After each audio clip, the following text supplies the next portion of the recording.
Open. I remind members that in order to be registered for this sitting, you should insert your badge when you take a seat and keep it inserted for at least 30 seconds. You should also insert your badge in order to speak or vote. To request the floor, please press the request button once, just once. That's important. I also remind the Assembly that members who have not submitted an annual declaration, and the email, by the way, came yesterday evening, so from now on you all have the chance to make your declaration of interest, are required to start any intervention with an oral declaration of interest under paragraph 20 of the Code of Conduct for the members of the Parliamentary Assembly. Our next order on our next business is to consider the changes proposed in the membership of committees, which are set out in document Commission 2026-01 and Addendum 3. Are these agreed to? I don't see anybody against, so they are agreed. Then our first item on the agenda now is in this afternoon is the communication from the Committee of Ministers to the Assembly presented by Mr. Mikhail Popsoy. Ladies and gentlemen, dear colleagues, it is my great pleasure to welcome among us Mr. Mikhail Popsoy, Deputy Prime Minister and Minister for Foreign Affairs of the Republic of Moldova and President of the Committee of Ministers of the Council of Europe. Dear Mikhail, yesterday you accompanied Maya Sandu, your president, who represented us the dramatic situation and pressure Moldova is facing as a result of targeted campaign of disinformation pressure that was also seen across Europe. The fight against disinformation, chosen as a priority of your presidency and also of mine, is therefore a timely priority for this organization, as a coordinated and global response is indeed required. Dear Mikhail, welcome once again to the hemicycle, which is not that you know very well, because you're having experienced both to be member of your national parliament and also president of the Committee of Ministers. And without any further ado, I will give you the floor. President of the Parliamentary Assembly, Secretary General of the Council of Europe, Secretary General of the Parliamentary Assembly, distinguished parliamentarians, excellencies. I am honored to have this opportunity to address the Parliamentary Assembly for the first time in my capacity as President of the Committee of Ministers. Madam President, congratulations on your recent election and wish you the best success on your important mandate in this highly consequential time. Yesterday, in her address, President Maya Sandu spoke about the two wars facing Europe today, how our democracies are being attacked, how those attackers are amplifying with the use of technology, and what we should do to protect our peace, our democratic choice, and our freedom. This echoes the crucial role of the Council of Europe in safeguarding and defending democracy, human rights, and the rule of law at times of unprecedented challenges to the rule-based international order and the repositioning of geopolitical configurations. Today, after 2 months into our presidency, these wars carry particular significance in this juncture. We are witnessing an ever-increasing fragmentation of the international environment, in which multilateralism is rather seen as weakness than strength, in which rule-based international order is depreciated by acts that defy its very essence. Strengthening its core values, increasing the efficiency and its responses to emerging threats, and remaining alert are meaningful and vital for the purposes that guide us both in this organization as individual members too. The Republic of Moldova assumed the presidency, which we uphold with honor and great feeling of responsibility. In exercising its mandate, the Republic of Moldova endeavors under the motto for Europe of peace and resilience, to facilitate the convergence of the Council of Europe's activities towards reaching its objectives and enhancing its capacities in acquiring new tools to better adapt to shifting realities.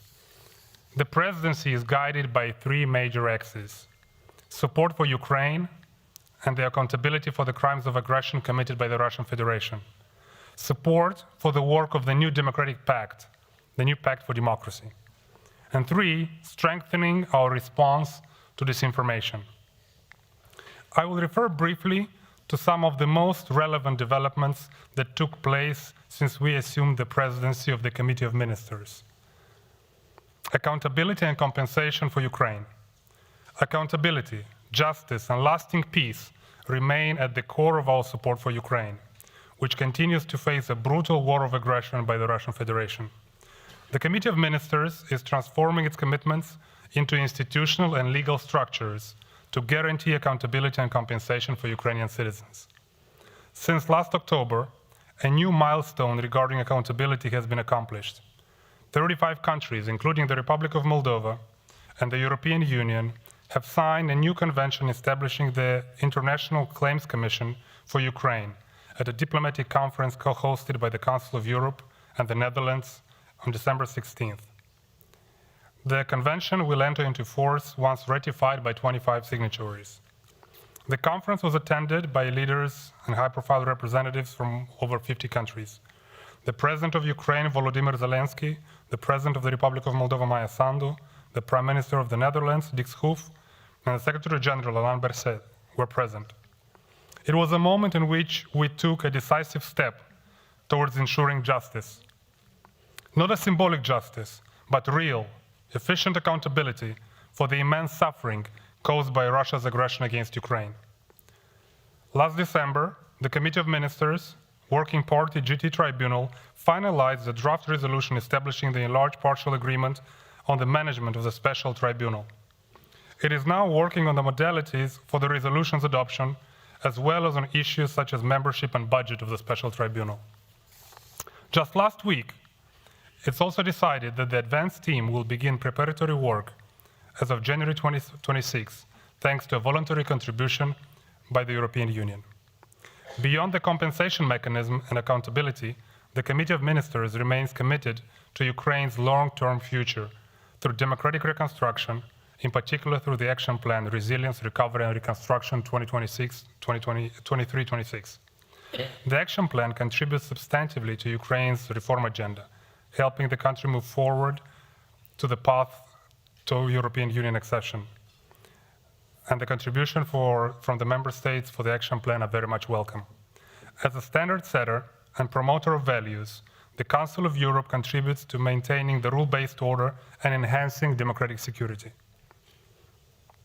Execution of judgments. In this context, a key role is played by the court, which independence is a cornerstone and a guarantor of the legitimacy of the rule-based democratic societies. The fourth quarterly meeting of the Committee of Ministers in its human rights formation held between 2nd and 4th of December, adopting 45 decisions concerning 24 states. The committee carried out its first examination of landmark judgments, Ukraine and the Netherlands versus Russia, concerning 4 interstate cases, unprecedented scope and exceptional impact. Russia was held responsible by the court regarding the human rights violations in downing the civilian flight MH17 in July 2014. Flagrant and unprecedented violations caused by the numerous administrative practices committed by Russia from 2014 to 2022. The committee decided to continue its consideration of the cases under separate thematic clusters. In the case of Kavala versus Turkey, the committee expresses profound concern that the applicant is still detained, strongly exhorting to the authorities to take every possible step to ensure applicant's immediate release. The credibility of the convention stems and hinges on the implementation of the judgments of the European Court on Human Rights. It is therefore imperative that all member states, without exception, abide by the obligations and execute the court's judgment. Under the Moldovan presidency, on the 12th of December in Chisinau, the International Conference on the European Convention System and Execution of the Judgments of the European Court of Human Rights was organized. The purpose of the conference was to identify specific challenges faced by domestic authorities and justice systems across actors in executing the court's judgments and to contribute to the development of a more effective and equitable approach to the implementation at the national level. The event also tackled possible avenues under international law aimed at securing the payment by Russia of satisfaction awarded by the court in these cases, including in conflict-related cases and interstate cases. A number of possible mechanisms were under discussion in order to connect broader cooperation between Council of Europe and the European Union, while ensuring that victims are compensated and the authority of the European Court is upheld. Migration and the European Convention of Human Rights. In recent years, issues related to migration, including the relationship between the Convention and national measures to control migration, have become the subject of intense political debate within and between many Council of Europe member states. The conference on December 10th in Chisinau, organized at the initiative of Secretary General, has brought those discussions within the framework of the Council of Europe, which is the appropriate context. Delegations and ministers of 47 states reaffirmed their deep and abiding commitment to both the European Convention of Human Rights and the European Court of Human Rights, while acknowledging the challenges posed by irregular migration and the situation of foreigners convicted of serious offenses. They called for the preparation of a political declaration on issues related to migration and the European Convention of Human Rights. The political declaration is expected to be adopted at the next formal session of the Committee of Ministers in Chisinau in May this year. In addition, the ministers supported the elaboration of new recommendations on deterring and fighting the smuggling of migrants and full respect of their human rights, as well as further efforts to address pressing migration issues and related policies.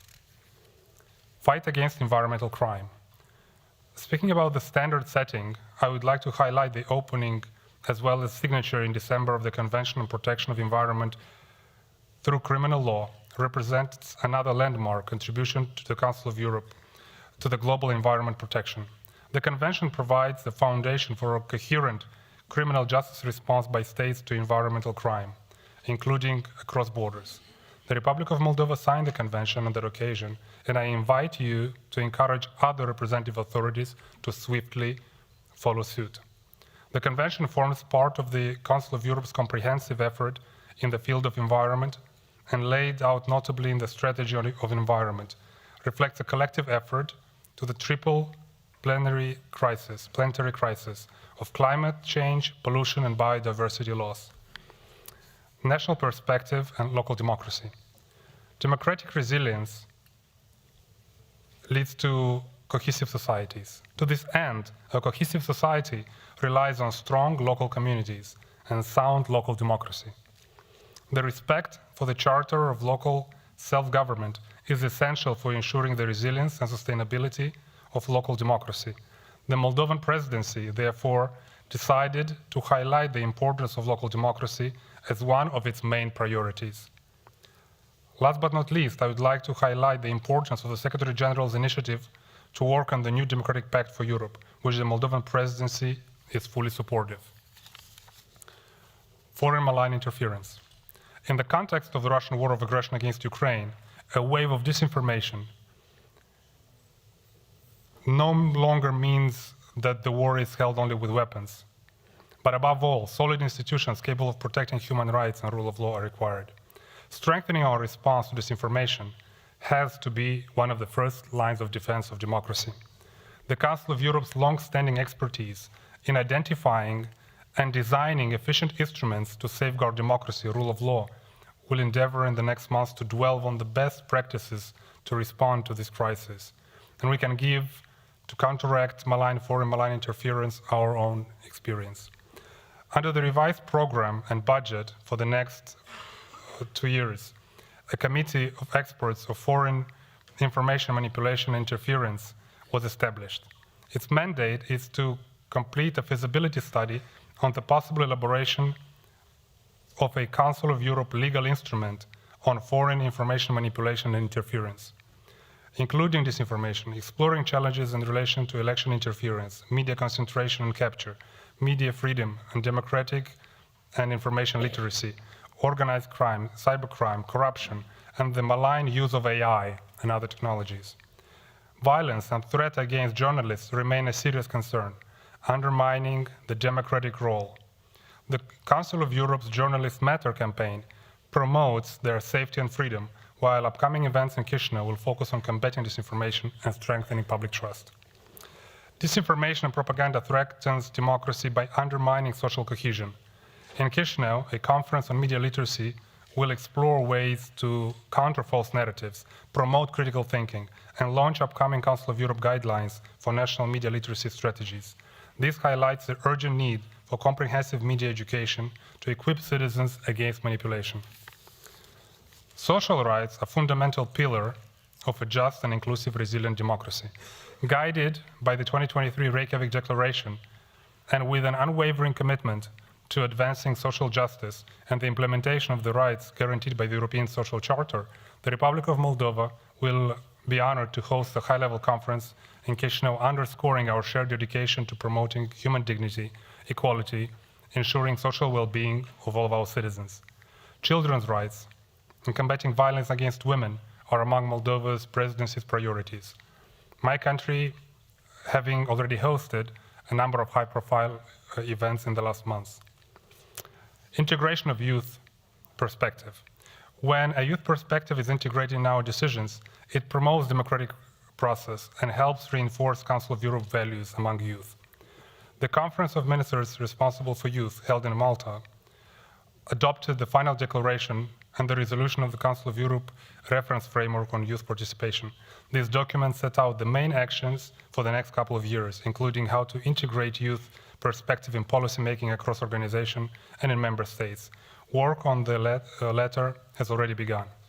I'd like to emphasize some of the youth dimension events organized under our presidency in member states. Youth Forum in Budapest in December, workshop on youth and Holocaust remembrance in February, International Youth Research Conference roundtable, Youth Perspective in Action, a new chapter for youth research in Europe for March. In the field of culture, the committee adopted a convention on co-production of audiovisual work in the form of series whose text has been previously examined by the Assembly. At this pivotal moment, we remain fully committed to advancing our shared values and to contributing constructively to organization's agenda. Our presidency will continue to promote unity, resilience, and a stronger Europe grounded in democracy, human rights, and the rule of law. And we can only do that and be successful in that if we can effectively stand by Ukraine. Yesterday, we commemorated the tragedy of Holocaust. And today in the morning, we all have condemned again yet another brutal attack by the Russian Federation on civilian train, and a number of civilians lost their life at the hands of the Russian Federation. It is even more symbolic that the attack and the aggression of Nazi Germany against Russia lasted 4 years, and the attack and the aggression of the Russian Federation against Ukraine lasted more than 4 years. I remember back in 1992, when I was still very young, we had our own challenges with Russia, and not many came to our defense. Georgia had its own challenges with Russia in 2008, and not a lot of support was given. In 2014, with the annexation of Crimea and the first Russian attack against Ukraine, there was little support. Now in 2022, it seems to have been a wake-up call. But if we fail to respond time and time again, when the aggression comes to you, there will be very few to respond. So it is up to us to maintain this unity and solidarity. And when we say never again, we really mean it, and we talk about any aggression and any senseless killing and destruction and human suffering. Thank you.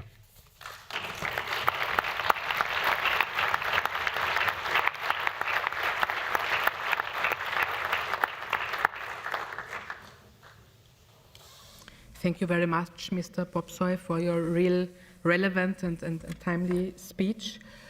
We come to the questions now, and I want to remind colleagues that your questions must not be longer than 30 seconds. colleagues should really ask questions and not make any speeches. And we start with the round of the spokespersons on behalf of the political groups, and Titus Kalatian is the first on behalf of SOC.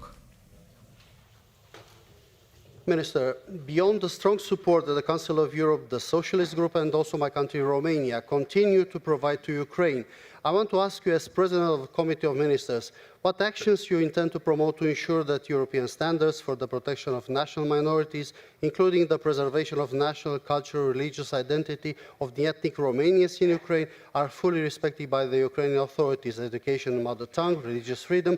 For instance, the closing on 1st of February this year of 28 out of 32 Romanian so-called academic high schools in Chernovich region might generate a disaster for the ethnic Romanians in Ukraine. So the issue is urgent. Thank you. Thank you very much. Mr. Popsoy, please. Thank you. The upheavals of European history have shown that the protection of national minorities is essential to stability, democratic security, as well as peace. Council of Europe action on national minorities includes standard setting, intergovernmental cooperation, activities for the development and consolidation of democratic stability, and confidence-building measures in civil society.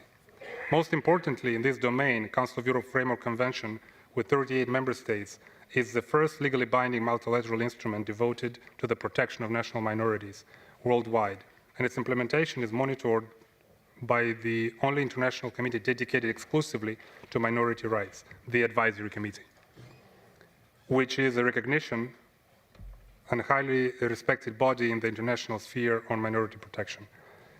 Its monitoring system has contributed to improving dialogue between governmental agencies and national minorities. It has also prompted the adoption of new laws devoted to the protection of national minorities and encourages states to improve their non-discriminatory legislation and practice. Thank you. Thank you. On behalf of EPP, we hear the question of Gustav Götzberg now.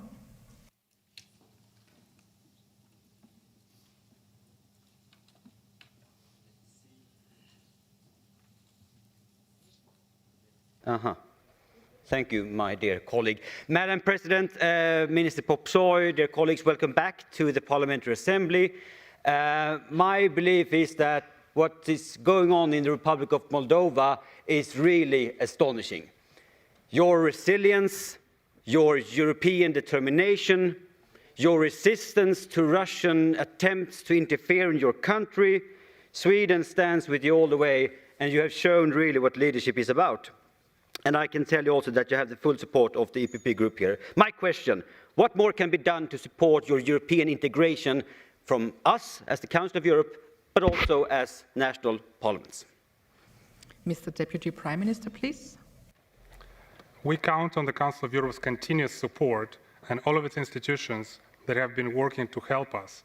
We hope that all the EU member states will continue to be committed to the enlargement process. In the last year report of the European Commission, Moldova was evaluated with very high progress. In this current environment, when especially small countries, the environment looks very dangerous, it is this urgency to move both on the part of the candidate countries, but also on the part of the institutions, to make sure that the EU enlargement process is a credible one. And we can only thank the Council of Europe as an institution for helping Moldova throughout the years consolidate its democracy, to be now in a position to be a candidate country that progresses and makes significant steps towards its ambition to be a member of the European family of nations. So there is a very productive, synergetic cooperation, and we are thankful for this support throughout the years. Thank you. Next is Mr. Armen Gevgorian on behalf of ECPA. Mr. Minister, it's becoming a bad tradition for some senior officials of organization to avoid meetings with opposition of the member states to discuss the human rights violations. When rare meetings took place, they have typically begun promoting narratives of necessary compromises and advising that political prosecution cases be addressed in the Strasbourg court. The court, however, takes years to consider issues when immediate actions are required. In this regard, how the Committee of Ministers will ensure that the Council of Europe will remain a human rights organization, but not a shield for governments to avoid the accountability? Thank you. Thank you, Mr. Popsoy. This particular question has not been discussed within the Committee of Ministers. Therefore, I cannot comment or express any position or opinion on behalf of the committee at this point. Thank you. Now, on behalf of ALDE, Mrs. Tanguy. Liliane, please. Merci Madame la Présidente. Monsieur le Ministre, dans un contexte marqué par l'intensification des ingérences étrangères et des manipulations de l'information qui mettent en danger les démocraties européennes, comment la présidence moldave entend-elle, à travers les exercices régionaux et les initiatives d'éducation aux médias, soutenir le renforcement de la résilience démocratique des États membres? Merci. Thank you, Mr. Popsoy. Thank you. Indeed, as you have heard yesterday from President Maia Sandu, and I'm sure that you know that information manipulation is not an abstract threat, particularly in the country where I come from. Unprecedented foreign information manipulation interference designed to weaken social unity, sow distrust, divide and influence people's choices is a dangerous weapon in a hybrid war waged against all of our democracies. It is used in all domains, including in the context of elections. We must together find solutions to prevent information abuse and manipulation and thus strengthen our resilience. To respond to this emerging threat, the Committee of Ministers has just set up a committee of experts on foreign information manipulation and interference. This committee is tasked with preparing by April 15th a feasibility study on the possible elaboration of a Council of Europe legal instrument on foreign information manipulation and interference, FIMI, including disinformation, exploring challenges in relations to election interference, media concentration, and so forth. The study will examine legal challenges and gaps regarding the criminalization of certain conducts related to FIMI and identify potential approaches regarding prevention, awareness raising, and educational measures. Under the Moldovan presidency of the Committee of Ministers, the Council of Europe will convene a high-level conference on media literacy and information integrity, building resilience to disinformation in Europe. This event responds to the increasingly complex information landscape in which disinformation, hate speech, and manipulative online content threatens public trust, democratic participation, and the protection of fundamental rights. And once more, the round of spokespersons on behalf of political groups is concluded by Laura Castel on behalf of GUE. Thank you, Chair. Mr. Popsoy, 2 years ago, I requested to the Committee of Ministers at what stage of compliance was the resolution regarding Pegasus spyware that urged Poland, Hungary, Azerbaijan, Greece, and Spain to provide information, investigate all cases, apply sanctions, and provide redress to the victims. The answer was that due to the lack of consensus, it was no reply. You will agree with me that this is unacceptable and a disdain to the victims and a disdain to the work of this assembly. So again, I ask the Committee of Ministers, your presidency, whether those member states have provided information, investigated all cases, applied sanctions, and provide redress to the victims. Thank you. Mr. Popsoy. The Committee of Ministers adopted its reply to your Assembly recommendations on Pegasus and similar spyware and state surveillance in September 2024. We're also concerned by the deeply intrusive nature of Pegasus and similar spyware tools, which turn targeted smartphones into 24-hour surveillance devices. Given the role played by mobile phones in collecting, storing, and processing large amounts of highly sensitive personal data, there is clearly a risk of serious violations of the rights to private life as protected by Article 8 of the Convention. The view was reinforced by the Venice Commission in its report in December 2024 on rule of law and human rights compliant regulation in spyware. The report concluded that the use and development of intrusive surveillance software, such as spyware, should only be possible if the relevant legal framework meets certain strict requirements.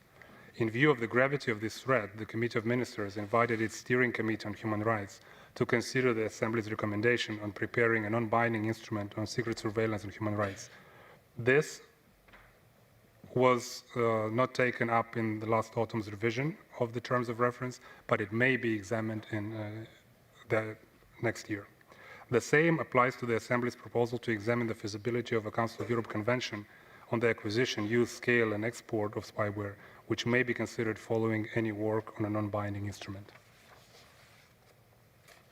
Thank you. We now come to the list of all the other speakers. I also want to remind you that I have maximum 30 seconds for your questions, and the list starts with Christophe Lacroix. Madame la Présidente, Monsieur Plopsoy, à l'issue du comité informel des ministres du 10 décembre, pouvez-vous me garantir que la volonté du comité des ministres n'est pas d'intervenir dans le fonctionnement et les décisions de la Cour européenne des droits de l'homme au mépris de la séparation des pouvoirs, n'est pas de contester le respect de l'état de droit qui est la seule garantie de vivre dans des États sûrs où la sécurité nationale et la sûreté publique sont garanties, n'est pas d'assimiler les migrants à des criminels et n'est pas de hiérarchiser les droits humains en fonction des bénéficiaires de ces droits. Thank you, and Gökçe is next. Mr. Deputy Prime Minister, considering the joint statement issued last month by the Ministers of Justice regarding the interpretation of the European Convention on Human Rights, given that global security concerns are overshadowing the ideals of human rights and democracy, and bearing in mind the European Court of Human Rights judgments regarding violations of Article 18, such as Kavala and Demirtas cases, you mentioned them too in your speech. My question is, are you worried about the future of the convention? Thank you. Thank you. And the third in this round, Mrs. Kostowska-Stojewska. Thank you, Madam President. Respected Minister, what are your expectations of the Chisinau Ministerial Conference in context of Moldova's priorities of the presidency? Thank you. Mr. Popsoy, it's up to you if you would like to reply. In the Reykjavik Declaration adopted in May 2023, the heads of state and government reaffirmed our unwavering commitment to the convention system. The declaration recalled the extraordinary contribution of the convention system to the protection and promotion of human rights and the rule of law in Europe, as well as its central role in the maintenance and promotion of democratic security and peace throughout the continent. This should be our compass in future consideration of this matter. In May 2025, at the initiative of Denmark and Italy, the leaders of 9 member states of the Council of Europe published an open letter to launch an open-minded conversation about the interpretation of the European Convention on Human Rights. The letter, without mentioning the Council of Europe, focused on the issue of irregular migration. It expressed concern for the court has extended the scope of the convention too far, thus affecting states' ability to protect their societies. To bring the issue back to the Council of Europe where it belongs and to engage in the open political discussion on a matter of importance to member states, the Secretary General invited Ministers of Justice to an informal ministerial conference in Strasbourg on December 10th on the ECHR and the question of migration. The conference adopted conclusions in which the ministers pronounced their intention to pursue the political dialogue on this matter within the institutional framework of the Council of Europe. With this in mind, they invited the Committee of Ministers in particular to prepare a draft political declaration reaffirming the obligations under the Convention in the context of the challenges posed by irregular migration. On the same day, the Committee of Ministers invited its specialized group of experts on human rights to work on elements to be included in such declaration. The CDDH will report back before 22nd of March to allow for the ministers' deputies to finalize the declaration to be submitted together with the other relevant documents for the adoption in the next session of the Committee of Ministers in Chisinau in May. Tomorrow, the Joint Committee will discuss these issues with members of the Parliamentary Assembly.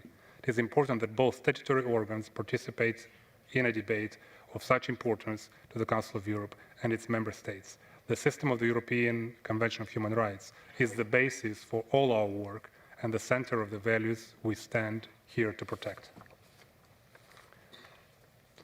In a series of declarations adopted by member states between 2010 and 2018 and the conclusion of the high-level conference, we express our commitment to the convention system. And in the Reykjavik Declaration of May, heads of state and government reaffirmed our unwavering commitment to the convention system. The declaration recalled that the extraordinary contribution of the convention system to the protection and promotion of human rights, rule of law in Europe, as well as a central role in maintaining, promoting democratic security and peace. This should be our compass, again, going forward.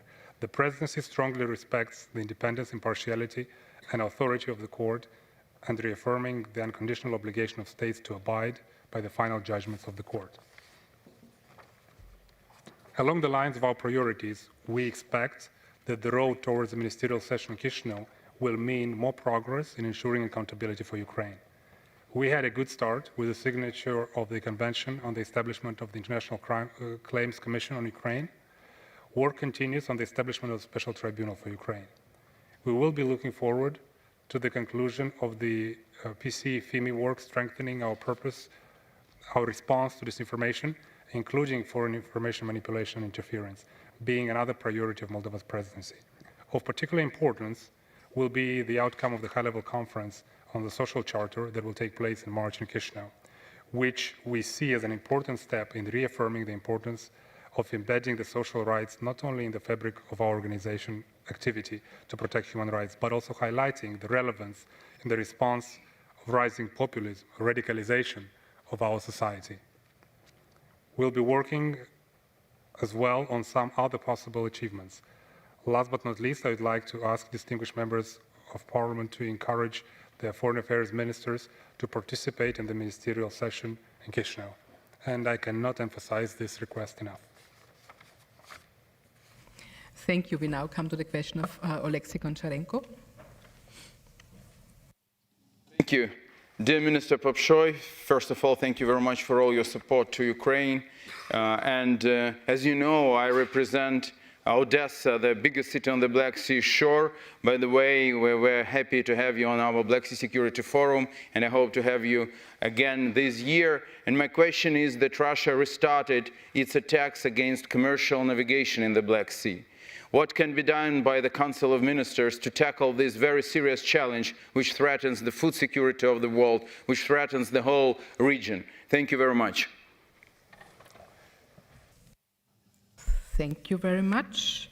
The next on my speaking list is Konstantinos Evstatiu, but I don't think that he is in the room, so I will proceed to Mrs. Larissa Bilzoi.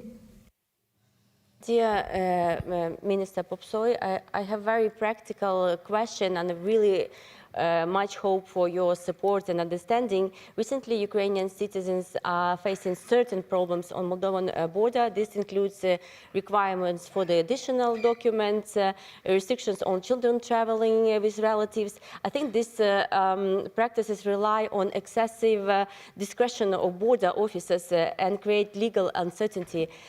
So what concrete steps will Moldova take to bring border procedures fully in line with common European standards? Thank you.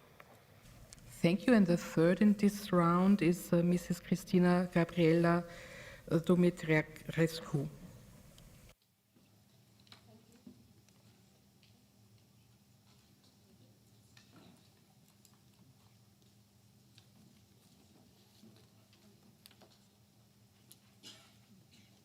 Leave the card. It takes some time until the card really works. It's always good to insert the card before you start to speak and then press the button. Once. Thank you. Mr. President, I would like to ask you what concrete measures the Albanian government has taken in response to the requirements of Recommendation 1333 from 1997, in particular with regard to bringing the data from the 2023 census in line with the reality on the ground as regards the number of persons belonging to national minorities, including the Aromanian minority, and facilitating access for Aromanians living in Albania to education, media, and public administration in their mother dialect and the literary Romanian language. Thank you very much. Thank you. Mr. Popsoy, if you would like to respond, then the floor is yours, please. Thank you. As you know, supporting Ukraine and accountability for Ukraine is an overarching priority of our presidency. I do understand the importance of this question for Ukraine. However, given its nature, I'm not in a position to provide you with an immediate answer. So With your permission, we'll provide you with an answer in a written form at a later date. Regarding the challenges that may happen at the border crossings, I will mention that the Republic of Moldova has welcomed the largest number of Ukrainian refugees per capita, over 1 million since the beginning of the full-scale aggression. We are hosting constantly around 100,000. We have provided full access to education, labor market, healthcare. We are one of the main airports of travel for Ukrainians from southwestern Ukraine. At the same time, we need to make sure that in order to be able to protect Ukraine and to protect the security of the Republic of Moldova, we need to ensure border security. Some sensitivities may happen, but we are always committed to making sure that we resolve them in a working fashion. And any sort of challenges can and should be resolved at the working level. We can only emphasize that we have always been incredibly welcoming of our Ukrainian friends, and we will continue to do so, just like we have shown in the case of providing assistance, even in these challenging moments. Just the other day, we've provided several generators in order to provide our small but important contribution in this time of great need. And we are confident that we'll be able to continuously provide this support while also making sure that we safely control the border for the sake of Ukraine, but also for the sake of the Republic of Moldova. On the last question, it is rather technical and therefore calls for a precise answer, which I'm not in a position to provide right now. But with your permission, we will provide you with a written answer at a later date. Thank you. Thank you very much. And the last round of questions will start with the question of Sam Rushworth. That powerful states who do not share our values are trying to break up the international rules-based order, and they're doing this by destroying us from within through interference in our democracies. Well-funded and foreign-owned media is pumping out propaganda, and social media algorithms are calibrated to stoke anger and division. So how will members of the Council of Ministers work together in the face of this threat to safeguard our citizens' ability to make informed democratic decisions? Thank you. Next is Domitrina Mitrea. Thank you.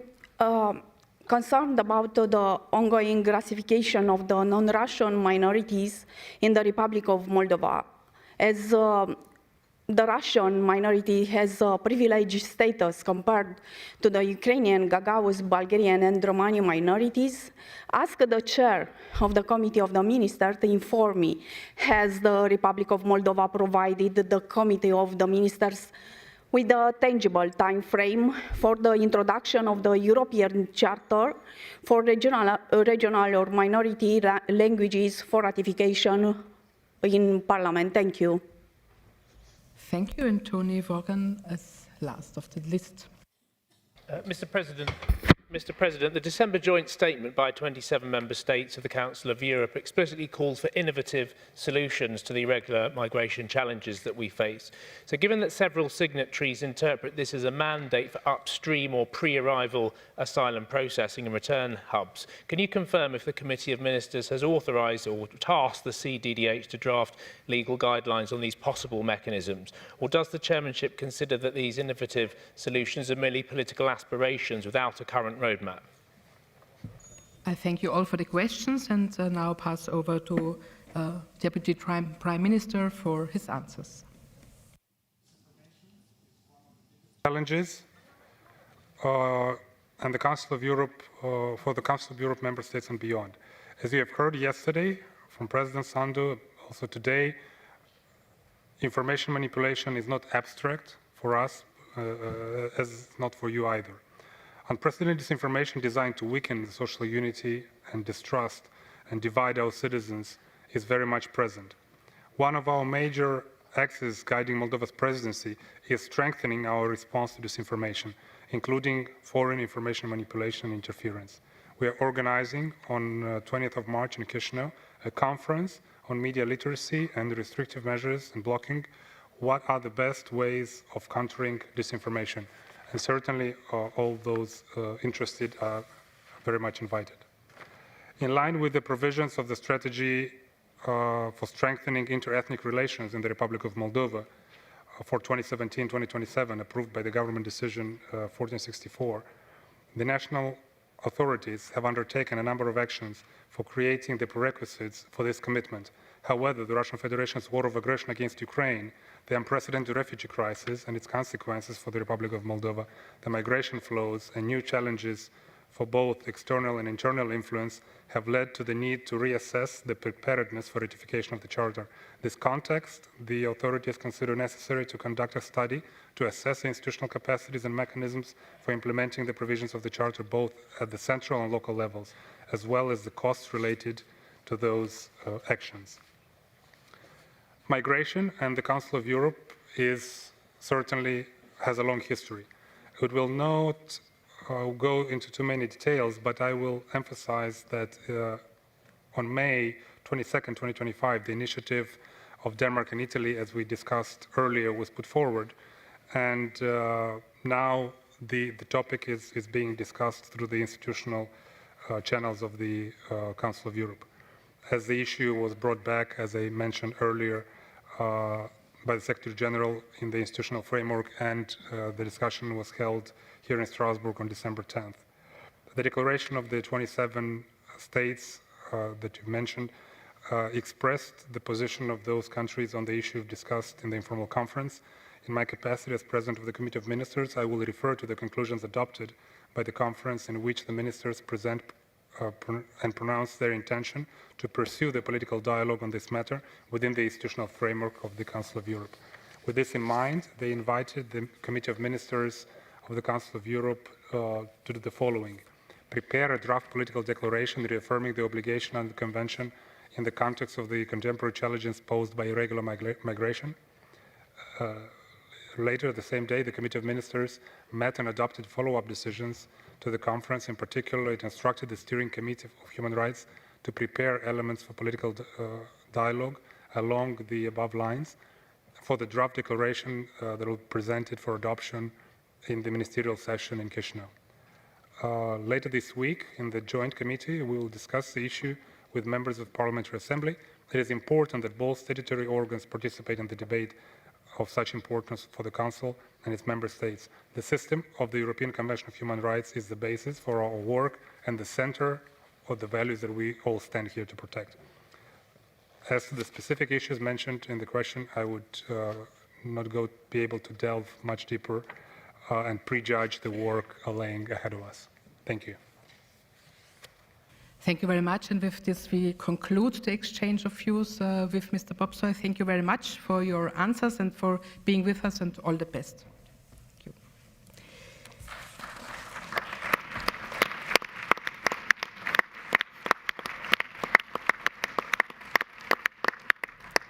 The next item of business this afternoon is a current affairs debate on ensuring accountability, humanitarian protection and respect for international law in Gaza and the West Bank after the ceasefire.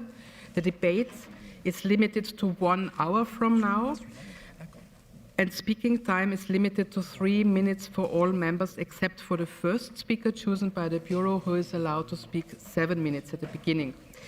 In the debate, I call first Mrs. Saskia Kluit. You have 7 minutes now and 3 minutes at the end of the debate to respond. Saskia, the floor is yours.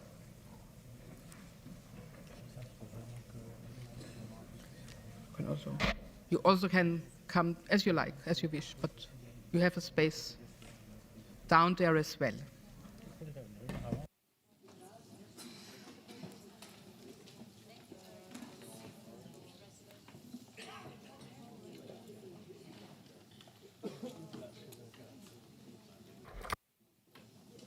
Yes, I think this is better. Thank you very much. No one will be free until everyone is free. We have all heard this call echoed to our streets this summer, voiced by people who refuse to remain silent in the face of the injustices inflicted to the Palestinian people. Today, I want to add one essential truth to that. There can be no freedom and no peace without justice. Whether we help to bring now peace to the region is therefore deeply rooted in our willingness to ensure justice and accountability for all crimes that are committed. Just 1 year ago, this very hemicycle, we stood to adopt a resolution calling for an urgent and unconditional ceasefire in response to the terrible Hamas attack and the horrific humanitarian crisis that started in Gaza. 10 months later, a ceasefire was finally announced. The number of attacks have decreased immeasurably. And this week, the body of the last hostage was finally brought home. And these things do matter. This must be acknowledged. But after the first weeks of relief, the so-called peace deal revealed its serious and dangerous flaws. A so-called peace board and reconstruction plans are being presented. Plans without meaningful involvement of Palestinian civilians, without reference to Palestinian culture, heritage, or rights. Such a plan, devoid of the human values that we Europeans hold dear, it will not bring a lasting peace. Because it's the normalization of the very processes of exclusion and domination that brought the conflict between the Israelis and the Palestinians to this boiling point. If we do not speak now about the lack of human rights and respect for international law in the process, this will just prove to be the next phase in an ongoing ethnic cleansing in Palestine. What has struck me deeply in our debate so far now is how we look at Palestinians. They are collectively, so easily and collectively associated with war crimes of Hamas. Rather than that, we see them as the normal people who have endured decades of dispossession, of occupation, and of structural discrimination. The suffering of the Palestinians is not accidental, nor does the violence of Hamas emerge in a vacuum. It is the result of a deliberate, long-standing policy of oppression, occupation, and dehumanization by Israel, and combined with years of international inaction. And this is why the UN had to recently label the living conditions of the Palestinians as apartheid. And that is why South Africa is the country that has referred the matter to the ICJ. So what do these matters mean for us? I feel we should shift our focus, not away from the people of Gaza, of the West Bank, but deeper into our own responsibilities as members of this assembly. From the urgent calls to stop the genocide and free the hostages, to the long-term necessity of restoring livable and human conditions in Gaza and the West Bank, to ensuring accountability for perpetrators of war crimes so conciliation in the long term can succeed. And most importantly, in supporting the Palestinian people in the fulfillment of their right to self-determination. In other words, helping them to find freedom and justice and helping them on their feet in the realm of independent nations. So what must be done? First, the genocidal violence by Israel must fully and unequivocally end in Gaza and in the West Bank. Collective punishment of Palestinian civilians must stop. Humanitarian access must be restored without obstruction and allowed by Israel to work in a neutral and impartial way. Repressive legislation targeting multilateral humanitarian organizations must immediately be repealed. The number of medical evacuations must be expanded. And these are not abstract demands. We can all arrange that in our own countries we take in 500 people who are sick and wounded in Gaza and we bring them home, and when we do so we will save 23,000 people when we meet next time. More than 11,000 Palestinians are still missing since October. Their unidentified bodies are buried in mass graves under numbers in the cemetery of the unknown in Deir al-Balah. We should support Palestinians to ease the identification because it's a human right to have dignity even after death, just like it was for the hostages of Israel. The freedom of speech and the freedom of press must be restored in the Palestinian territories. No more attacks by Israel or others on journalists or their equipment, no more obstruction of the internet to keep unwanted information from reaching the eyes of the world. Let's remember that press freedom is a highly guarded foundation under human rights, especially because it ensures war crimes are brought to justice. And this brings me to the second point, accountability. Accountability for the crimes against Palestinians and Israelis must follow. Suspects must be investigated and tried. Those responsible must be brought to justice, especially when they are considered friends or special relations from our countries. Because justice, this is our belief, is not revenge. Justice is a prerequisite for peace.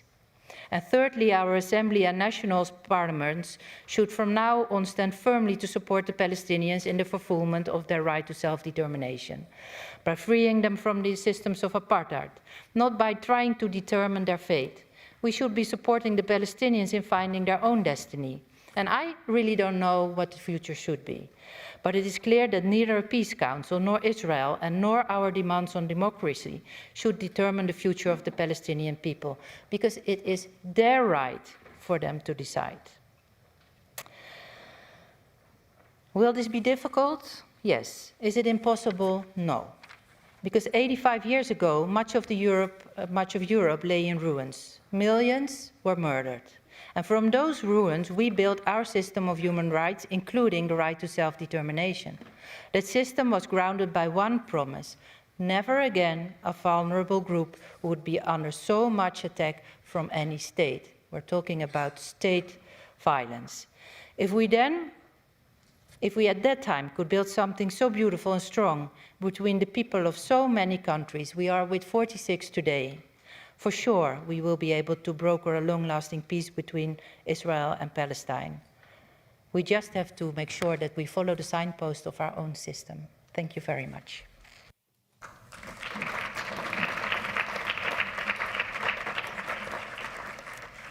Thank you. We now start with the list of speakers on behalf of the political groups, and I first call Boriana Arberg on behalf of EPP. Madam President, dear colleagues, I hope that this debate will focus on how our countries can contribute to the stabilization of Gaza, a transitional governance framework and its reconstruction, rather than becoming an opportunity to demonize Israel and to fuel anti-Semitism. The people of Gaza have suffered enough.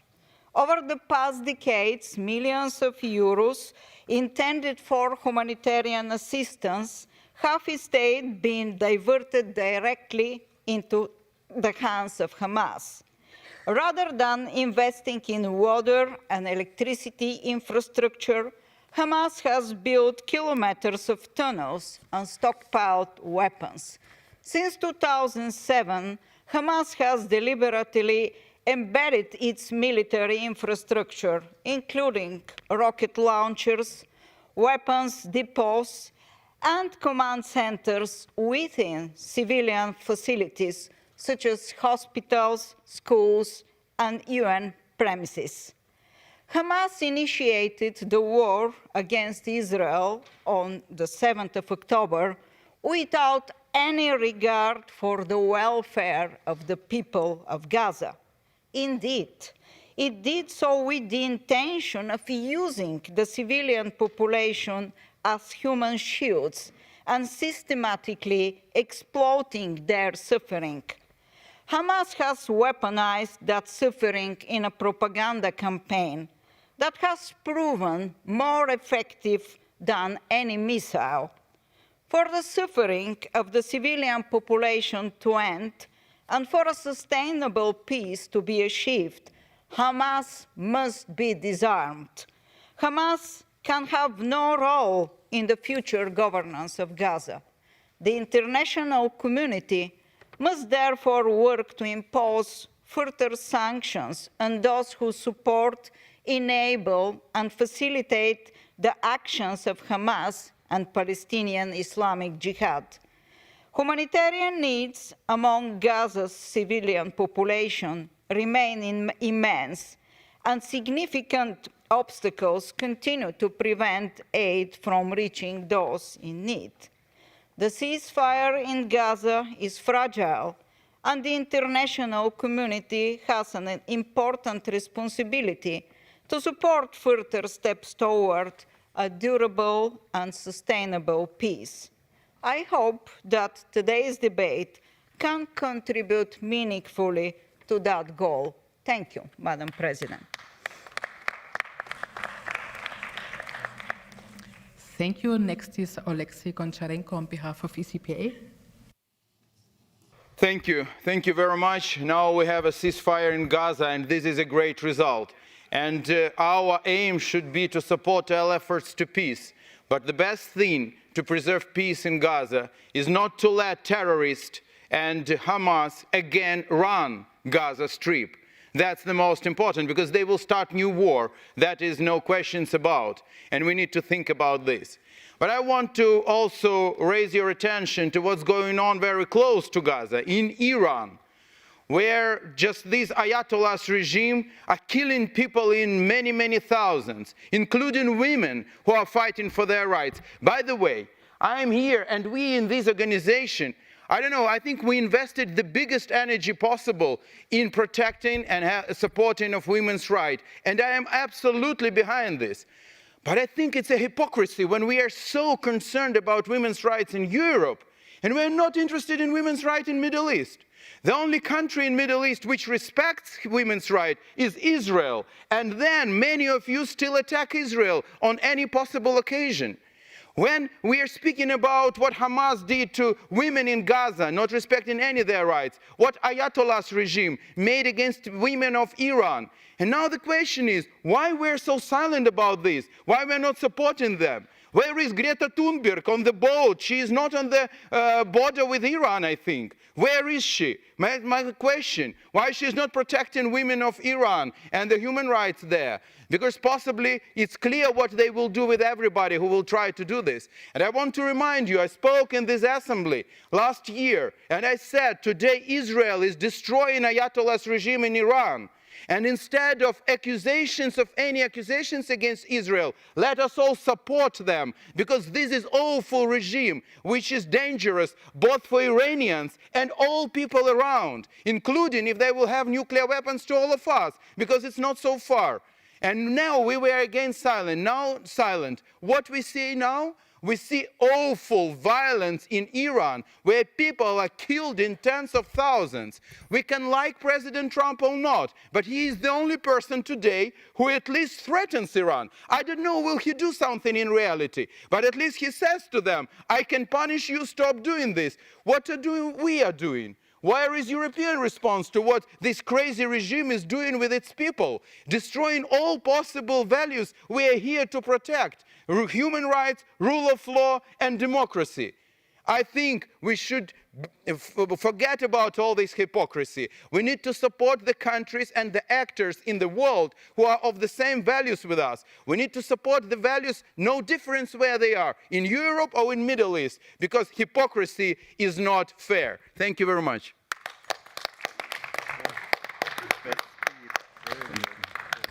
Thank you. And on behalf of ALDE, we now listen to Lord Michael German. Thank you. I think I just want to return to the Gaza issue.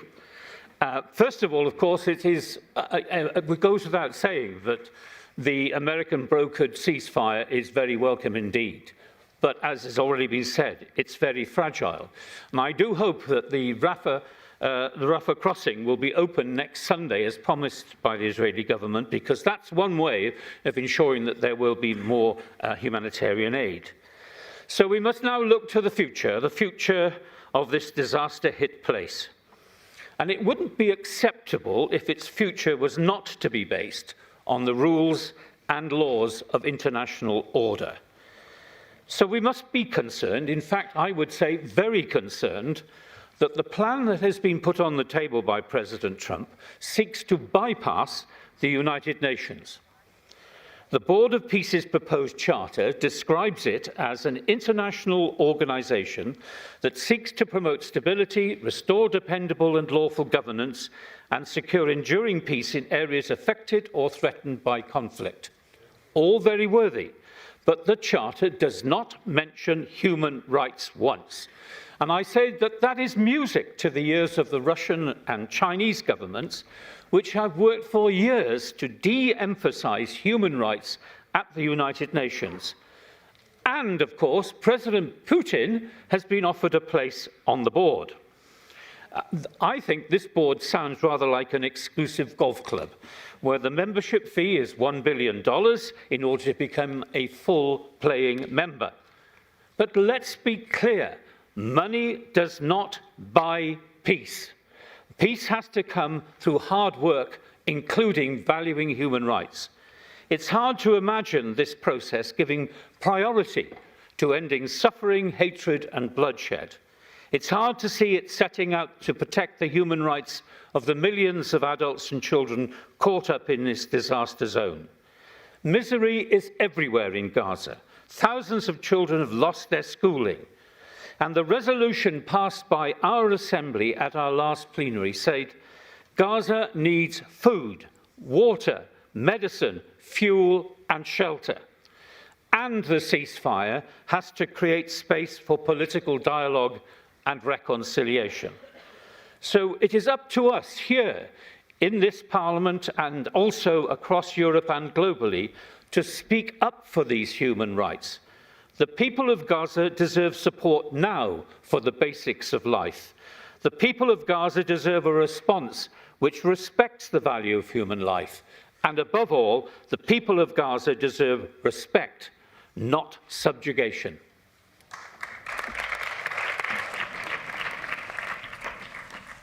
Thank you very much, and representing UL, I give the floor to Anne Graves.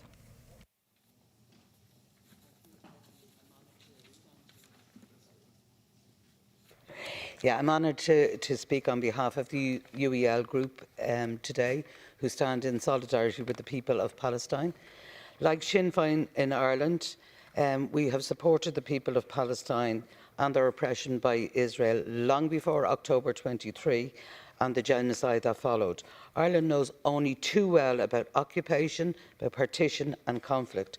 International solidarity is in our DNA. We also know the value of peace and how it can only be delivered to a genuinely inclusive process. The announcement of the ceasefire gave Palestine and the justice-loving people of the world real hope. But while genocide may have slowed down, there's still a genocide.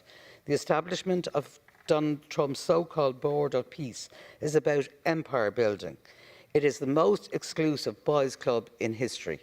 The board has more to do with bolstering Trump's portfolio and ego than it has to do with establishing a genuine peace process. It's abhorrent that there is nobody representing Palestinians on the board. The basis for any peace process, as we in Ireland know, must have Palestinians at the very core. To exclude them is to ensure that the process is doomed to fail. The situation on the ground in Palestine remains very serious. Since the supposed ceasefire, hundreds of people have been killed in Gaza, and attacks on Palestinian farmers by settlers in the West Bank continues. We need to call out the record levels of settlement expansion, settler violence and displacement of Palestinian communities in the West Bank. The ongoing illegal land grab is going unchallenged. The Israeli settlements are in breach of numerous UN resolutions and of international law. Israel must be held to account for the slow annexation of the entire West Bank. Only today, Palestinians desperately seeking food were fired upon by Israeli forces. The Rafah crossing has to open now to allow in food and humanitarian aid. It is time for the international solidarity campaign to become more strategically focused and united in bringing an end to Israel's oppression. In Ireland, that means the Occupied Territories Bill, it means pushing suspension of EU-Israeli trade agreements and more. But for members here, it means that those with a common interest in supporting the Palestinian people must unite and work together to ensure that the eyes of the world do not come off Palestine. Today, we must send out a clear, united message. We stand with Palestine. We support justice, we support peace and freedom for a united Palestine. And we call on Europe to use its influence to ensure that there is a genuine, inclusive peace process supported and underpinned by the international community.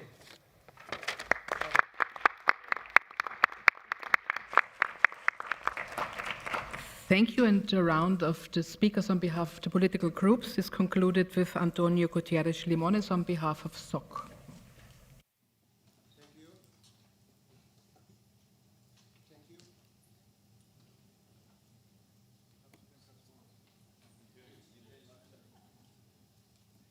Thank you, Madam President, and congratulations. I am really proud of you.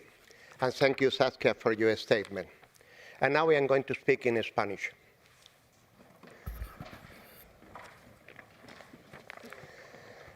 Queridos colegas, tenemos que decir Palestina, no Gaza, porque decir Gaza fragmenta y despolitiza. Decir Palestina reconoce a un pueblo con derechos. Gaza es un territorio y Palestina es el sujeto político. Hoy Palestina ya no aparece en los medios de comunicación como hace unos meses, pero la situación de los palestinos sigue siendo intolerable e insoportable. La paz no puede ser un paréntesis en una tierra martirizada por la guerra. La paz exige de una vez por todas aplicar la solución de los dos estados, el acceso a la ayuda humanitaria y un plan auténtico de reconstrucción. No podemos estar de acuerdo con una Junta para la Paz fuera del marco de Naciones Unidas, donde participan los agresores y no participan las víctimas, y donde ni siquiera está representado el pueblo palestino. El Consejo de Europa tiene que mantenerse firme en la defensa de sus valores y principios con confianza y compromiso. Pero al mismo tiempo tenemos que mantener la coherencia, y eso significa que no hay dobles estándares. La misma coherencia en Palestina, en Ucrania, en Irán, en Venezuela, en Afganistán. Y tenemos que hacerlo desde la cooperación, porque Europa solo es fuerte cuando está unida. Ayer, 27 de enero, celebramos el Día Internacional en memoria de las víctimas del Holocausto. Uno de los supervivientes judíos de Auschwitz, Elie Wiesel, Premio Nobel de la Paz, decía que lo contrario al amor no es el odio, sino la indiferencia. Porque la indiferencia, la neutralidad, el silencio solo ayuda al agresor, nunca a la víctima. Los niños aterrados por las bombas en Palestina y Ucrania, las mujeres en Afganistán, los jóvenes que se manifiestan en Irán, los presos políticos en Venezuela. Lo último que pueden pensar es que su dolor, su sufrimiento, le es indiferente a sus semejantes. Porque negándoles a los que sufren una chispa de esperanza, significa exiliarlos de nuestra memoria humana, y al negarles su humanidad, negamos nuestra humanidad. No podemos permanecer impasibles viendo que hay personas a nuestro alrededor que no tienen las mínimas condiciones para llevar a cabo su vida con dignidad. Nosotros queremos para el pueblo palestino lo mismo que queremos para el pueblo judío, que puedan elegir libremente su futuro en paz y en convivencia. Muchas gracias.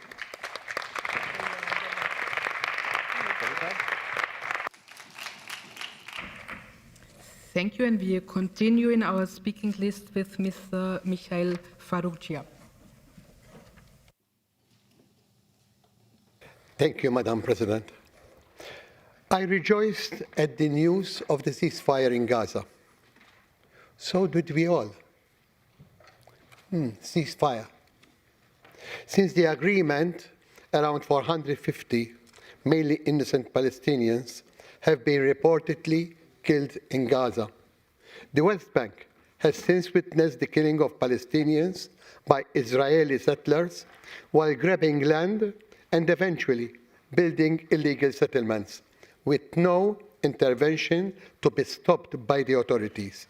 Impunity at its best. Not to mention Lebanon, where according to media reports, the ceasefire is breached by IDF every hour. There is no peace without justice. Justice. The immediate opening of routes in and out of Gaza, especially for the provision of much-needed food and medicines. The return of Gaza and West Bank to the Palestinians. Gaza and the West Bank run by Palestinians for Palestinians. The implementation of this two-state solution, Israel and Palestine, in line with the UN resolution. Allow me to conclude by stressing the importance of the reconstruction of Gaza with financial, expert support by the international community.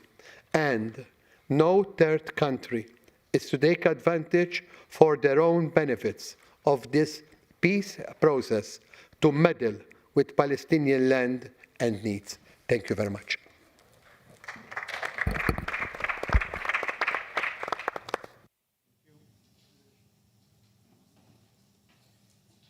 Thank you. Next is Ms. Alicia Kearns. You have the floor. Thank you, Mr. President and colleagues. In the 3 months since the ceasefire was established, there has sadly been little progress, and it is urgent that it now moves to phase 2. Thankfully, the body of Ram Gavili was returned this week to his family, and may his memory be a blessing on all those who knew him.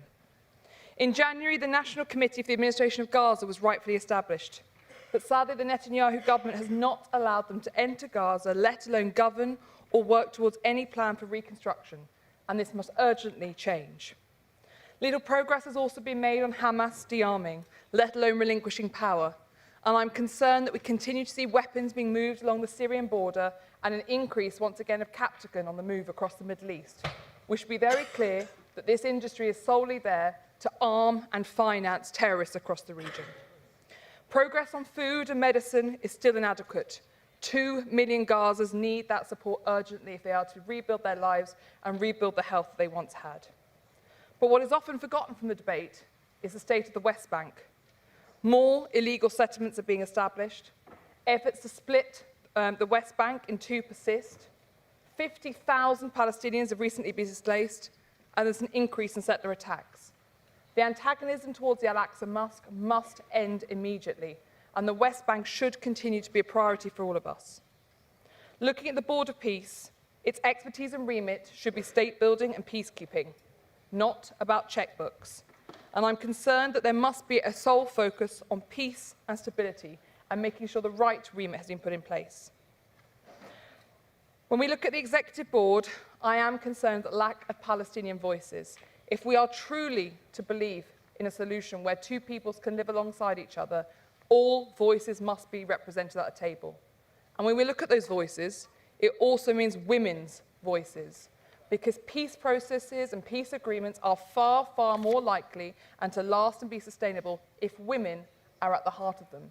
And if we have not learnt that by now, especially when it comes to the Middle East, then we are really lost.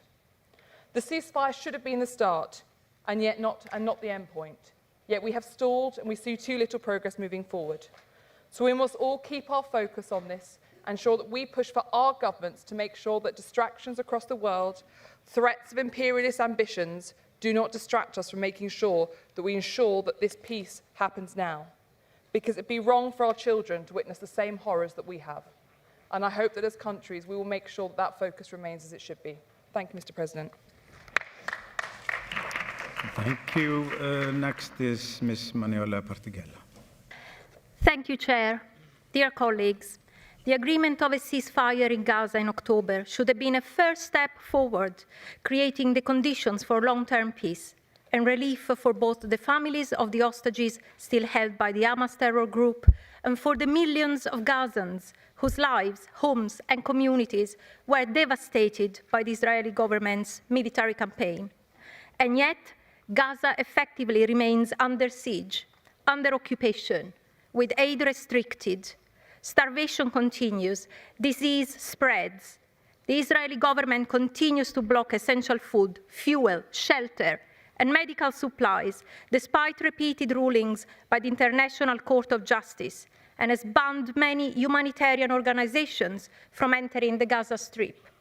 Only the full flow of aid into Gaza can begin to ease the suffering of the Palestinian people. And most distressingly, Israel's ongoing ceasefire violations include attacks on civilians, culminating on the October airstrikes, which killed at least 104 people. Hundreds more have died since, and thousands injured. In the West Bank, settler violence against Palestinian communities is escalating, land seized and fragmented, further destroying any hope of a two-state solution. The United Nations Security Council resolution fails to address some of the obstacles to securing a long-term peace. The lack of a plan on how to disarm Hamas, the timeline for the IDF's withdrawal from Gaza, an unwillingness to address need to roll back the expansion of illegal settlements in the West Bank and East Jerusalem. And a clear roadmap to a two-state solution is also lacking. And this is the only way to provide the security and dignity which Israelis and Palestinians deserve. Finally, peace without accountability is meaningless. And accountability includes allowing journalists and organizations access to Gaza to collect evidence of war crimes and genocide. And why does accountability matter? Because of children like Hind Rajab. Hind was a 6-year-old girl left stranded for hours with the dead bodies of her relatives after their car was shelled by an Israeli tank in January last year. The ambulance which was sent to get her was also bombed, killing the medics within. Hind was later found dead. It is important to remember the names of the dead. Those responsible should be held to account. Only then can peace and reconciliation fully happen. Thank you, Mr. Dieter Marie. You have the floor.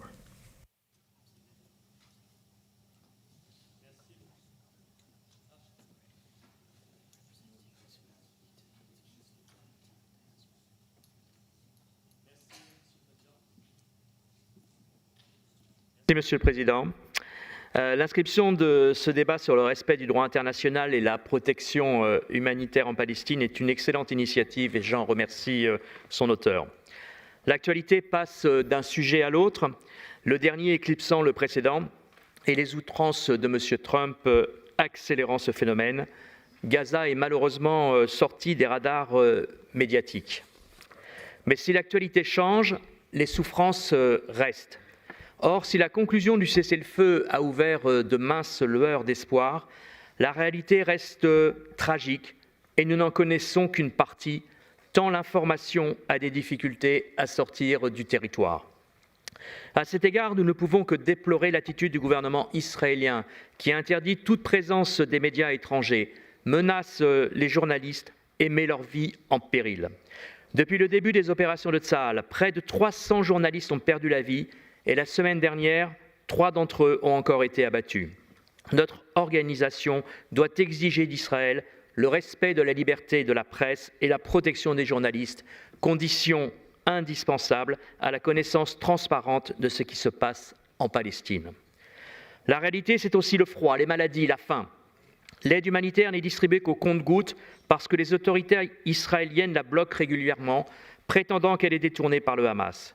Des collègues sénateurs français qui se sont rendus sur place en septembre dernier l'ont constaté en visitant des entrepôts entiers où les stocks d'approvisionnement s'accumulent sans pouvoir être distribués.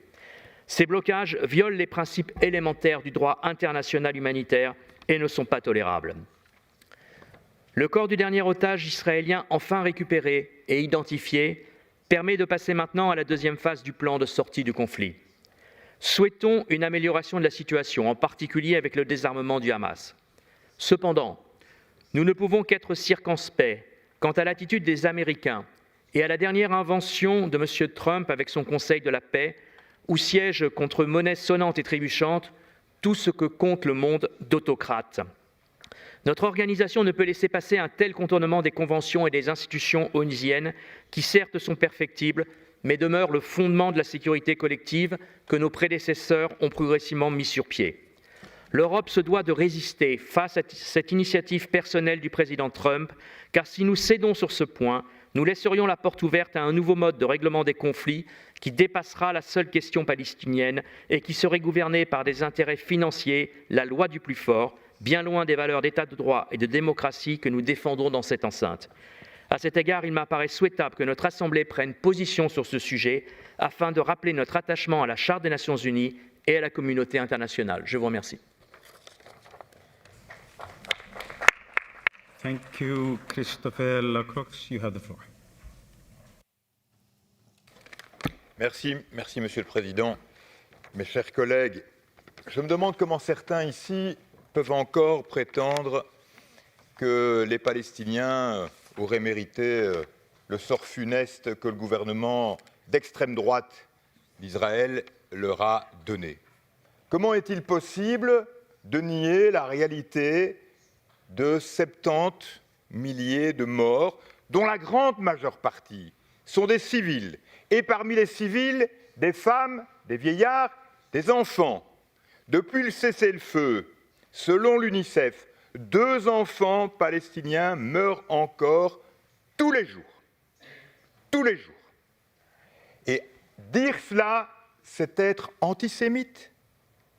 Je ne suis pas antisémite. L'ONU n'est pas antisémite. La Cour pénale internationale n'est pas antisémite. La Cour de justice internationale n'est pas antisémite. Les ONG ne sont pas antisémites. Les journalistes, pour autant qu'ils peuvent aller en Israël, ne sont pas antisémites. Non, mais, nous critiquons le gouvernement d'Israël, un gouvernement d'extrême droite, un gouvernement composé de nationalistes et d'extrémistes religieux qui sont coupables des crimes les plus abjects. Ce n'est pas de l'antisémitisme. J'adore Israël et le peuple israélien, mais ce gouvernement, je le voue aux gémonies. Et je voudrais qu'on arrête de faire le procès de celles et ceux qui dénoncent les crimes de ce gouvernement israélien. Crime qui a poussé à 83% des structures détruites à Gaza, 81 000 unités de logement, des famines, toujours aujourd'hui, l'eau qu'on ne parvient pas à distribuer, l'effondrement des infrastructures essentielles, les hôpitaux, 370 employés de l'UNRWA ont été tués depuis le début de la guerre, en Cisjordanie où il n'y a pas de Hamas. Une intensification des opérations militaires, des raids meurtriers dans les camps de réfugiés, ainsi qu'une augmentation alarmante de la violence des colons, avec la complicité, voire même les encouragements de certains ministres du gouvernement de Netanyahou. Alors oui, ces faits sont des violations graves des principes fondamentaux du droit international humanitaire. Nous devons donc exiger la reddition des comptes, soutenir les mécanismes d'enquête indépendants et appeler à un accès humanitaire complet et sécurisé dans Gaza comme en Cisjordanie. Le respect du droit international n'est pas négociable et les criminels de guerre et les responsables du génocide seront un jour punis.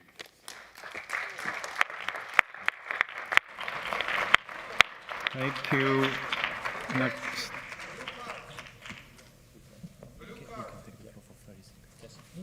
Please.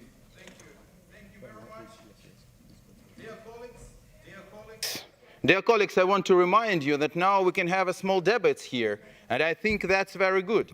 And I was listening to the speech of Monsieur Lacroix, and my question is very simple. In your speech, you haven't said even one word about how this war, awful war in Gaza, has started. You haven't said about this at all. You haven't said one word about October 7. You haven't said about one word about who started this war. It's hypocrisy. Okay. Blue card for Mr. Lacroix. Yes. Mr. Lacroix, 30 seconds. 30 seconds.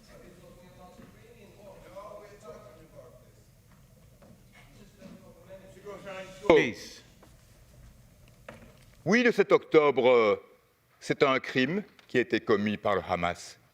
Et je l'ai dit à chaque débat, à chaque moment où j'ai pris la parole, mais vous n'étiez pas là pour l'entendre. Vous n'entendez que ce que vous voulez et votre idéologie haineuse d'extrême droite vous empêche d'avoir le moindre cœur pour la souffrance palestinienne. Et la souffrance israélienne et les victimes israéliennes, c'est lamentable de la part du Hamas de s'être comporté comme cela. Et là aussi, je condamne fermement le Hamas. Next speaker. Thank you. Next speaker is Abdurrahman Papakan. Thank you, Mr. President. Gaza is unfortunately still grappling with a tragedy that has lasted for nearly 2.5 years. The binding provisions of the peace agreement signed on October 13 continue to be systematically violated by the State of Israel. Despite the binding nature of this agreement being confirmed with the participation of 30 states, Israel is not complying with the agreement on fundamental points and continues to do so by concealing and manipulating the world. Some points to be discussed. First, direct targeting and killing of civilians. During the period covered by the agreement, the death toll has reached 483, of which 92% were civilians. Of these civilian deaths, 45% were children and women. 97% of the deaths were targeted within the yellow line area, which should be under protection according to the ceasefire agreement. This demonstrates that these crimes are not the result of individual incidents or field errors. Rather, they are product of a systematic and deliberate policy directly targeting civilians. Second, injuries and the continued targeting of civilians. The number of injured has reached a total of 1,294, averaging 13 people per day, of which 60% are children and women. Third, suffocation of the health sector and the collapse of the medical system. To cripple the health sector in the Gaza Strip, Israel imposed a siege that almost completely paralyzed the operational capacity of health facilities. Fourth, Israel's blocking to the aid entry conditions stipulated in the agreement. Although the agreement explicitly states the entry of 600 aid trucks daily, Israel violated this clause from the very first day it came into effect, obstructing direct international control over border crossings. Field documents show that average daily entry amounted only 40% of the agreed upon amount. This situation led to widespread paralysis in essential services, particularly hospitals, bakeries, transportation, and energy sector, and preventing even a minimal return to normalcy. Fifth, suffocation of infrastructure and deepening humanitarian crisis. Israel is pursuing a systematic policy aimed at paralyzing civilian life and preventing humanitarian recovery by preventing the operation of the only power plant in Gaza Strip, banning the entry of solar panels, oven equipment, rescue and ambulance, and not allowing the entry of prefabricated structures, temporary homes, and sufficient tents. Sixth, closure of the Rafah border crossing and restriction of humanitarian movement. Since the agreement came into effect, Israel has directly violated the terms and spirit of agreement by keeping Rafah border crossing closely in both directions. In conclusion, it's a must for international community to put a systematic pressure on Israel regarding these vital matters. Thank you. Thank you. Next, Fabian Molina, you have the floor.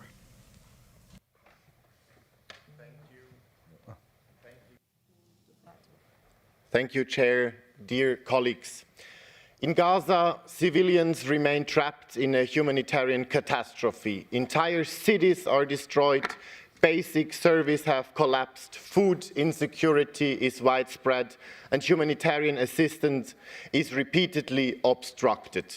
While the release of the remaining Israeli hostage is welcome news to open the way for the next steps of the comprehensive plan to end the Gaza conflict endorsed in UN Security Council Resolution 2803/2025, many urgent issues remain unresolved. The governance and militarization of Gaza by Hamas are not compatible with lasting peace. At the same time, collective punishment, settler violence, forced displacement, and the suspension of several international non-governmental organizations by Israeli authorities are unacceptable. NGOs are indispensable for life-saving humanitarian assistance, and any obstruction or destruction of UN premises is inexcusable. These actions undermine the fragile progress of the ceasefire and threaten multilateralism itself. As members of this Assembly, we cannot ignore these obstructions. The same applies to the setup of the so-called Board of Peace. Peace cannot be outsourced to informal bodies without democratic legitimacy, accountability, transparency, or international consensus. Such approaches risk weakening multilateral institutions and marginalizing international law instead of strengthening them. Sustainable peace is built through inclusive, rule-based processes, and I'm grateful to the Secretary General Alain Berset in his remarks to the Assembly that he emphasized that the UN multilateralism and the rule of law must not be replaced by power politics. So what do we urgently need? First, an immediate and lasting ceasefire. Second, unrestricted humanitarian access and effective protection of civilians, including journalists, fully compliant with international humanitarian law. Third, a strong and central role of the United Nations as the legitimate framework for humanitarian coordination. Fourthly, strengthening international criminal justice in order to deal with the most serious crimes committed and to prevent impunity. And fifth, a renewed commitment to a credible peace process based on international law and a two-state solution ensuring security, freedom and self-determination for both Palestinians and Israelis. Europe bears a historic responsibility to uphold international law and human rights in Israel and Palestine, and a strong interest in justice, peace and stability. All member states of the Council of Europe must commit themselves more decisively to this cause. Thank you. And now, Ms. George Lucate, you have the floor.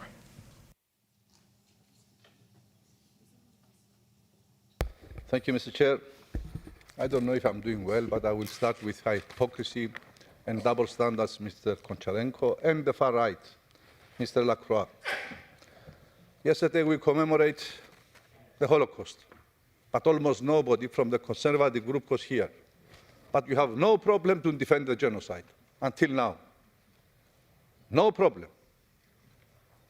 Secondly, speaking about double standards, we have condemned this assembly so many times Hamas attacks, terrorist attacks, but you have never condemned the genocide that it was taking place. Human lives of Israelis are precious, and they should be, but Palestinian lives, as they are human animals, does not deserve dignity, according to you. Double standards, yes. Women, Israeli women in Israel has rights. What about the Palestinian women? What about the tens of thousands of Palestinian women, of children? 30 children every day for 2 years were murdered by the IDF. You said nothing, and you are still saying nothing. What about the women under apartheid? I left my speech. I was covered by a beautiful speech by Saskia, by Jan, by many other, Antonio, and many other friends here. There is a dark page in the history of this organization, one of the darkest, because it took us 2 years to speak about the genocide. And the first resolution, I will insist saying that, the first resolution was calling Israel to continue the genocide until it will fully dismantle Hamas. That was the first resolution we have. But you insist, some of you insist. It's a shame. Yes, we should be consistent when we defend human rights, when we defend international law and international humanitarian law. All lives are equal, and all lives, all citizens deserve respect of their rights. And this is why we are here. And we, at least, we will continue to do the same thing in consistency, with no double standards. Thank you very much, dear colleagues. Thank you. Mr. Bernard Sapella, you have the floor.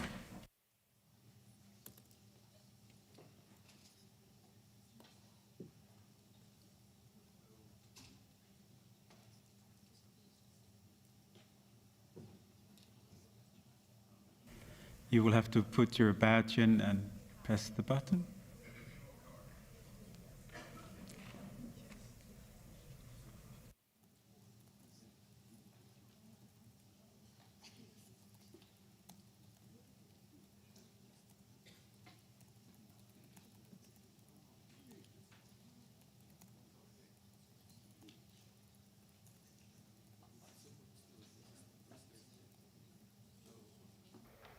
Where do we go from here? Yeah? Oh my gosh. So keep it in. I have to keep it, yeah. Thank you, Chair, and I'm sorry it took me some time. But let me say this. If we are to ask ordinary, average Palestinians in the Gaza Strip and the West Bank, what do you want? Ordinary Palestinians. The answer will be, we want to be treated as human beings, period. And I am inspired in this by no other than the Jewish Torah, which was the first to say that all people are created in God's image. All people. Not only Jewish people, but all, Muslims, Christians, atheists, whoever. So today, being treated as an ordinary human being is not going in the Gaza Strip, and it's not going in the West Bank.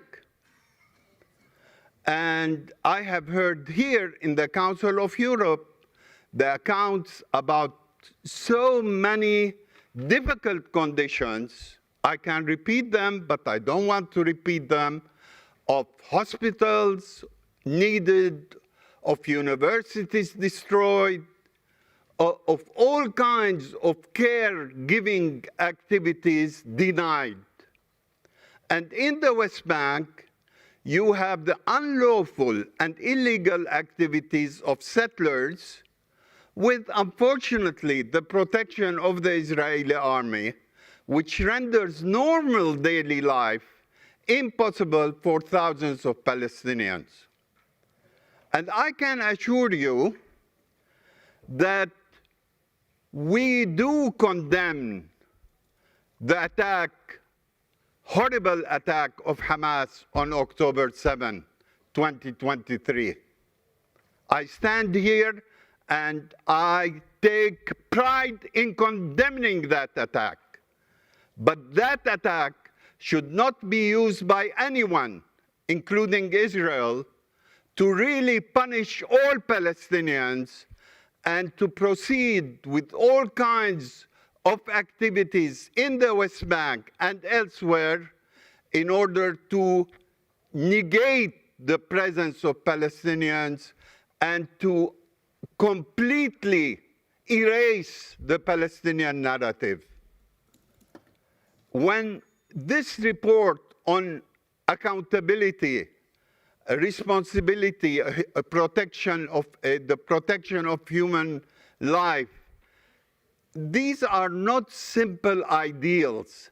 These are needed structural realities that need to be applied in order for Palestinians and Israelis to go forward and eventually to reconcile and to work out a just and lasting peace for the benefit of Israelis and Palestinians. Otherwise, if this continues, if these present conditions continue in the Palestinian occupied territories, we are into an enormous slide into chaos and nowhere. So, Council of Europe, stand firm and call for the protection of human life in the occupied territories. Thank you. Thank you. Ms. Sandra Regol, you have the floor.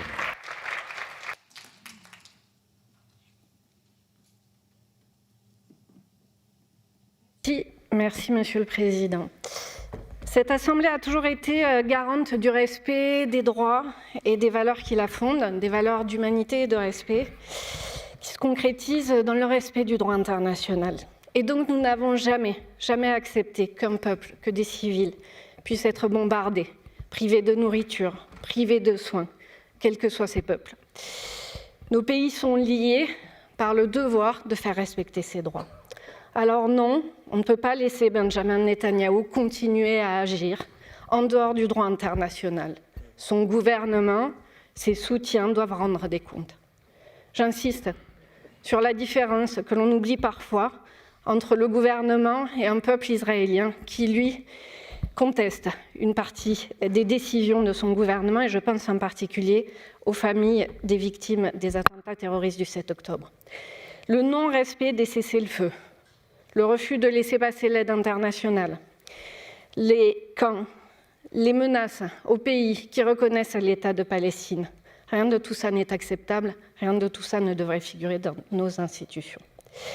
La colonisation, encore utilisée comme un outil pour affaiblir le peuple palestinien, ne peut pas rester de côté. Et oui, comme le rappelait notre collègue palestinien, les peuples d'Israël et de Palestine, comme l'essentiel des peuples de nos pays représentés ici, ont le droit de vivre en paix.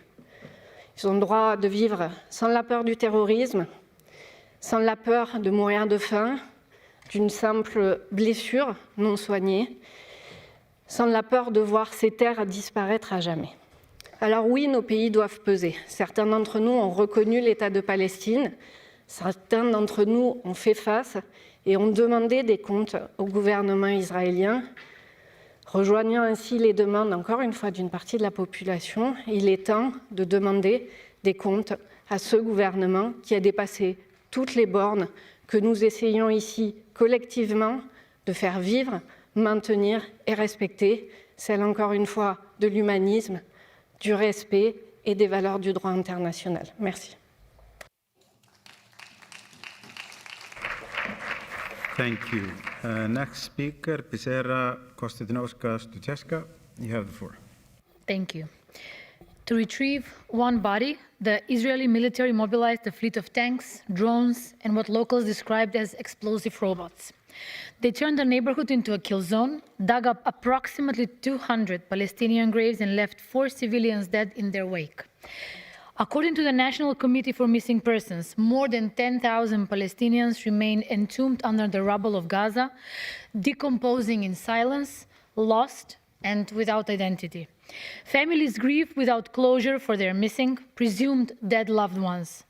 There are no explosive robots clearing the way for them, no forensic teams flying in to identify them, and no global outcry demanding their recovery.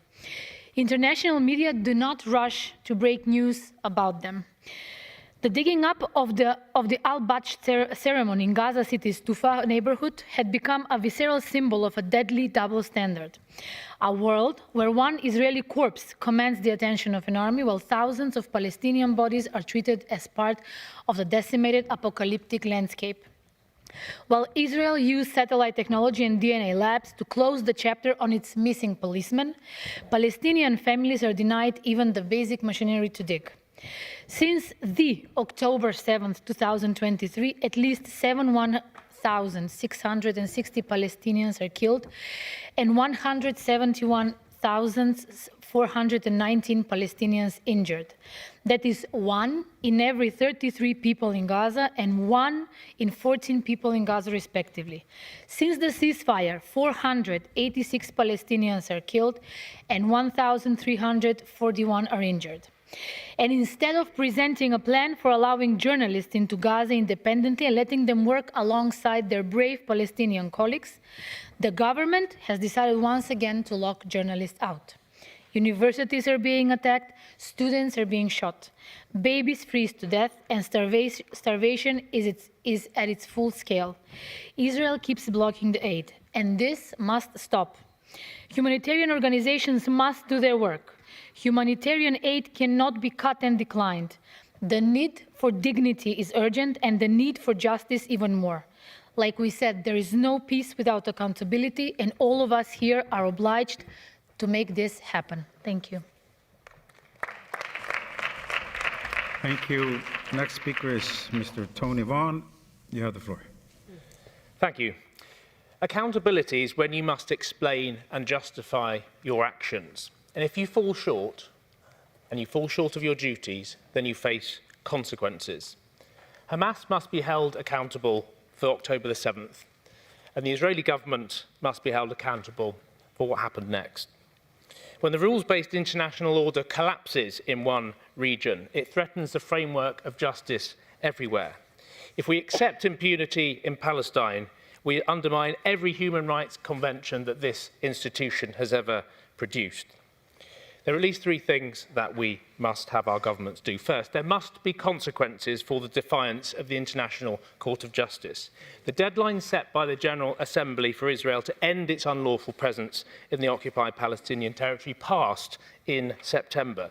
We cannot simply note this non-compliance. Our governments must ensure that our trade agreements and our diplomatic relations do not recognise or aid this unlawful presence, particularly regarding settlements in the West Bank. If the highest court of the world declares an occupation illegal, there must be concrete consequences and downsides to change the calculus for Israel. Second, we must defend the humanitarian lifeline. Right now, a new administrative framework threatens to deregister dozens of international NGOs, effectively banning them from operating in Gaza. This isn't just red tape, it's contrary to the provisional measures ordered by the ICJ to prevent genocide. We must collectively demand the immediate reversal of these deregistration threats and open the Rafah crossing. Humanitarian access is a legal obligation under the Geneva Conventions, not a bureaucratic privilege that can be revoked at will. Third, we must stop the creeping annexation of the West Bank. While eyes were on Gaza, the demolition of structures in Area C in East Jerusalem accelerated. We must demand an immediate moratorium on these demolitions. We cannot speak of a two-state solution while physically erasing the possibility of one on the ground. Some will argue that the new geopolitics that we face makes these demands unrealistic. But international law and international justice are what we stand for, not the politics of might is right. The rules-based order is not self-sustaining. It requires our active defence. As parliamentarians, we must be clear. The ICJ's provisional measures are binding. Humanitarian access is non-negotiable, and annexation is illegal. But most important of all, the law applies to everybody. Thank you. Our next speaker is Ms. Seneb Yildiz. You have the floor. Thank you, Chair. Dear colleagues, I would like to express once again my disappointment that our Assembly is holding a current affairs debate once again on Gaza instead of debate under urgent procedure. Since the announcement of the ceasefire, violence has not ended. A night free from bombardment, a morning spared from fear, a seat in a classroom, and a home over their heads. This is the modest hope Gazan children hold for this year. Dear colleagues, as Ali Begovic wisely said, history is written by Allah. We only decide where we stand. Today, standing on the right side of the history means acknowledging that a ceasefire which allows starvation and collective punishment is not peace. It is a continuing siege by other means.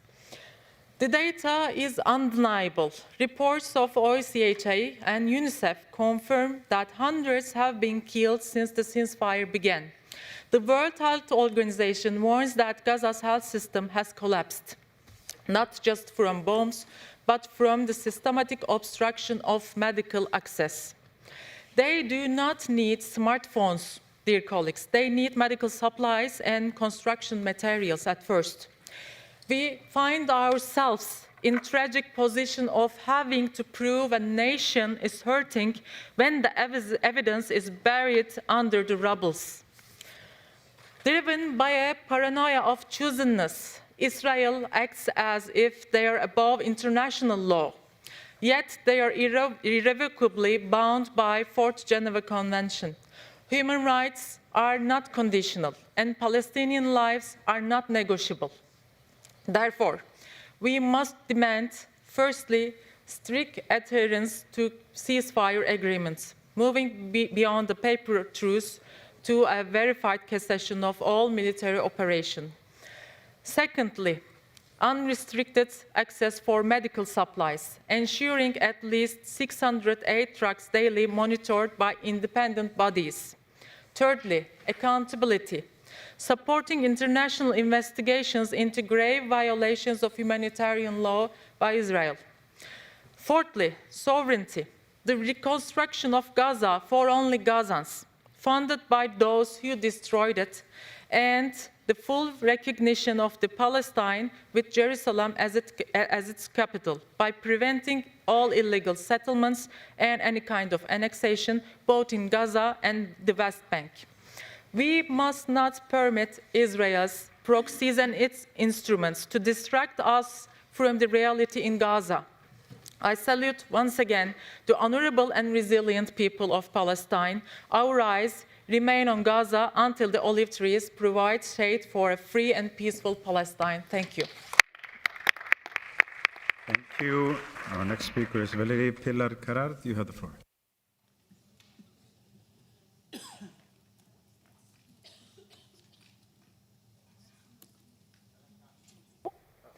Merci, Monsieur le Président. Le cessez-le-feu constitue une étape indispensable. Mais il ne saurait être une fin en soi. À Gaza comme en Cisjordanie, il doit ouvrir un temps de responsabilité collective, protéger les civils, répondre à l'urgence humanitaire et garantir le respect du droit international humanitaire et du droit humain. À Gaza, les besoins restent immenses malgré des combats. Accès à l'eau potable, aux soins médicaux, à la nourriture, à l'électricité, à un abri digne, des besoins vitaux qui dépendent encore largement de l'action des ONG internationales. Celles-ci fournissent plus de la moitié de l'aide humanitaire, soutiennent la majorité des hôpitaux de campagne, assurent l'essentiel des activités liées aux abris et prennent en charge les enfants souffrant de malnutrition aiguë sévère. Or, cette architecture humanitaire est aujourd'hui gravement menacée. De nouvelles règles d'enregistrement imposées aux ONG internationales risquent de contraindre, dès le mois de mars, 37 organisations essentielles à cesser leur activité à Gaza et en Cisjordanie. Ces mesures, qui conditionnent l'accès humanitaire à des exigences administratives et au partage de données sensibles sur le personnel, portent atteinte à l'indépendance, à l'impartialité et à la sécurité de l'action humanitaire. Priver une population civile d'ONG indispensables n'est pas une mesure technique, c'est une honte. C'est un moyen détourné de faire entrave à l'aide humanitaire. C'est une décision aux conséquences humanitaires directes dans un contexte où plus d'1 million de personnes ont encore un besoin urgent d'abri et où une famille sur 4 ne dispose que d'un seul repas par jour. Le droit international humanitaire est pourtant clair. L'assistance humanitaire doit être facilitée, protégée et non entravée. Nombre de ces organisations humanitaires ont leur siège dans nos États. Cette réalité nous confère une responsabilité particulière. Il nous appartient de faire respecter le droit international humanitaire et de mobiliser l'ensemble des moyens à notre disposition, diplomatiques, politiques et économiques, afin d'obtenir un changement de cap des autorités israéliennes et la levée des entraves à l'action humanitaire. Cette exigence vaut également pour la Cisjordanie. Le cessez-le-feu à Gaza ne peut justifier ni une aggravation des violences, ni des restrictions supplémentaires, ni des atteintes aux droits fondamentaux de la population civile. Le respect du droit international ne peut être sélectif. Assurer la protection humanitaire et le respect du droit international à Gaza et en Cisjordanie, c'est affirmer que la vie des civils n'est pas négociable. C'est rappeler que le droit ne s'interrompt pas avec la guerre et c'est poser les bases indispensables d'une paix durable. Thank you. Next speaker is Manuel Fernandez.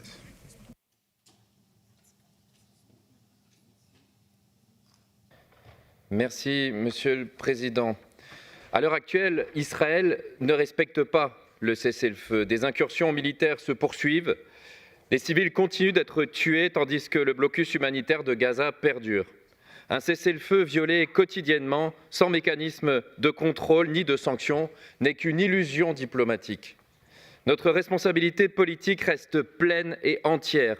Nous devons parvenir réellement à la protection immédiate des populations civiles et à l'application stricte du droit international à Gaza comme en Cisjordanie. Car ce que nous avons vu depuis plus de 2 ans ne peut être ni relativisé ni effacé.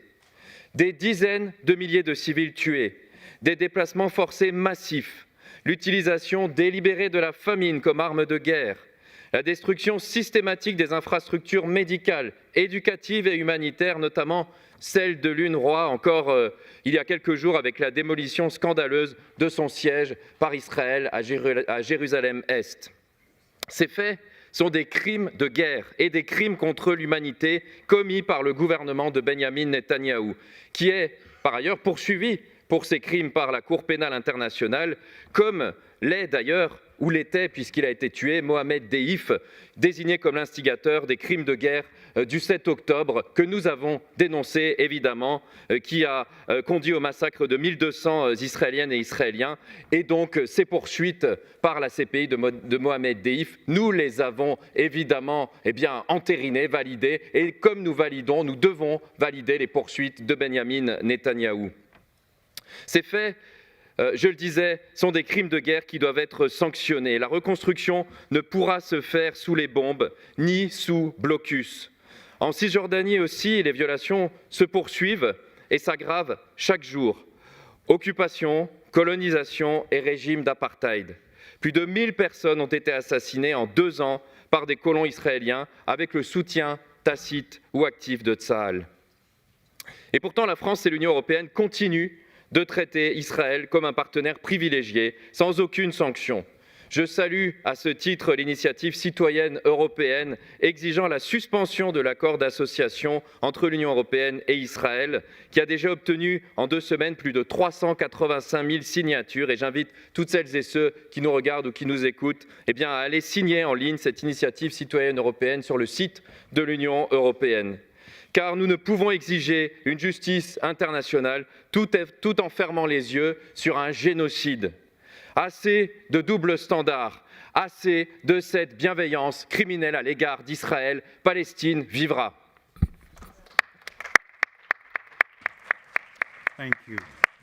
I must now interrupt the list of speakers. The speeches of members on the speakers list who have been present during the debate but have not been able to speak may be given to the table office for publication in the official report.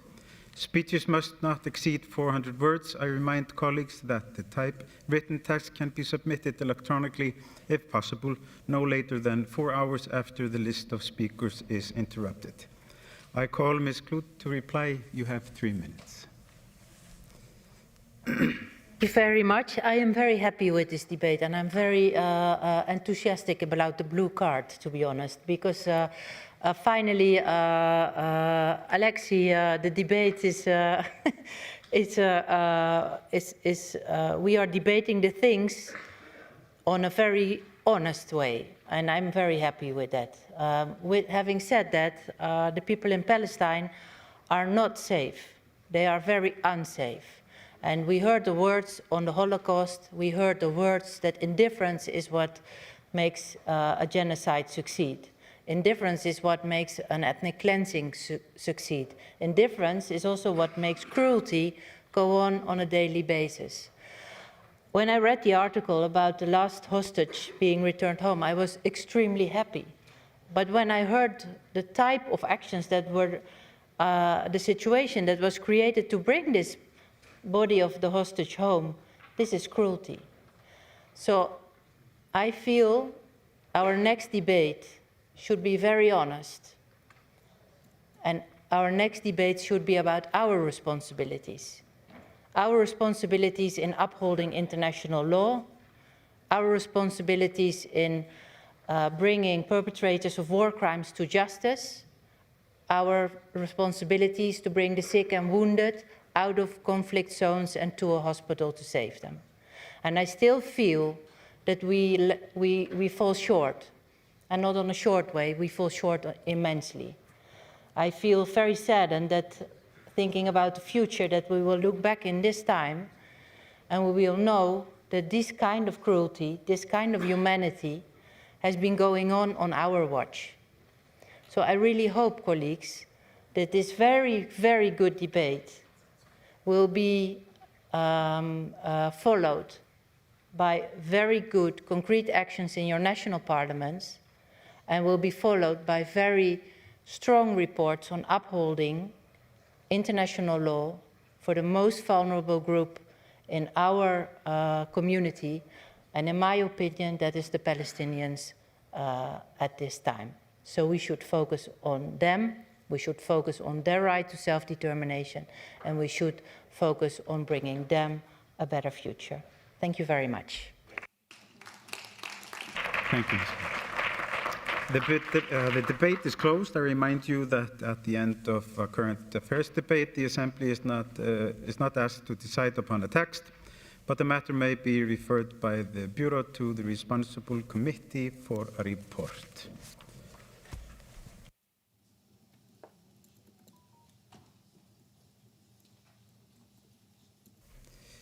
The next item of business this afternoon is the debate on the report titled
Colleagues, good evening. We will resume our session with the next item of business this evening, and the debate on the report titled Draft Additional Protocol to the Convention on Human Rights and Biomedicine concerning the protection of human rights and dignity of persons with regards to involuntary placement and involuntary treatment within mental health services, document 16309. It is presented by colleague Ms. Carmen Leet on behalf of the Committee on Social Affairs, Health and Sustainable Development. Colleagues, in order to finish by 6:30 p.m., I will interrupt the list of speakers at about 6:25 to allow time for reply and the vote. I call Ms. Leet, Rapporteur.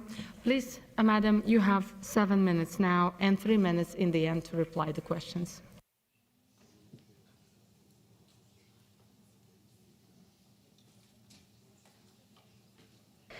Gracias, Presidenta. Estimados colegas, voy a hablar en la lengua de Cervantes.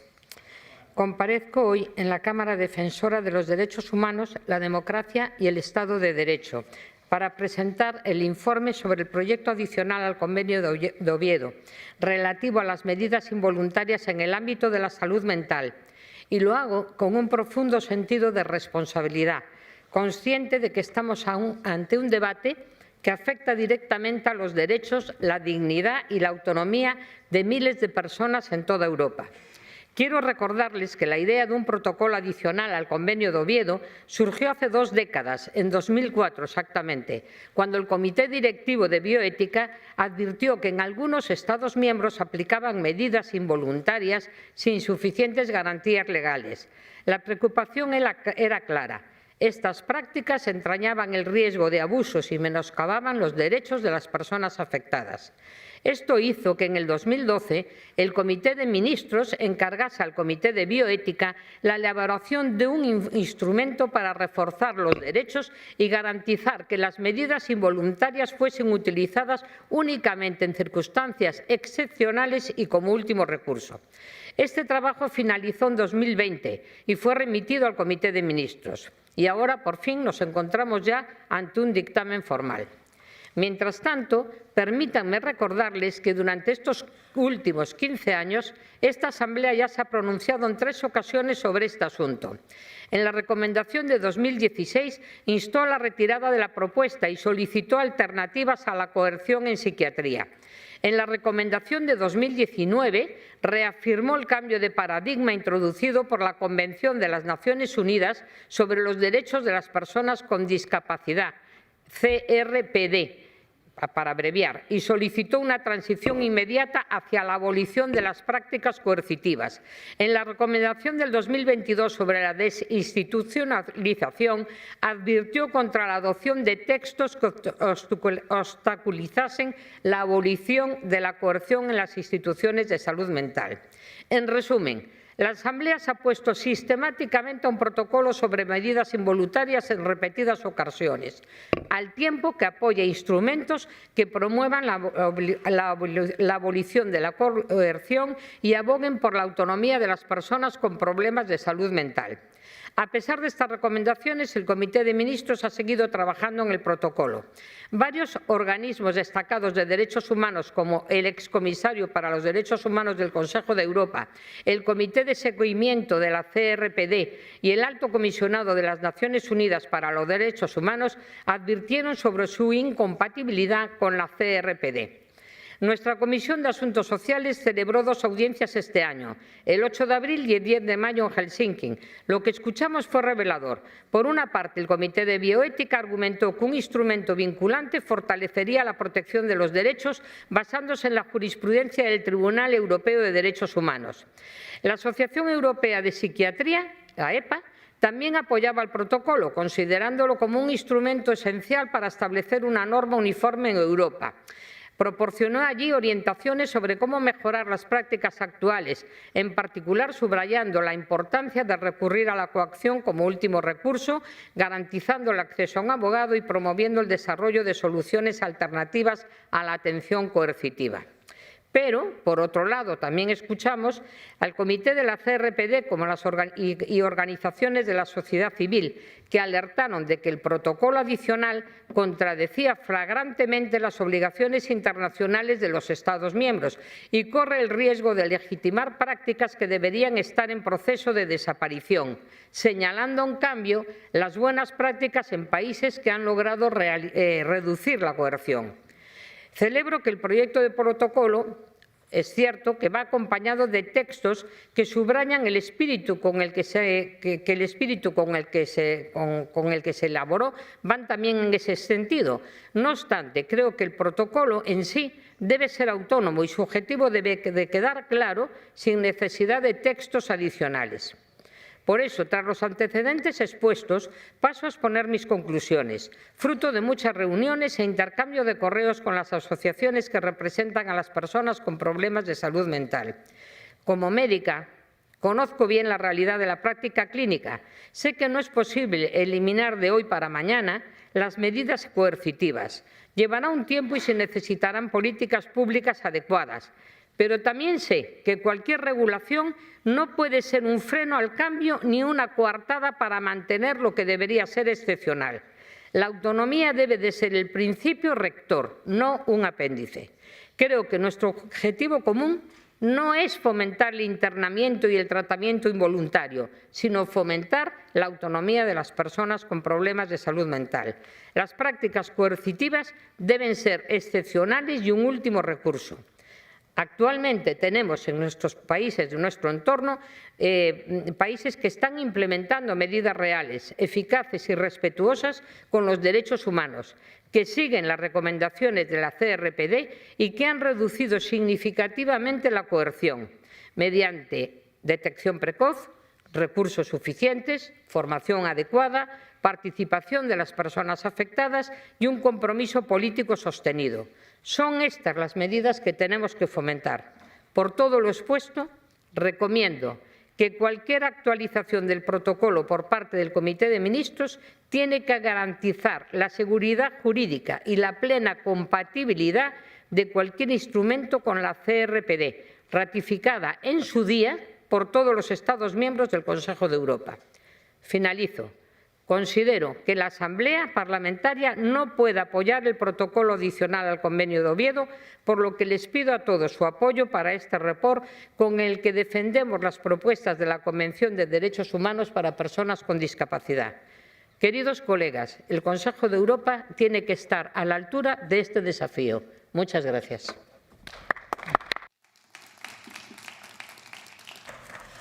Gracias, Ms. Carmen. Now, colleagues, I open the floor of the speakers on behalf of the political groups. And first, I call to this debate the representative of ECPA group, Madame Gavrila.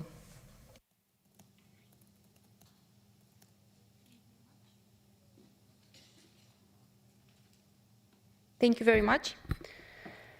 Ladies and gentlemen, we would like to explain why we support this opinion and therefore cannot support the draft additional protocol of the Committee of Ministers on involuntary placement and involuntary treatment in mental health care. First, we remain concerned that the draft protocol assumes that coercive measures can be rendered acceptable through regulation. In our view, coercion should not be normalized, but progressively reduced and replaced with more humane and effective forms of support. Second, all member states of the Council of Europe have ratified the United Nations Convention on the Rights of Persons with Disabilities. This convention makes clear that disability, including psychosocial disability, must not justify deprivation of liberty or forced treatment. We therefore believe that the compatibility of the draft protocol with existing international human rights obligations requires careful reconsideration. Third, mental health conditions are highly individual and complex. Standardized rules and involuntary measures often fail to reflect this reality. We note with concern that coercive practices can cause lasting harm, including trauma and a loss of trust in mental health services, as reported by many people with lived experiences. Fourth, we wish to recall the consistent position of this Assembly. Over recent years, we have promoted autonomy and the modernization of mental health services, with a strong emphasis on voluntary, community-based support. In our assessment, the draft protocol does not sufficiently reflect this direction and may risk slowing ongoing reform efforts. Fifth, we believe that more constructive alternatives are available. These include strengthening community-based mental health services, developing supported decision-making mechanisms, and investing in prevention and de-escalation strategies that can effectively reduce the use of coercive measures. Protecting human rights requires careful consideration, but it must remain firmly grounded in respect for dignity, autonomy, and the expressed will of the individual. For these reasons, and in agreement with the draft opinion, we are unable to support the draft protocol of the Committee of Ministers in its current form and encourage continued dialogue towards a more rights-based and person-centered approach to mental health care in Europe. Thank you.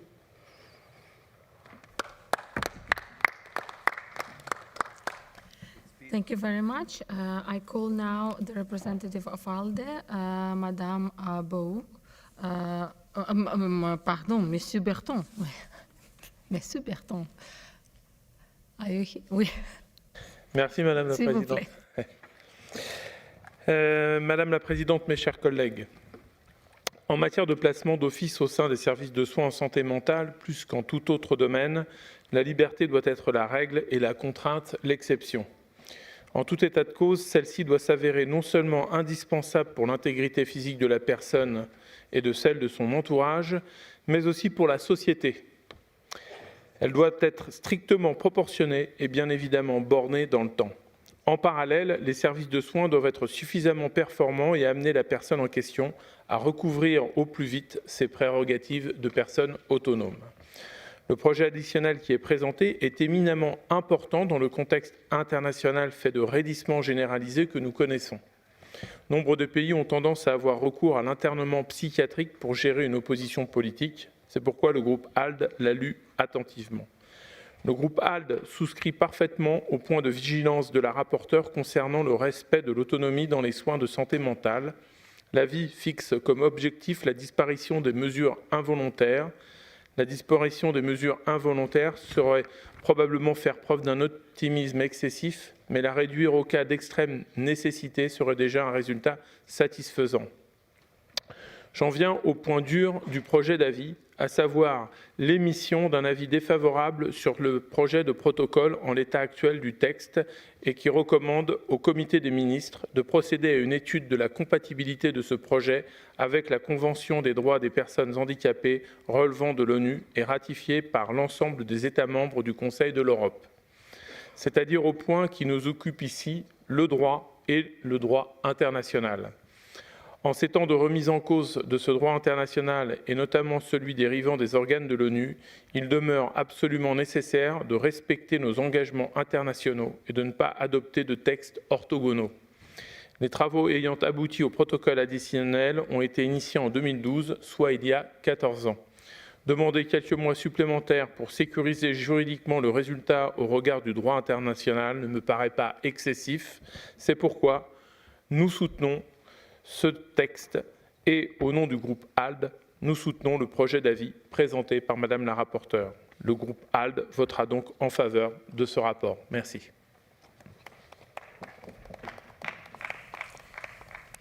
Merci, Monsieur Boix.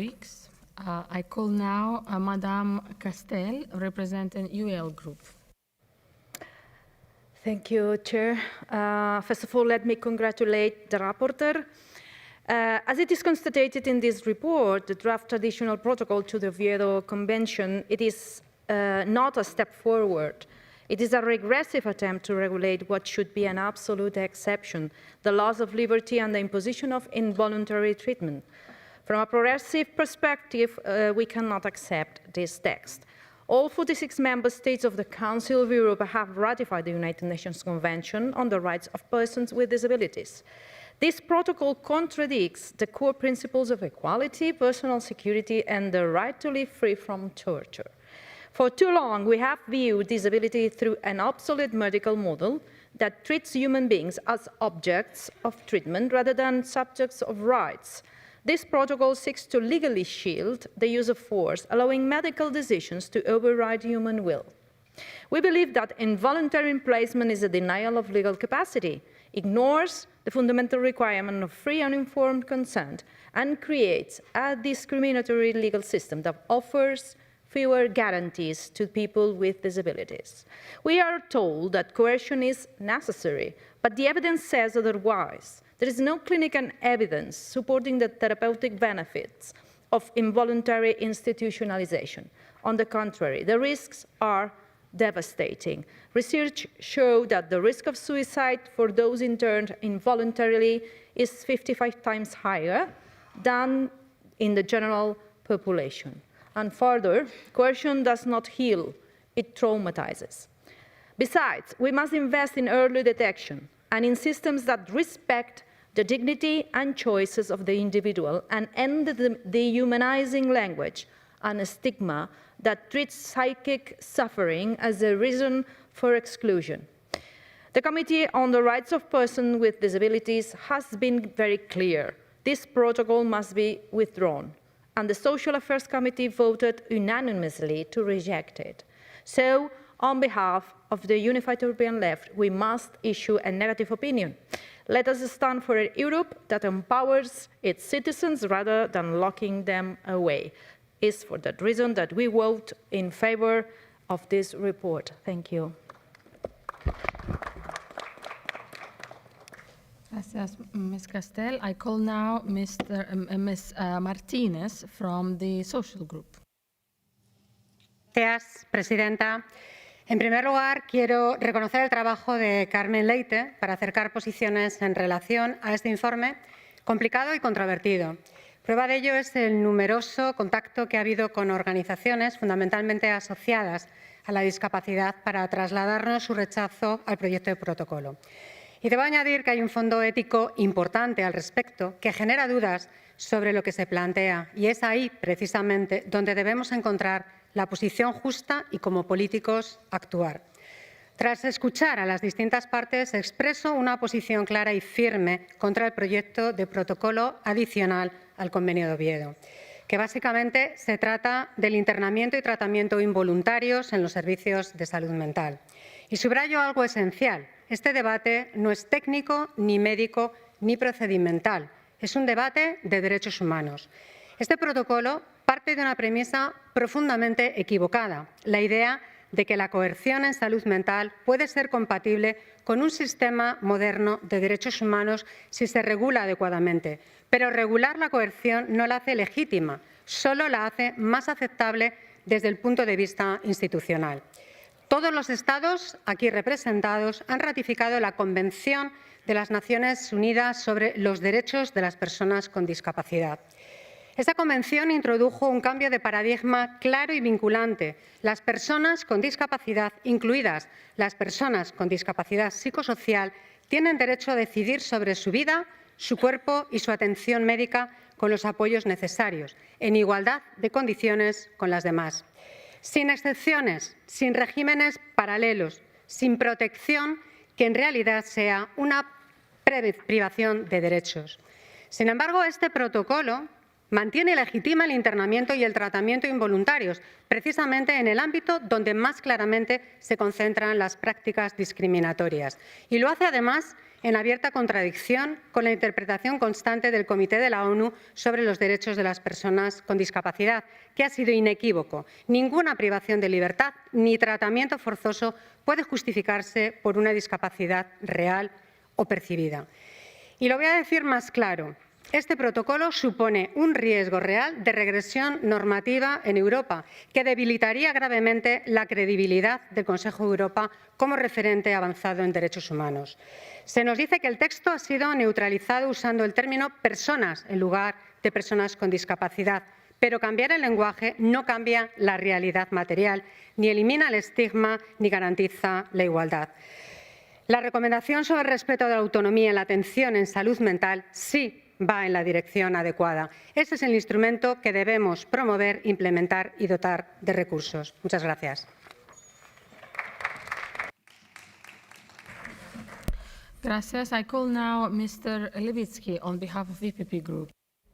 Thank you very much, Madam Chair. Madam Chair, dear colleagues, at the outset, I would like to warmly thank Carmen Leite for her thorough, courageous and responsible work as rapporteur. I thank her not only for the report itself, but above all for her clear and ambiguous call to reject the draft additional protocol in the current form. This position reflects genuine concern for human rights, understood in a coherent manner and in full compliance with the international obligations of the Council of Europe. I take the floor on behalf of the group of European People's Party. Let me state this clearly. Our entire group supports the reporter's conclusions and thank her for her consistency and for her fidelity to the values on which the Council of Europe is founded. The core of the matter is very simple and must be stated plainly. The absolute foundation of all action in the field of mental health must be the right of persons with disabilities as enshrined in the United Nations Convention of the right of people with disabilities. This is not a referent point among many. It's the primary, overriding and binding standard. Only after full respect for the autonomy, dignity, legal capacity and equality of persons with disabilities has been ensured can there be any discussion of last resort measures. Coercive measures, if they are ever to be considered at all, must remain exceptional and strictly a last resort, not something to be systematized through the separate binding protocol at the risk of likening the standards of the United Nations Convention. The draft before us today, unfortunately, fails to respect this principle to a sufficient degree. For this reason, it must be rejected. First come human rights, as defined by the United Nations Convention.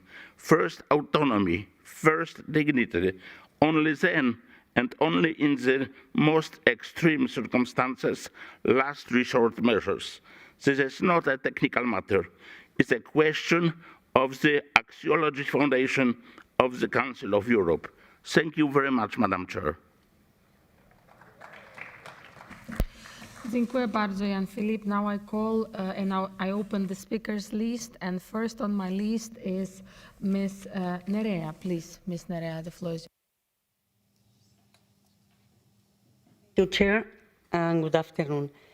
Bien, el protocolo adicional al Convenio de Oviedo sobre derechos humanos y dignidad de personas con trastornos mentales en lo referente a su internamiento y tratamiento involuntario ha generado en todos los años que lleva dando vueltas oposición. Oposición en organizaciones diversas, entre los representantes de personas con discapacidad, en esta propia Asamblea, incluso en algunos estados que ya se han definido claramente.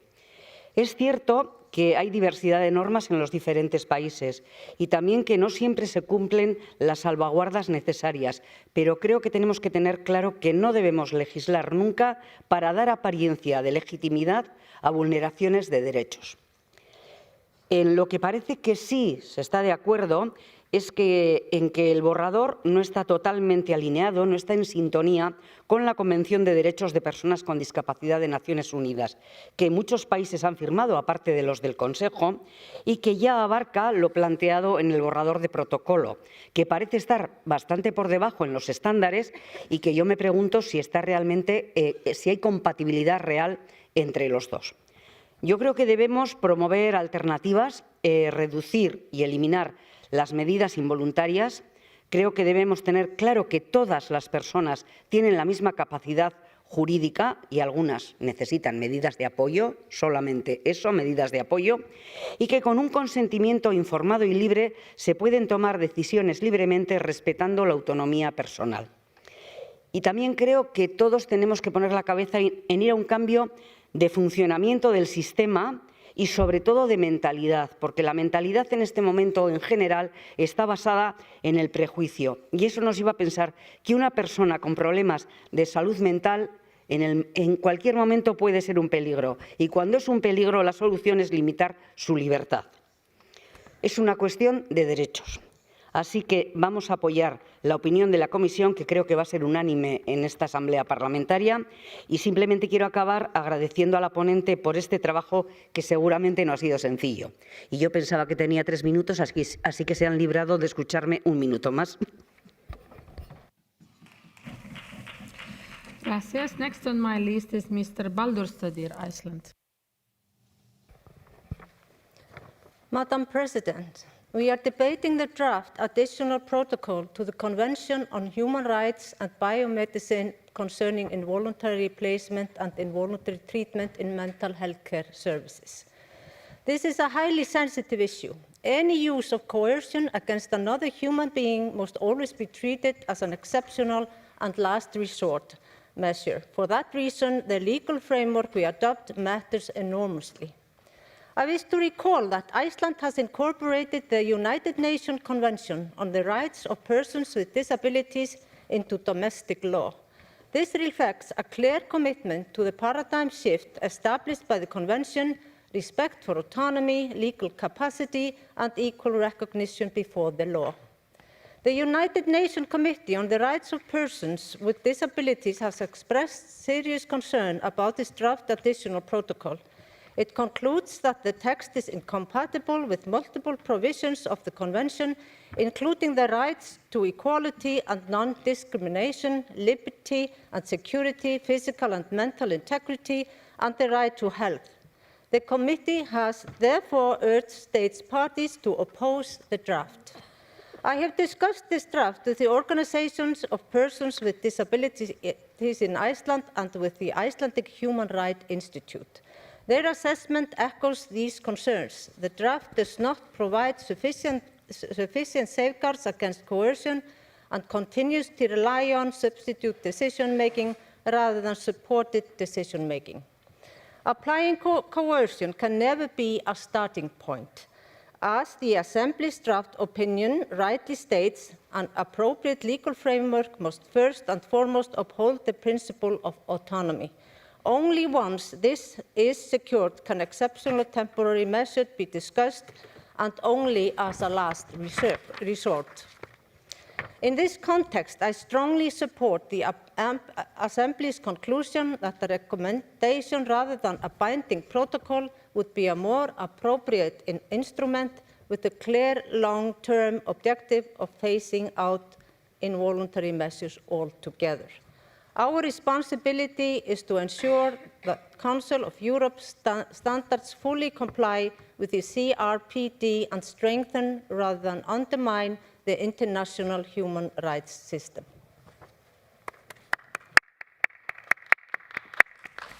Thank you, Anna. I now call Mr. Georgios Stamatis, please. Thank you, Madam President. After English, French, and Spanish, I speak in Greek. So, πολλά συγχαρητήρια στην εισηγήτρια για αυτή την έκθεση. Κυρίες και κύριοι συνάδελφοι, έχουμε στα χέρια μας δύο πολύ σημαντικά έγγραφα. Έχουμε τη Σύμβαση των Ηνωμένων Εθνών για τα άτομα με αναπηρίες, για τα δικαιώματά τους και έχουμε τις κατευθυντήρες γραμμές του Παγκόσμιου Οργανισμού Υγείας. Και αυτοί ουσιαστικά τι μας λένε, αν ήταν εδώ πέρα, μας λένε ότι καλά κάνουμε σήμερα και θα καταψηφίσουμε κάτι πάρα πολύ σημαντικό. Η έκθεση αντανακλά πλήρως σε αυτό που θέλουμε να είμαστε. Και τι θέλουμε να είμαστε? Μια κοινωνία με δικαιώματα, μια κοινωνία στο δικαιωματικό μοντέλο και μια κοινωνία στο συμπεριληπτικό μοντέλο. Αυτό, για να το επιτύχουμε, θα πρέπει να κάνουμε και πολλά άλλα βήματα. Την ίδια ώρα που είμαστε εδώ, πολλοί συμπολίτες μας είναι στα ψυχιατρία, άτομα με αναπηρίες και ψυχικές ασθένειες είναι σε ιδρύματα και δεν γνωρίζουμε πολλές φορές ποιες είναι οι μέθοδοι οι οποίες χρησιμοποιούνται. Γιατί δεν υπάρχουν μόνο οι δημόσιες δομές, υπάρχουν και οι ιδιωτικές. Και συνήθως στις ιδιωτικές δομές, που μπορεί να γίνονται και βασανιστικά μέτρα, επιτρέψτε μου να πω, πολλές φορές δεν ελέγχονται. Η όθηση δεν είναι μόνο σε αυτό που συζητάμε, αλλά δίνεται και από τη σύσταση του Συμβουλίου της Ευρώπης, που δίνει έμφαση στην προσωπική αυτονομία. Είμαστε εδώ και είμαστε υπέρ και της αυτοδιάθεσης του σώματος της κάθε γυναίκας, του κάθε άντρα. Και ταυτόχρονα θα πρέπει και ο κάθε πολίτης με ψυχικές παθήσεις ή άτομο με αναπηρία να μπορεί ο ίδιος να επιλέγει τον τρόπο τον οποίο ο ίδιος θέλει να θεραπευτεί. Και κανένας δεν πρέπει να τον εξαναγκάζει. Σήμερα κάνουμε ένα πολύ σημαντικό βήμα. Και αυτό το βήμα δεν αφορά μόνο τα άτομα με ψυχικές ασθένειες και τα άτομα με αναπηρία. Αφορά και την υπόλοιπη κοινωνία.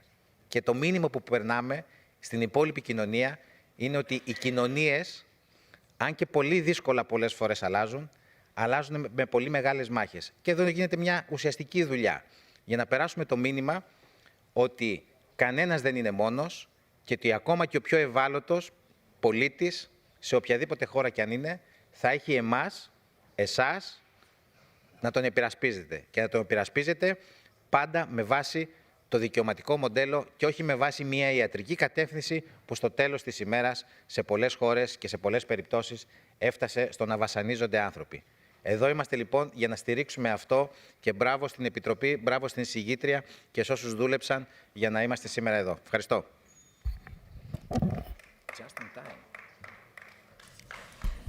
Evharisto, thank you. Colleagues, I must now interrupt the list of speakers, the speeches of the members on the speakers list who haven't managed to speak today or can be given to the table office no later than 4 hours from the moment the list has been interrupted, so from now onwards after 4 hours.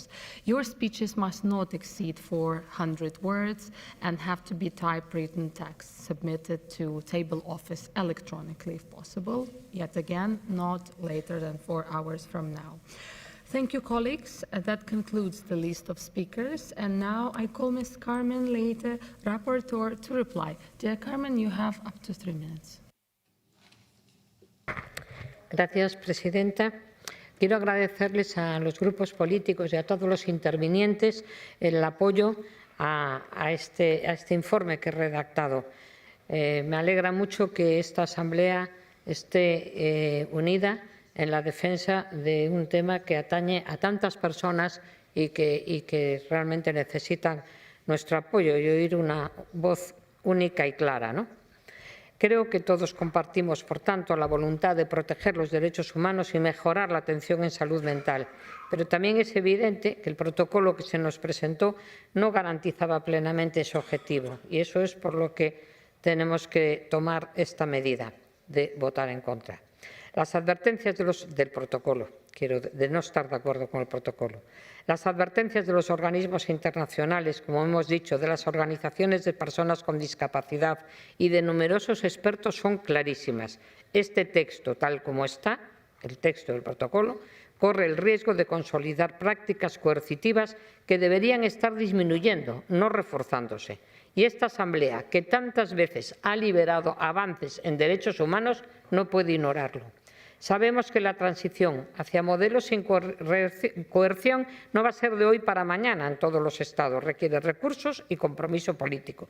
Pero las normas que aprobemos hoy deben impulsar este cambio, no frenarlo. Deben situar la autonomía y la dignidad de las personas en el centro. Por eso, les agradezco nuevamente el apoyo a mi report. No por mí, sino porque es bueno enviar ese mensaje inequívoco del que hablaba al principio. Europa debe avanzar hacia prácticas respetuosas, modernas y plenamente compatibles con la Convención de la ONU sobre los derechos de las personas con discapacidad.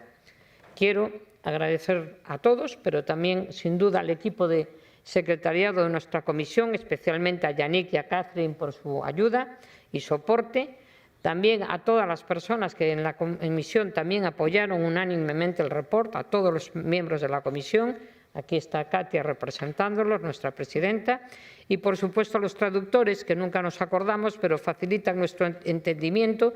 Y, por supuesto, a todos ustedes por escucharme. Muchas gracias.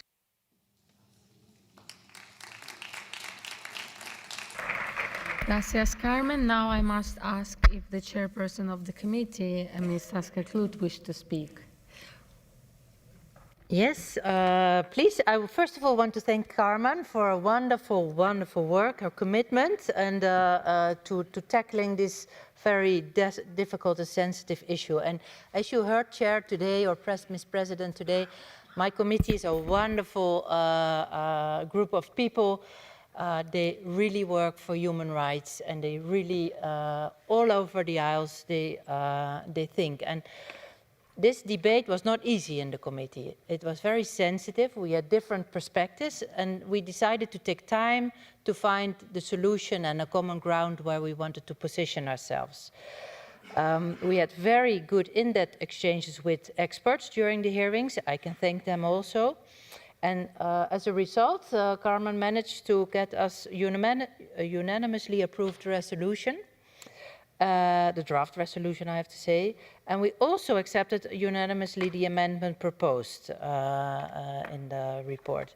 And this means that despite our sometimes heated debates, the committee opinion is very clear. The draft protocol should not be adopted by the Committee of Ministers.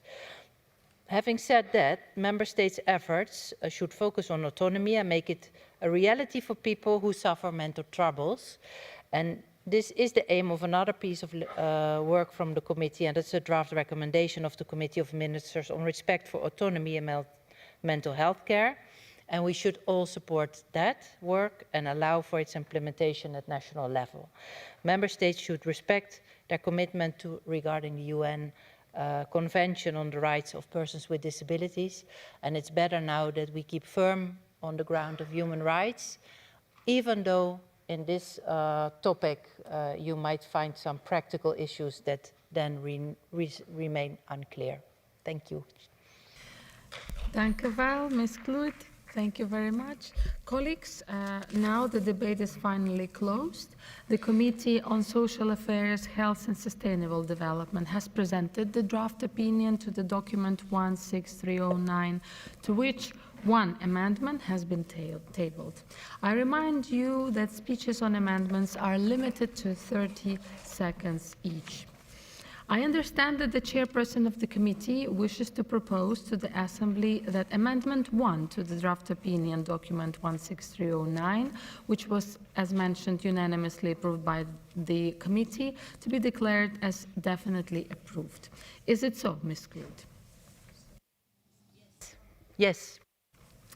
Dank u wel, thank you. If no objections, I see none, I will consider the amendment to be approved. Oh yes, I will have to ask again. Is there any objection, colleagues, in the hall? I see none. Amendment 1 to the draft opinion is therefore approved and will not be called. 13. We will now proceed to the vote, colleagues, on the draft opinion contained in document 16309, and the two-thirds majority is required. The vote is open, colleague.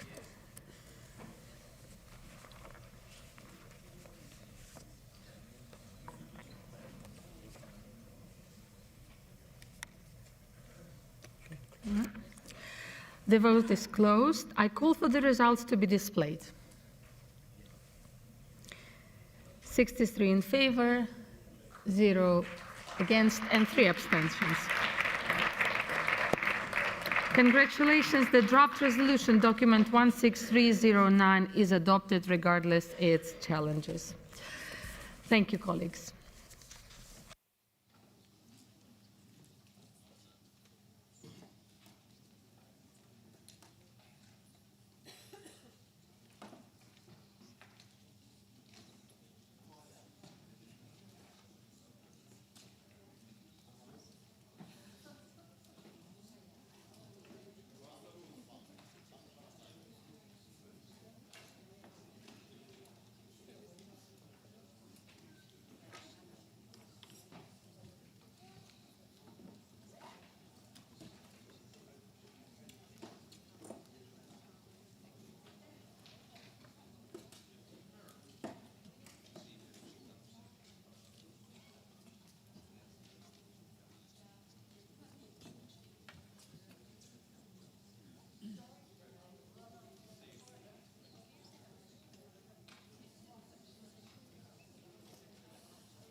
The next item of business this afternoon is the debate on the report titled Socializing at Schools for an Exclusive and Participatory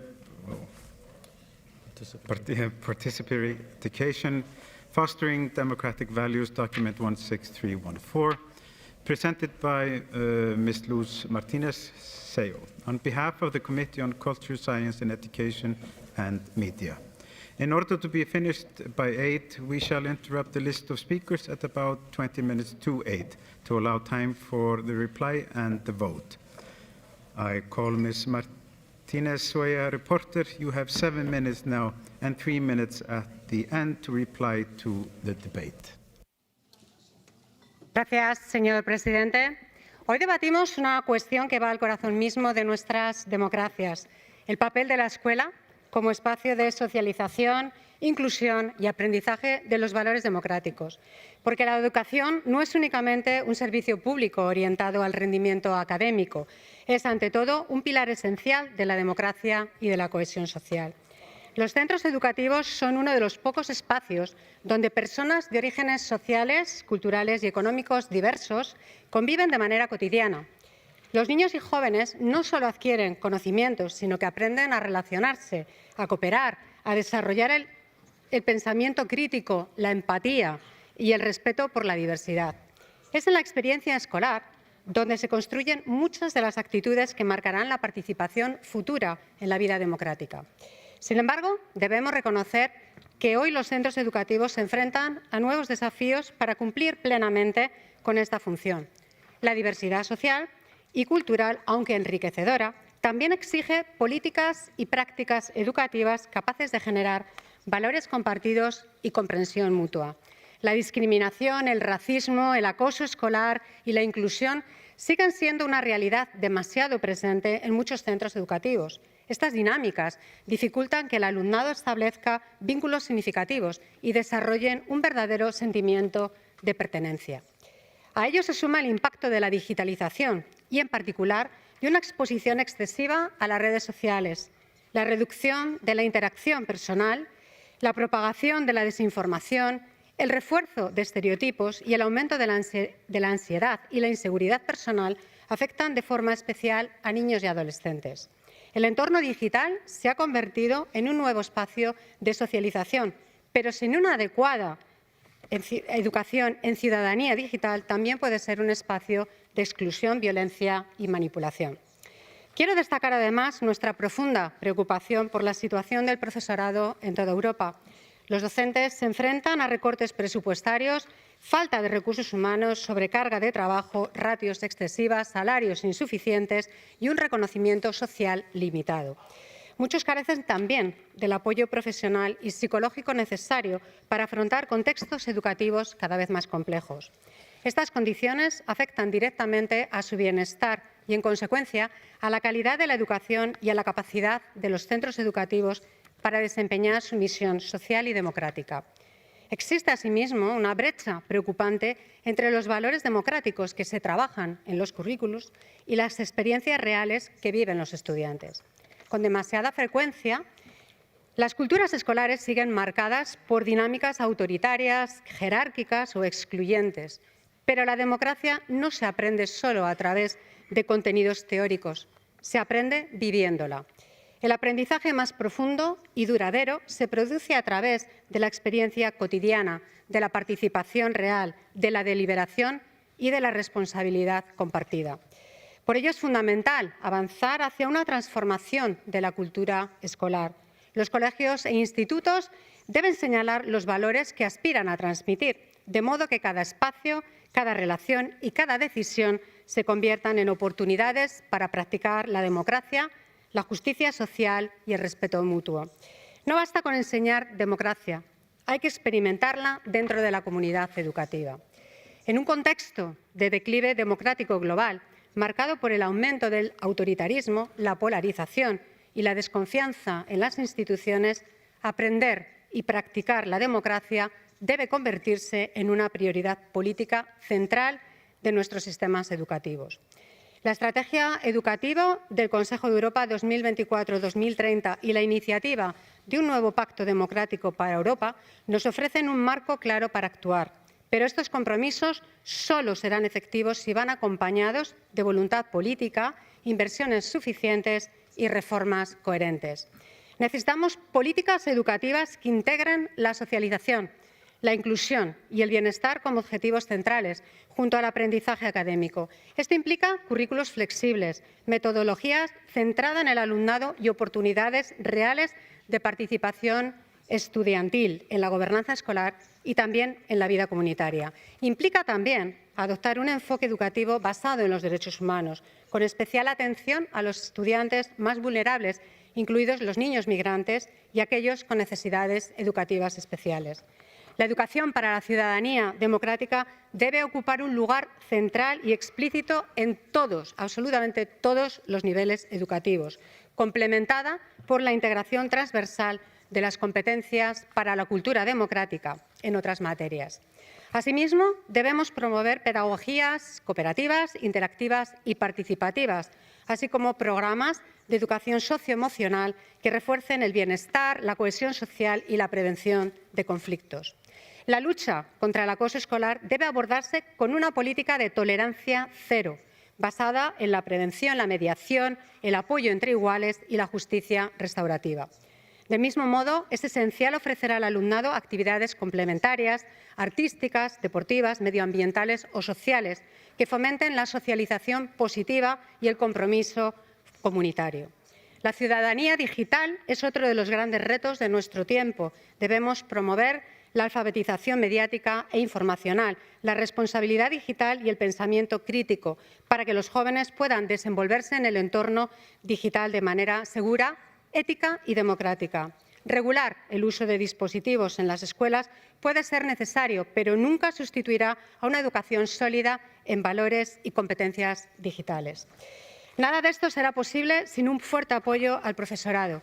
Es imprescindible reforzar su formación inicial y continua en inclusión, educación socioemocional, participación democrática, resolución de conflictos y aprendizaje cooperativo. Debemos ofrecerles recursos, espacios de intercambio profesional y condiciones laborales dignas que les permitan desarrollar plenamente su labor educativa y social. Invertir en la socialización democrática en las escuelas es invertir en el futuro de nuestras sociedades, es fortalecer la resiliencia democrática, combatir la exclusión y preparar a las nuevas generaciones no solo para el mercado laboral, sino para la vida en común. Esa es nuestra responsabilidad colectiva y no podemos permitirnos posponerla. Muchas gracias. Thank you, Ms. Martinez. I remind members that the speaking time limit is 3 minutes. In the debate, I call first speakers on behalf of the political groups. For ALDE, Ms. Karla Moonen. Dear President, dear members of the Assembly, on behalf of ALDE, I would like to thank the rapporteur, Mrs. Siego, for this excellent report. As any parent knows, children are our mirrors of the good, the bad, and the ugly. And schools are mirrors of our society. And as the report states, schools bring together people of different ages, backgrounds, and disciplines to a degree that is only found in a few other spaces. So it's a unique space. Schools show the value and the diversity of our society, but also the problems: discrimination, racism, and exclusion. It is at school that children and young people must learn to deal with these differences, to listen and understand each other, and voice opinions, disagree, discuss, and that develop shared solutions. In the words of the rapporteur, schools must serve as a space where democracy is not only thought, but lived. We warmly welcome all the recommendations in this report to strengthen our children, teachers, and institutions, to protect our youth against the harmful effects of social media. We support regulations such as an age limit, as adopted in France and proposed by my own party in the Netherlands, to enable all children to learn in a way that fits them. We believe in flexible curricula and education that matches individual needs. And to give equal opportunities to all, we should create rich school days with teaching, care, sports, culture, arts, nature, and of course, a warm meal for every child. Democracies can provide solutions to these current and future problems. We can provide a better life for current and future generations. Rather than trying to restore the old order, we should build something better, stronger, more democratic, and more just. Schools are at the foundation of this new order. We wholly agree with the rapporteur that education should be a political priority at this time. The young people in classrooms today are the workers and teachers of tomorrow. We should invest in them and in our future. Now, thank you all. Thank you. And now on behalf of UEL, Mr. Emmanuel Fernandez. Merci, Monsieur le Président. Ce rapport nous rappelle quelque chose d'essentiel et mon groupe remercie la rapporteure pour son travail. La démocratie ne tombe pas du ciel, elle s'apprend, se pratique, s'enseigne. L'école est l'un des premiers lieux où cette expérience peut être possible. Nous partageons pleinement le constat posé. L'école n'est pas seulement un lieu de transmission de savoir, mais un espace de socialisation, de construction du lien social, d'apprentissage du vivre ensemble. Pourtant, partout en Europe, cette mission démocratique de l'école est fragilisée. fragilisés par les inégalités sociales, par la ségrégation scolaire, par la montée des discriminations et du racisme, mais aussi par l'épuisement du personnel enseignant, soumis à des politiques d'austérité et à un manque chronique de moyens. En France, le gouvernement prévoit la suppression de 4018 postes d'enseignants, précisément pour la rentrée de septembre 2026. Dans l'Académie de Strasbourg, ce sont 85 postes qui devraient disparaître à la rentrée. Or, la France fait déjà partie des pays européens aux classes les plus chargées.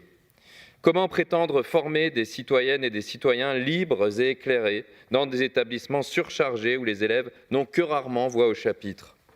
On ne peut pas enseigner la démocratie dans des structures qui, au quotidien, la contredisent.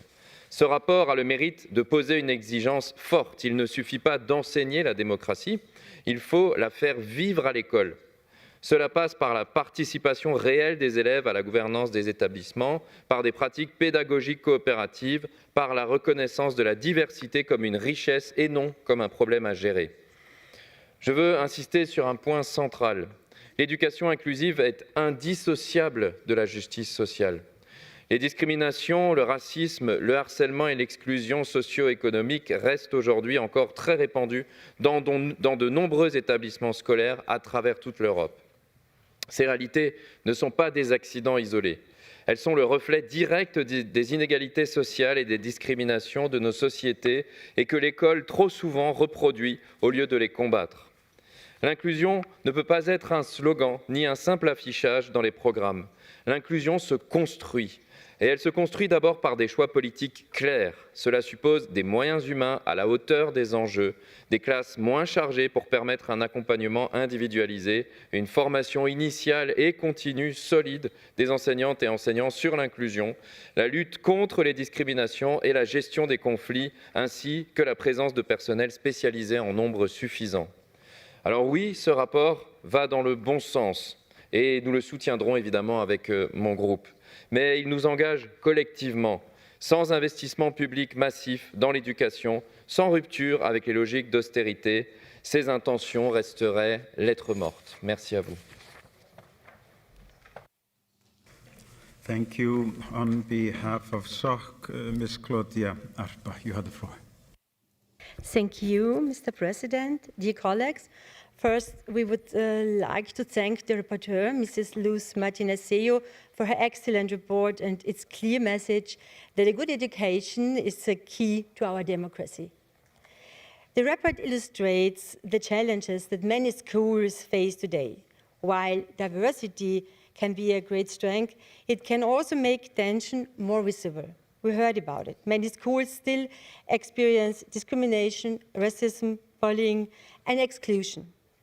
At the same time, excessive social media use reduces real face-to-face interaction and increases disinformation and pressure. For many young people, this can lead to anxiety, isolation, and the loss of self-confidence. The report also highlights the urgent need for action regarding the situation of teachers. Staff shortages, heavy workloads, oversized classes, a lack of support and insufficient recognition harm teachers' well-being and undermine quality education. If we want democratic at school, teachers need time, resources, money, we heard about it, and real support. Most importantly, the report calls for changes beyond the curriculum. It also calls for a democratic school culture based on participation, respect, inclusion, and conflict resolution. Democracy is not learned about. It is learned by practicing in decisions, relationship, and, of course, in daily school life. Participation has great potential for effective learning, yet this potential is rarely realized. Students gain confidence, experience self-efficacy, and develop a sense of belonging only when they are encouraged to help shape lessons and their own learning. It is crucial that the strengths, interests, and individual needs are taken seriously. Well-designed participation improves motivation and well-being at school. For schools to become real places of democratic participation, Participation must be structurally anchored and treated seriously. This requires a culture of trust in young people's views. Without passionate experiences and democracy, young people cannot develop political maturity. This maturity is a prerequisite for independent participation in social and political debates. Today, we are discussing schools where democracy is not only taught but also lived, and where good education provides every young person with real opportunities. We support all the measure for the Reykjavik Principles for Democracy. Thanks a lot. Thank you. On behalf of EPP, Mr. Georgios Stamatis.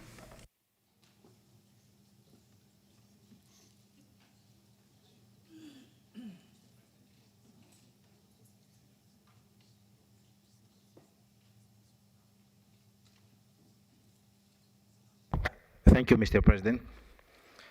I speak again in Greek. Το report, αυτή η έκθεση, είναι πάρα πολύ σημαντική γιατί μας δίνει μια κατεύθυνση. Και νομίζω ότι είναι πάρα πολύ σημαντικό να δούμε πώς τα κράτη-μέλη μπορούν να εντάξουν την εκπαίδευση στην κύρια πολιτική τους. Και πώς μπορεί να ενταχθεί αυτή, εκπαιδεύοντας τους καθηγητές πριν γίνουν καθηγητές. Και αυτό είναι πάρα πολύ σημαντικό. Και ταυτόχρονα μέσα στο σχολείο, σε μια συμπεριληπτική κοινωνία που κυριαρχεί ο αντισημιτισμός, ο ρατσισμός, η μυσαλλοδοξία και πολλά άλλα φαινόμενα τα οποία βγαίνουν καθημερινά στις κοινωνίες μας, χρειαζόμαστε καθηγητές οι οποίοι επί της ουσίας τι είναι οι δεύτεροι γονείς. Είναι αυτοί που έχουν το καθήκον και το χρέος να μεγαλώσουν τα παιδιά και να τα μεγαλώσουν για μια κοινωνία δημοκρατική, να γίνουν δημοκράτες πολίτες. Ταυτόχρονα όμως δεν πρέπει να ξεχνάμε, που δεν αναφέρεται σε αυτή την έκθεση, τον ρόλο των γονέων. Ένα παιδί πριν πάει στο σχολείο είναι στο σπίτι του. Και εδώ θα πρέπει να δούμε τη διασύνδεση και την εκμάθηση και την ενδυνάμωση κυρίως των γονέων. Πολλοί γονείς που έρχονται από τελείως διαφορετικά κοινωνικά περιβάλλοντα. Υπάρχουν γονείς Ρωμά που ζουν στους καταβλισμούς. Υπάρχουν γονείς που είναι φτωχοί και οι οικογένειές τους είναι κοινωνικά αποκλεισμένοι. Και ταυτόχρονα τα παιδιά αυτά, έχοντας αυτό το περιβάλλον, πάνε σε ένα σχολείο και ακούνε, και καλά ακούνε, για τη συμπερίληψη, για τη διαφορετικότητα και για μια κοινωνία ποικιλομορφίας. Εκεί πρέπει να βρούμε μία συνέχεια και πρέπει να υπάρχει μία διασύνδεση. Μία διασύνδεση η οποία μπορεί να επιτευχθεί και με την ενδυνάμωση των γονέων, γιατί οι γονείς θα πρέπει να εμπιστευτούν τους καθηγητές και οι καθηγητές να είναι μέντορες όχι μόνο στους μαθητές τους, αλλά είναι και στις οικογένειές τους. Έτσι δημιουργούμε τις μικρές κοινότητες που είναι μικρές κοινότητες δημοκρατίας, συμπερίληψης και κυρίως αποδοχής. Αυτή η έκθεση είναι στην κατεύθυνση που θέλουμε να πάμε την επόμενη μέρα όσον αφορά το εκπαιδευτικό μας σύστημα γενικότερα σε όλες τις χώρες και να ενισχύσουμε την πολιτιότητα των μαθητών. Γιατί αν δεν ενισχυθούν οι μαθητές στην πολιτιότητα, σίγουρα όταν τελειώσουν το σχολείο δεν θα είναι δημοκράτες. Και λόγω της άνθησης των κοινωνικών δικτύων, που οι γονείς δεν μπορούν πολλές φορές, γιατί εργάζονται, γιατί είναι φτωχοί, να ελέγξουν το τι συμβαίνει, εκεί οι καθηγητές έχουν το μεγάλο αυξημένο ρόλο. Και νομίζω ότι σε αυτή την κατεύθυνση θα πρέπει να δούμε, εμείς θα το ψηφίσουμε ως Λαϊκό Κόμμα, θα πρέπει να δούμε και την διασύνδεση με την κοινότητα και με τους γονείς. Ευχαριστώ πολύ. Thank you. And on behalf of ECPA, Ms. Alexandra Skous, you have the floor. Thank you, Mr. President, dear colleagues. Yes, indeed, nowadays schools shape citizens. That is why this report on socializing at schools deserves serious attention, especially at a time when children face bullying, loneliness, and the daily pressure of an online world that too often rewards aggression and misinformation. As ECPA, we support the core intention: safer schools, stronger teachers, and real protection of children, online and offline. But we also insist on one principle. Education must strengthen democracy through pluralism and responsibility, not through uniform political messaging. And it must respect the natural partnership between school and family. Yes, we need to take digital harm seriously. Regulating smartphone use at school and considering age-appropriate limits for social media can be part of child protection if rules are realistic and if parents are involved. Digital literacy must mean critical thinking, responsibility, and resilience against manipulation. We need to strengthen cohesion beyond the classroom. Inclusion is not only built through policies, but also through belonging. That is why we should also support what connects young people in real life. Sports clubs, music schools, youth associations, and other local activities. These communities teach discipline, teamwork, and respect, and they can prevent isolation long before problems escalate. We need, as we just heard as well, recognize the decisive role of the family. Parents are not spectators. The family is the first place where values, principles, language, and responsibility are transmitted. Schools can support, but they cannot replace what families should provide. And with rights come duties. Parents also carry responsibilities, especially in setting boundaries, including in the digital world. A last point, we need to be careful with mandatory democracy curricula. Yes, democracy must be learned, but it should be learned in the spirit of pluralism. Students must understand that it is legitimate to hold different opinions, to debate respectfully, and sometimes to agree or not agreeing. That is how you build democratic maturity. We must teach young people how to think, never what to think. Some may say this caution means we oppose democratic values. The opposite is true. We defend democracy by defending freedom of conscience, parental trust, and pluralism, while giving schools the tools to keep children safe and teachers supported. Thank you. Thank you. In debate, I call first Ms. Sita Gurmai. You have the floor. Thank you very much, President, dear colleagues. How we educate our children will shape the future of our democracies. Education is not only about knowledge, it is where democratic habits are formed. Schools are the first place where young people learn participation, empathy, critical thinking, and respect of diversity. In everyday school life, democracy is either practiced or quietly undermined.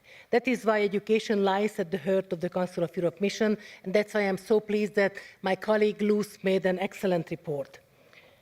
As a Hungarian member of this assembly, I want to speak frankly about both challenges and lessons. In Hungary, many Romani children still face segregation in education. This is not only unjust, it is ineffective. Segregation leads to lower standards and poorer outcomes. Inclusive education is not an ideological preference, but the only sustainable solution, as our Minority Rights Commissioner has clearly stated. Across Europe, another worrying trend is taking hold: the reinforcement of rigid gender roles in school. These roles limit participation and weaken democracy long before anyone casts their first vote. Democracy suffers when young people learn the leadership belongs to some, while others are expected to remain silent or supportive. This message children absorb matter. Research shows that gender gap in political ambition begins early.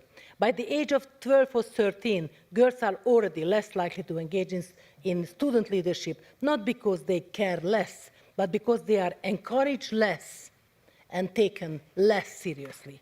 The consequences are visible today. Across the EU, women still hold only about 1/3 of the parliamentary seats. Luckily, here in this House, we reached the 50-50.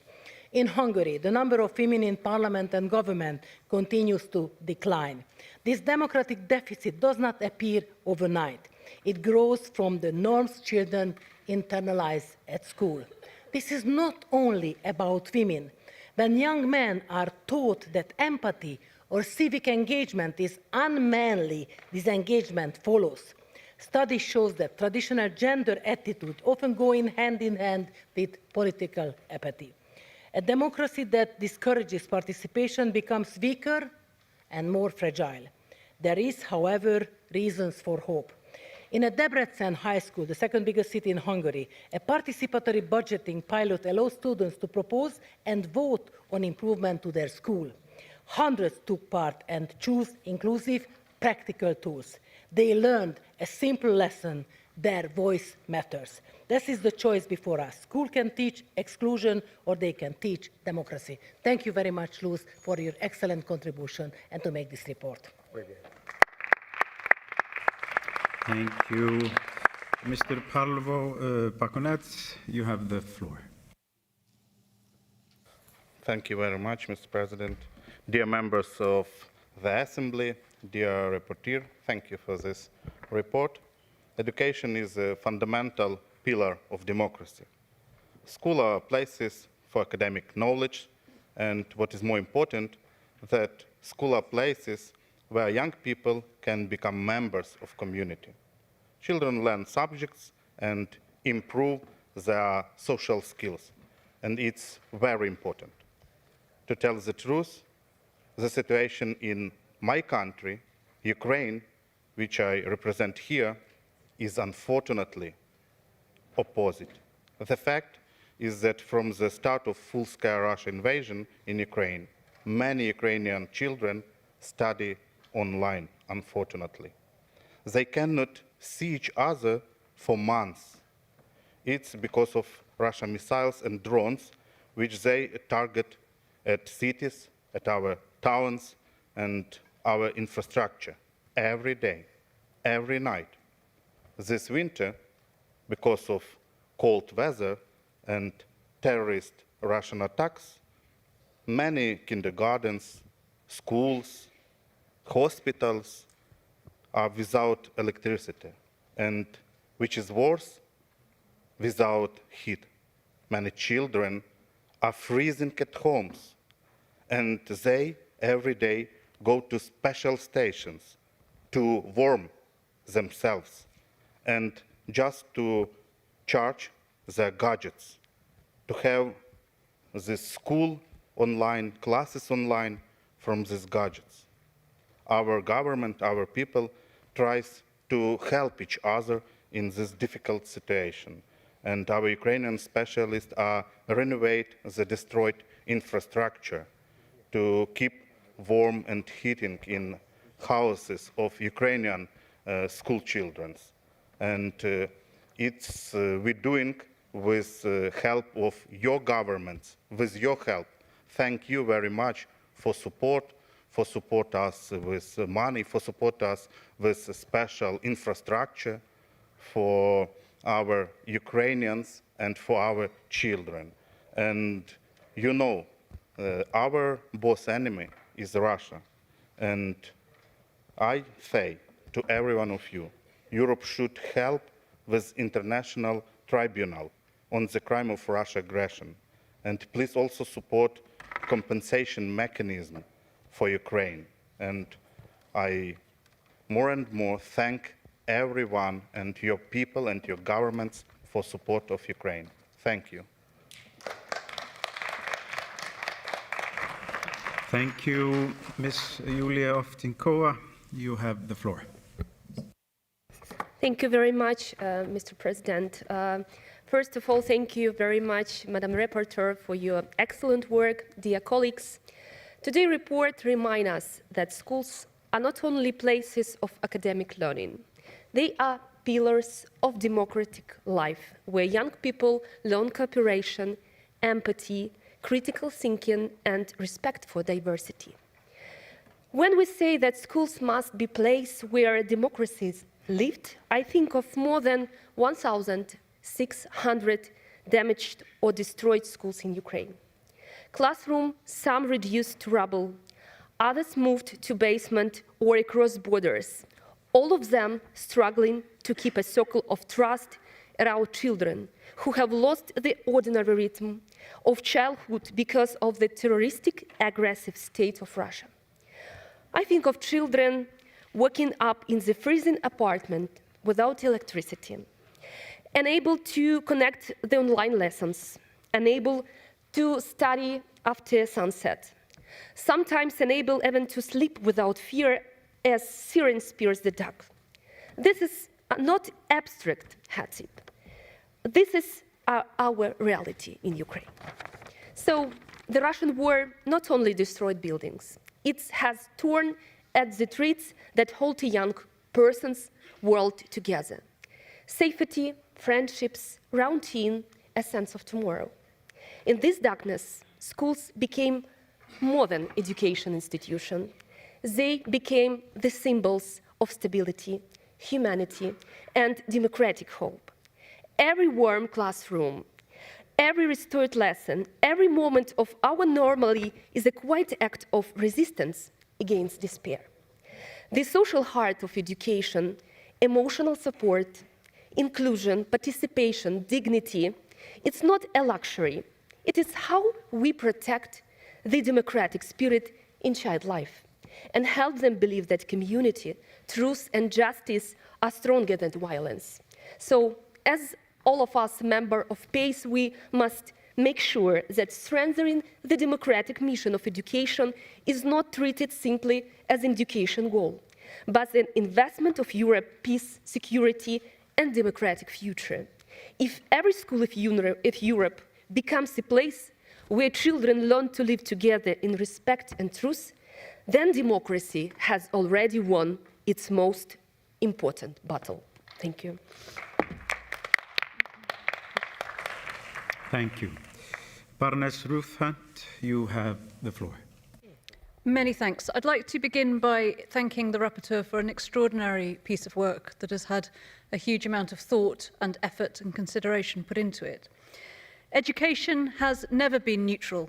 For as long as there have been schools, faith leaders, in the UK, monks and nuns and parents, politicians have argued about what should be taught, what should be left out, and whose values should prevail. This is not new.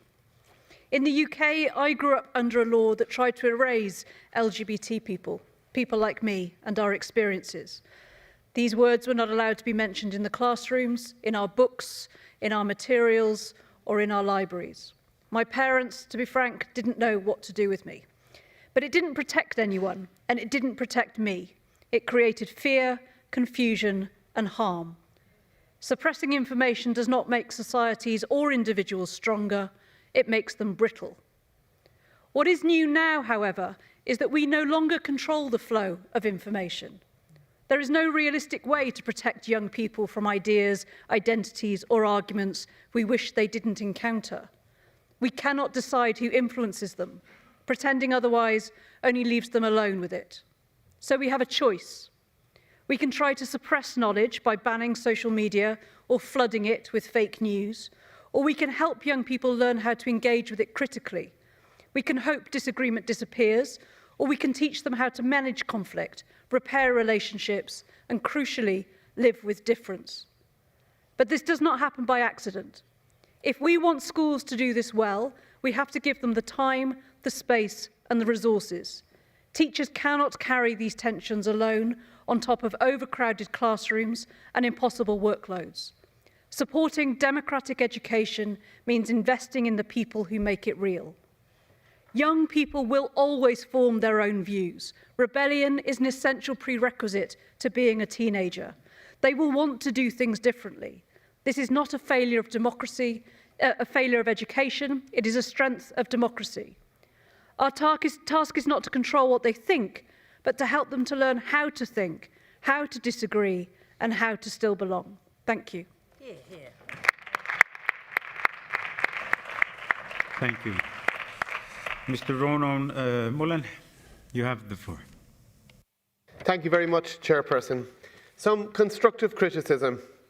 A resolution on education which mentions schools 150 times, democracy 20 times, and the word inclusive 34 times, but fails to mention parents is inadequate.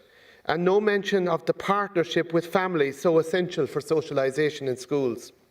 A resolution that mentions up to 30 threats to young people, mostly related to internet access, and fails to mention pornography, has its head in the sand. The total ignoring of the foremost challenge facing our young people is hard to fathom. A resolution that places weight on emotional education as providing much of the solution for the travails of young people, but has little regard for academics, and using such disparaging throwaway remarks such as must go beyond academic instruction, not merely spaces for academic instruction, etc., has got its priorities wrong, because academic instruction is what schools are about. Parents send children to school to raise their academic level so that they can be able participants in society. We live in a plural society. We should encourage schools to work on improving the quality of academic instruction in whatever way they see fit, according to their lights, free from top-down, one-size-fits-all ideology, and then we will have fewer problems in society as children grow up. The vast majority of children just want to learn. Let them, by giving them real academic meat to chew on. Why don't we ask schools to do what teachers have been trained for, instead of having the pie-in-the-sky idea that schools are the key to mental health problems in society? They are not. Support families properly, and most of the problems will disappear. Empower parents within the school system rather than ignore them or treat them as an obstacle to the spreading of whatever ideology is current, as this resolution, it seems to me, does. If we want to grow respect for democracy, why don't we present the challenge directly to parents, instead of seeking to indoctrinate the school system with sometimes dubious rights? There's a lot of talk about diversity and encouraging open conversations and different points of view, and all of that is very good. But in one of the most challenging areas today, certainly in my country in education, we see a gender ideology that seeks to suppress dissent, that would oppress parents, for example, who want to come to the aid of their children with appropriate professional support, where they suffer from gender dysphoria. Tomorrow we will discuss a report that is aiming to suppress parents and professionals from being able to help children. So we need to ask, what are we really about? Do we see children as the tools or the playthings of the state to be manipulated and formed according to the state? Or do we recognise that parents are the first educators, and no document which talks about socialising of children at school but fails to mention the central role of parents or of families has done its work properly, in my respectful opinion? Thank you very much. Thank you. Ms. Victoria Tiblom, you now have the floor. Mr. President, schools play a decisive role in shaping future citizens. They are places where knowledge is transmitted, but also where respect, responsibility, and democratic habits are learned. This report correctly recognizes that socialization in school matters. Participation, dialogue, and mutual respect help young people understand how democratic societies function. At the same time, we must be cautious. Schools must not become spaces for political or ideological activism. Education should unite pupils around shared civic values, not divide them through contested social agendas. Let me be very clear on one red line. Schools must never be used to impose ideological views on children, including theories about identity or social norms that rightly belong in political debates, not in compulsory education. Such matters must remain the responsibility of parents and democratic institutions. Inclusion means equal dignity and equal rules for all, not special treatment and not lowering academic or behavioral standards. Teachers must be empowered to maintain order and authority in the classroom, and parents must remain central partners in their children's education. Education systems reflect national tradition and democratic choices. For that reason, education policy must remain primarily a national responsibility. European cooperation can support, but should never replace national decision-making. If socialization in schools strengthens cohesion, responsibility and respect for democracy, then it serves as a valuable purpose. That is the balance we must uphold. Thank you. Thank you, Mr. Görken. You now have the floor. Thank you, Mr. Chair. Dear colleagues, I would like to congratulate the rapporteur, dear Luz Martinez-Seojo. Like her previous report on history education, this is a significant piece of work that develops new proposals to support the role of education in creating a democratic society. I hope that it is not only adopted here, but also taken into account when developing new policies, and that it paves the way for new projects in member states.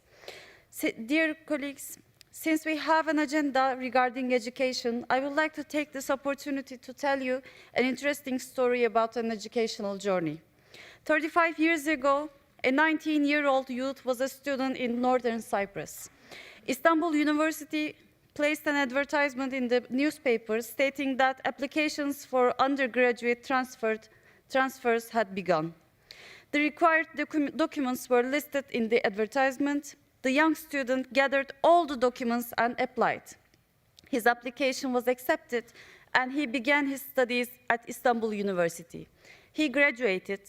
Following that, he completed his master's degree too. For 35 years, there was never an issue regarding this diploma.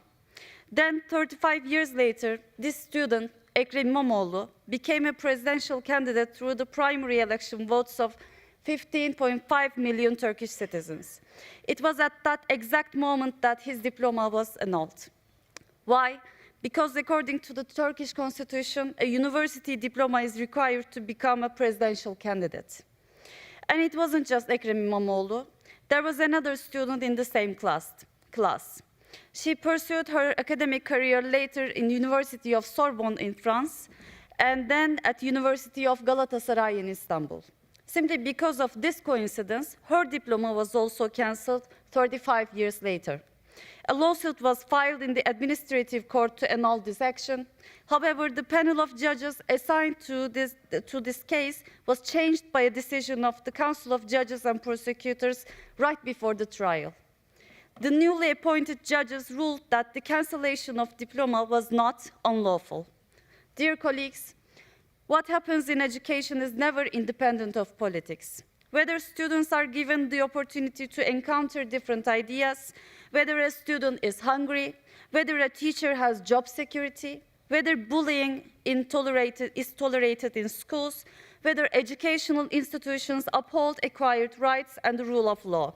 These are all political choices. The future of Europe depends on how these political choices are made. Thank you. Thank you, Ms. Alice Mina. You have the floor. Grazie, signor Presidente. Questa relazione ci ricorda una verità. La democrazia non si eredita, si costruisce ogni giorno, anche e soprattutto con le nuove generazioni. Oggi discutiamo di come i nostri giovani imparano a vivere insieme, di come sviluppano fiducia nelle istituzioni, rispetto per gli altri, senso di appartenenza. Un percorso che inizia nell'ambito familiare. Le scuole sono spazi unici, luoghi di apprendimento, luoghi in cui si incontrano differenze, culture, storie. Le scuole sono spazio di cittadinanza attiva, dove si sperimentano la convivenza, il rispetto, il dialogo. Ma come ci ricorda il testo, esse sono anche sempre più esposte a tensioni profonde, discriminazione, isolamento, ansia, bullismo e cyberbullismo. Il documento parla in modo chiaro di un'istruzione che sia inclusiva, che valorizzi la partecipazione, che promuova consapevolezza e cittadinanza attiva, che insegni a gestire i conflitti in modo non violento, anche nello spazio digitale. Un'istruzione inclusiva e partecipativa è il fondamento di una democrazia viva, capace di formare cittadini consapevoli, solidali e pronti a contribuire per il bene comune. Per San Marino, il paese che rappresento e una delle repubbliche più antiche del mondo, la scuola è da sempre uno spazio di comunità e partecipazione. È lì che si trasmette l'idea che la libertà è responsabilità e che la convivenza democratica va coltivata ogni giorno. Nel momento storico che stiamo vivendo, segnato da guerre, polarizzazione, disinformazione, questa responsabilità è ancora più grande. Se lasciamo che l'odio, la paura, la violenza si normalizzino tra i giovani, non possiamo sorprenderci se domani troveranno spazio nelle nostre istituzioni. Abbiamo il dovere di investire nella scuola come infrastruttura democratica, di sostenere gli insegnanti, di dare voce agli studenti, di costruire ambienti in cui ogni giovane possa sentirsi visto, ascoltato, rispettato. Solo così potremo formare generazioni capaci di abitare il presente e di costruire un futuro più giusto, più inclusivo, più umano. Grazie.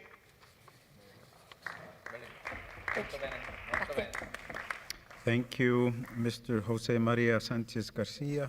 You now have the floor.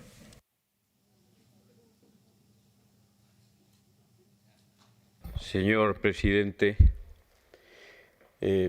creo que el discurso que ha pronunciado la baronesa Hunt del Grupo Socialista ha ilustrado perfectamente por qué es un error ignorar la función y el papel de la familia en la educación de los menores. Dice la baronesa Hunt, la educación nunca ha sido neutral o nunca es neutral. Me gustaría saber, entonces, cómo, con arreglo a lo que dice la baronesa Hunt, sería neutral una educación cuyo contenido solamente dependiese del Estado. Porque, que yo sepa, el Estado no es un ente de razón, es una realidad social configurada políticamente por el gobierno de turno, es decir, el gobierno que ejerce el poder en cada momento. Y, por lo tanto, tampoco se explica un posible pluralismo en la escuela excluyendo a los padres de los menores, porque si es pluralismo, ¿por qué el pluralismo de inicio y por principio excluye a los padres de los menores?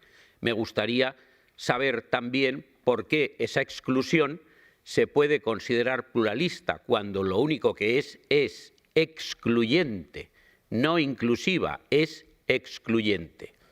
Por lo demás, cabe preguntarse por qué en un plano sustancial o de principio la educación tiene que estar a cargo del Estado y no a cargo de los padres, o al menos que los padres puedan decidir qué educación desean para sus hijos menores. Si alguien me puede explicar cuál es el fundamento de un derecho superior del Estado sobre los menores en relación a un derecho inferior de los padres, me gustaría que lo hiciera, pero nadie lo ha explicado. Y nadie lo ha explicado porque si lo explica tendrá que ofrecernos un fundamento de naturaleza totalitaria para justificar ese supuesto superior derecho del Estado, a saber, que el Estado sería quien abarca toda la personalidad del individuo, incluida la fase de su formación durante el tiempo de la minoría de edad. Y claro, nadie se atreve a pronunciarse en esos términos, porque esto nos aproxima a ideologías del pasado afortunadamente ya superadas. No puede dejar de reconocerse el papel de la familia en la educación, incluso cuando se habla de socialización en la escuela. Nada más. Thank you. Mr. Murat Kahit Singhi, you have the floor. Thank you, Chair. Dear colleagues, I would like to begin by sincerely thanking the rapporteur for her thorough and forward-looking work. By placing socialization at the heart of education, it reminds us that schools are not only spaces for academic achievements, but fundamental pillars of democracy, inclusion, and social cohesion. When we speak about socializing at schools, we must recognize that the classroom is often the first democratic space a child encounters. For children with disabilities, special educational needs, migrant backgrounds, or from economically disadvantaged families, schools may be the only place where they can participate on an equal footing, build friendships, and experience a sense of belonging. Yet, as the report clearly underlines, these same children remain disproportionately exposed to bullying, discrimination, and exclusion if schools are not equipped to protect them. This is why the Assembly's call for concrete measures is so crucial. Zero tolerance for bullying must be translated into effective prevention strategies, peer support systems, restorative approaches to conflict, and strong legislation where appropriate. Implementing these measures in a meaningful and sustainable way inevitably places a heavy responsibility on teachers whose well-being and professional support are rightly highlighted in the report. Without adequate training, resources, and recognition, educators cannot be expected to sustain inclusive, participatory, and empathetic learning environments. Moreover, democratic values cannot be taught solely through curricula. They must be lived daily within a whole school's democratic culture. Participation, mutual respect, empathy, and solidarity should be embedded in every relationship within the school community, engaging students, educators, parents, and civil society. Ultimately, ensuring that every child can socialize at school without fear is not merely an educational objective. It is a matter of justice, equality, and democratic responsibility. But fully implementing the principles set out in this report, we reaffirm our collective commitment to a more inclusive, resilient, and democratic Europe. Thank you. Thank you, Ms. Meretzel Alkop. You now have the floor.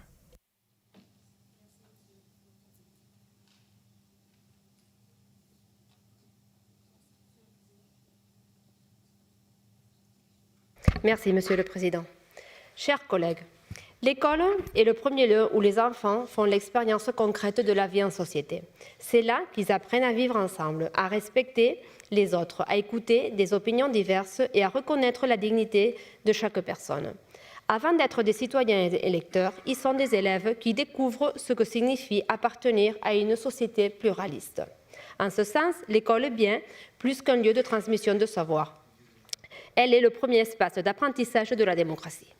La socialisation scolaire permet de comprendre que la diversité n'est pas une faiblesse, mais une richesse.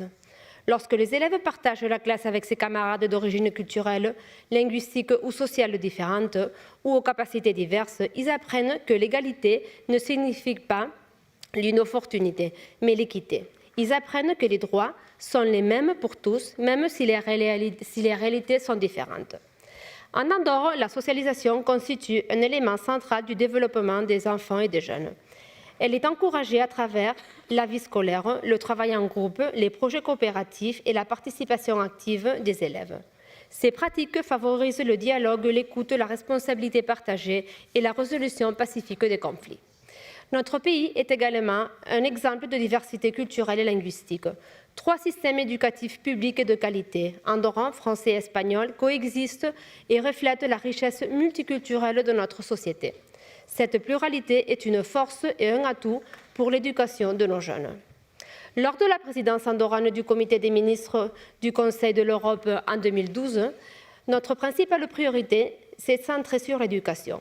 Nous avons promu avec succès l'adoption d'un cadre de référence des compétences pour la citoyenneté démocratique et les droits de l'homme.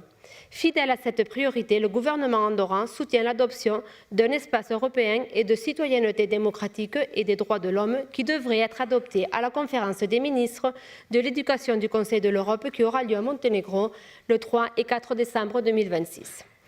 Une éducation inclusive est une éducation qui ne laisse personne de côté. Elle ne stigmatise pas, elle ne ségrègue pas, mais elle crée des opportunités et permet à chaque élève de développer pleinement son potentiel.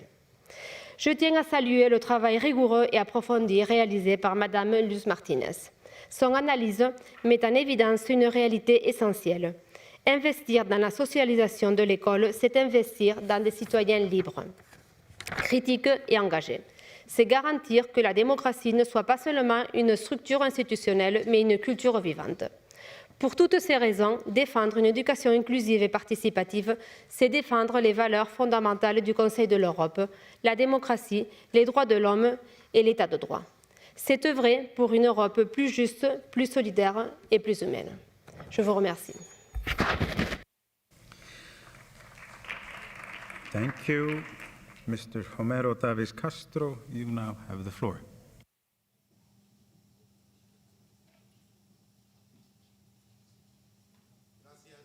Presidente, es un honor dirigirme a ustedes en representación del Senado de la República de México y desde la convicción profunda de que la educación es uno de los pilares fundamentales en la democracia.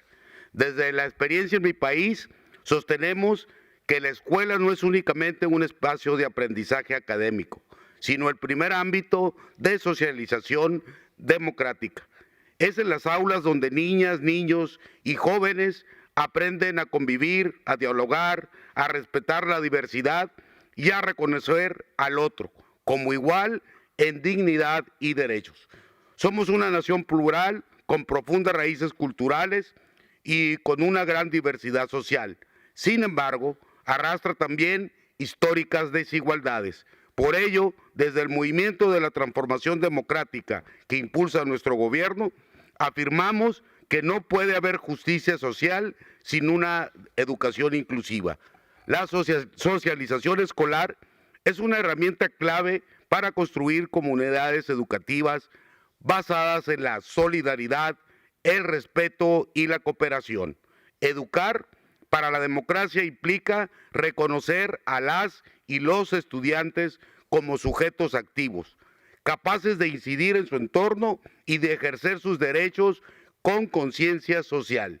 Significa también combatir toda forma de exclusión, discriminación o violencia. Compartimos plenamente los principios que promueve el Consejo de Europa en materia de educación, ciudadanía democrática y los derechos humanos.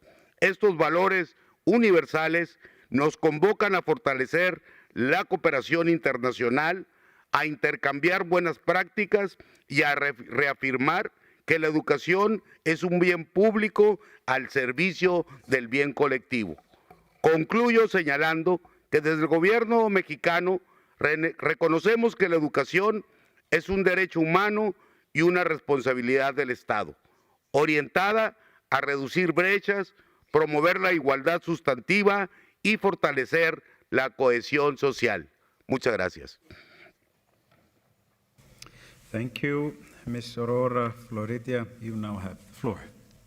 Thank you. Thank you, Mr. President, dear colleagues. I will speak in Italian. Ringrazio la collega Luz per il suo preziosissimo report sulla scuola, pilastro delle nostre democrazie, il cui ruolo è centrale non solo nella trasmissione di contenuti e conoscenze, ma anche nella formazione di cittadine e cittadini responsabili, inclusivi e attenti ai valori democratici. Il report mette in luce le criticità dei nostri sistemi educativi che ostacolano la coesione sociale e limitano l'apprendimento democratico. Persistono fenomeni di discriminazione e bullismo. Le crescenti disuguaglianze alimentano isolamento e disimpegno, generando un gap significativo tra i valori democratici insegnati e il vissuto quotidiano di studentesse e studenti. Ma non solo, il continuo taglio delle risorse alla scuola alimenta e accentua questa critica.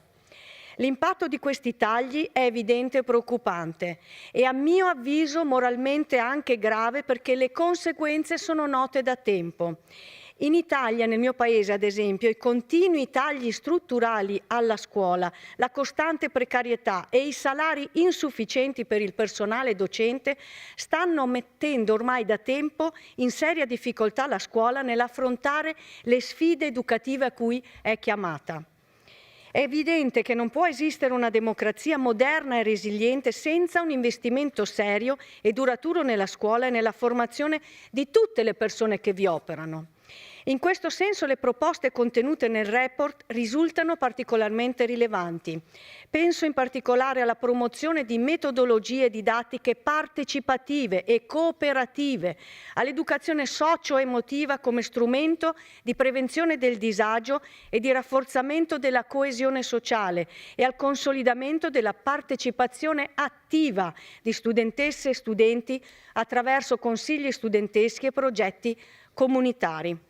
Concludo con una nota personale, perché nella mia esperienza di formatrice di docenti ho potuto osservare da vicino e toccare con mano la potenza che si sprigiona nel momento in cui si investe veramente nella formazione, nella socializzazione, nella qualità delle relazioni, il momento in che si sprigiona quando in un incontro, guardandosi negli occhi, si cresce reciprocamente e quindi questo non è mai tempo perso, non è mai tempo rubato ai programmi di studio, ma anzi contribuisce in modo decisivo a creare ambienti di apprendimento più efficaci. Costruire relazioni sane non è quindi un dettaglio, è una condizione essenziale sia per trasmettere solide competenze e conoscenze che per rafforzare i principi democratici della nostra società. Grazie Lutz per aver portato e riportato al dibattito in questa nostra assemblea il tema della scuola. Grazie. Thank you. Maria Mesentseva Fedorenko, you now have the floor. Thank you, dear President. I would like to thank the rapporteur, and I would like to start with citing the report. In a global context marked by ongoing wars and other major crises, it may seem that enhancing the socializing role of schools is not an immediate priority. Yet we must recognize that today's schools shapes tomorrow's society. And indeed, colleagues, today's schools are shaping tomorrow's leaders. I also would like to take your attention outside of the hemicycle. It is not a coincidence that this week we presented together with the Office of the First Lady of Ukraine, Madam Zelenska, the newly elected President Petra Bayer, the exhibition called One Desk, Two Marks. And you see a desk, one a very nice one, usual desk, another one ruined and burned by shellings, rockets, and everything that our children in Ukraine are experiencing daily basis.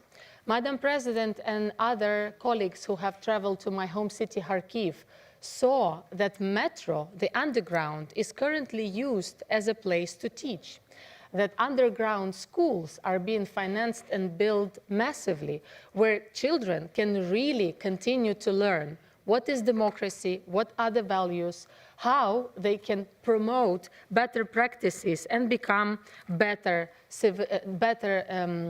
civilians of their homeland.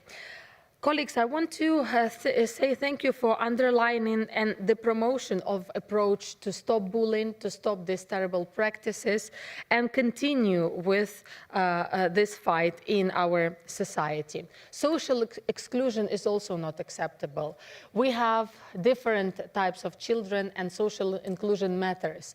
In my constituency, I have a school of children with difficulties in hearing, and they still make their best. They get into the universities, not only in Ukraine, but in your home countries in Europe. On my behalf, I also want to thank you, dear colleagues, from every member state of the Council of Europe who host our children as temporary displaced ones. We do hope that they will come back, and just imagine the brutal Russian war of aggression lasts for more than 12 years. Those who were graduating from schools 12 years ago are now fighting on the ground against the Russian aggression, using drones and other means.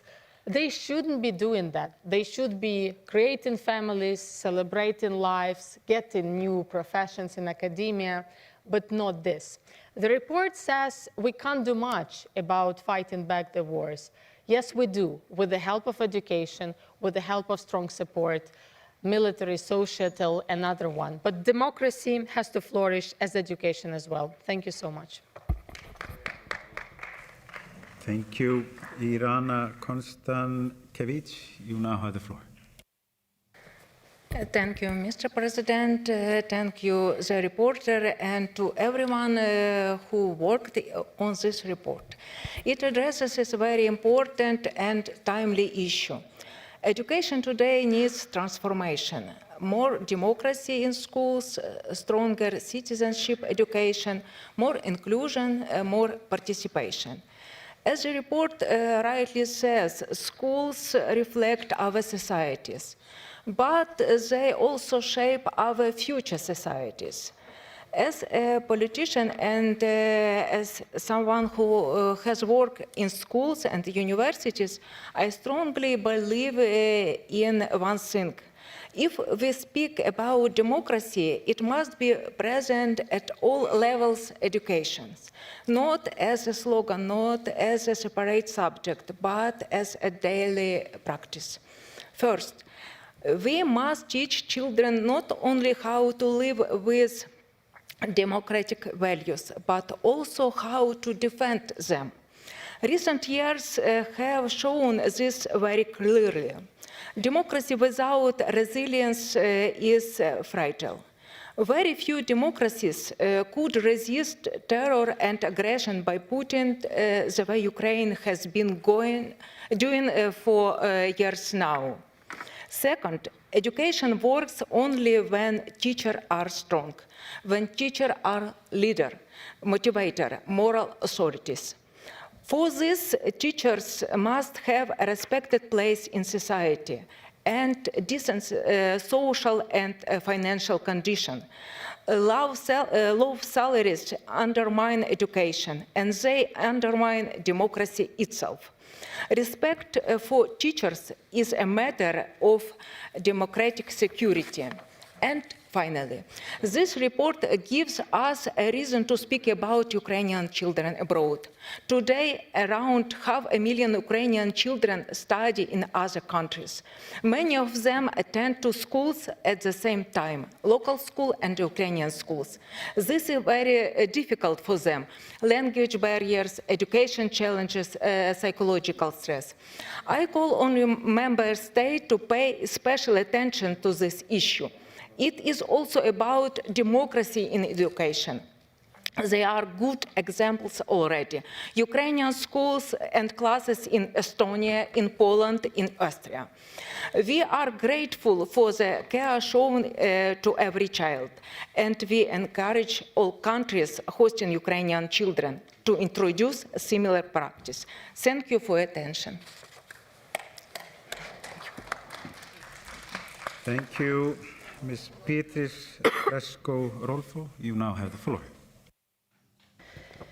Merci, Monsieur le Président. L'école n'est pas seulement un lieu d'instruction, c'est un espace fondamental de socialisation. C'est là que chaque élève apprend à vivre ensemble, à adopter des règles, à coopérer, à gérer les conflits et à développer des compétences sociales essentielles. L'éducation inclusive complète cette mission. Elle garantit que tous les enfants, quelles que soient leurs différences, trouvent leur place dans un environnement respectueux et équitable. Et l'éducation participative va plus loin. Les élèves deviennent acteurs de leur apprentissage et de la vie scolaire en exprimant leur opinion, en participant aux décisions et en contribuant à construire l'école. Tout cela nous ramène aux valeurs démocratiques.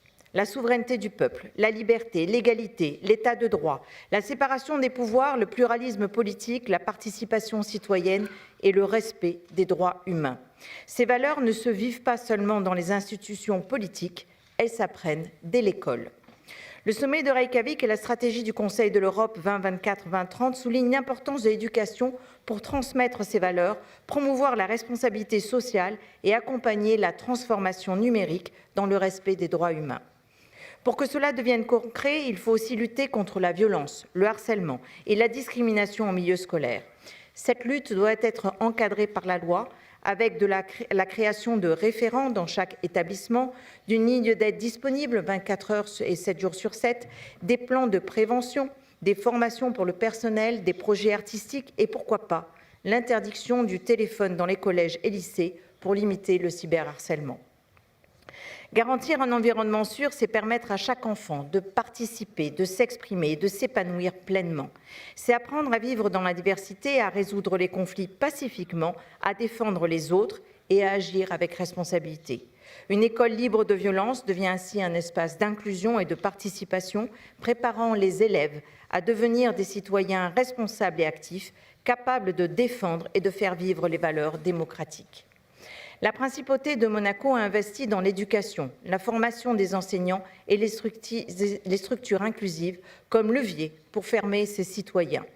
Il faut que les États membres du Conseil de l'Europe s'engagent pleinement pour faire de l'éducation un pilier de la démocratie, pour investir dans les écoles, pour former les enseignants et pour intégrer les compétences civiques et numériques dès le plus jeune âge. C'est ainsi que l'Europe pourra préparer des citoyens capables de protéger et promouvoir ces valeurs fondamentales. Je vous remercie.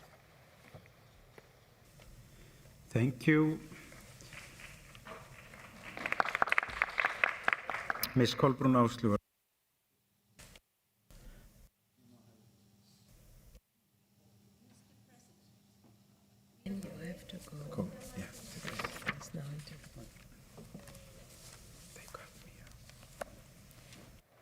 Mr. President, I'm sorry. We are debating socializing at schools, inclusive and participatory education, and the strengthening of democratic values. Everything that concerns young people matters, because the future of our democracies depends on whether young people are recognized as equals in shaping our societies.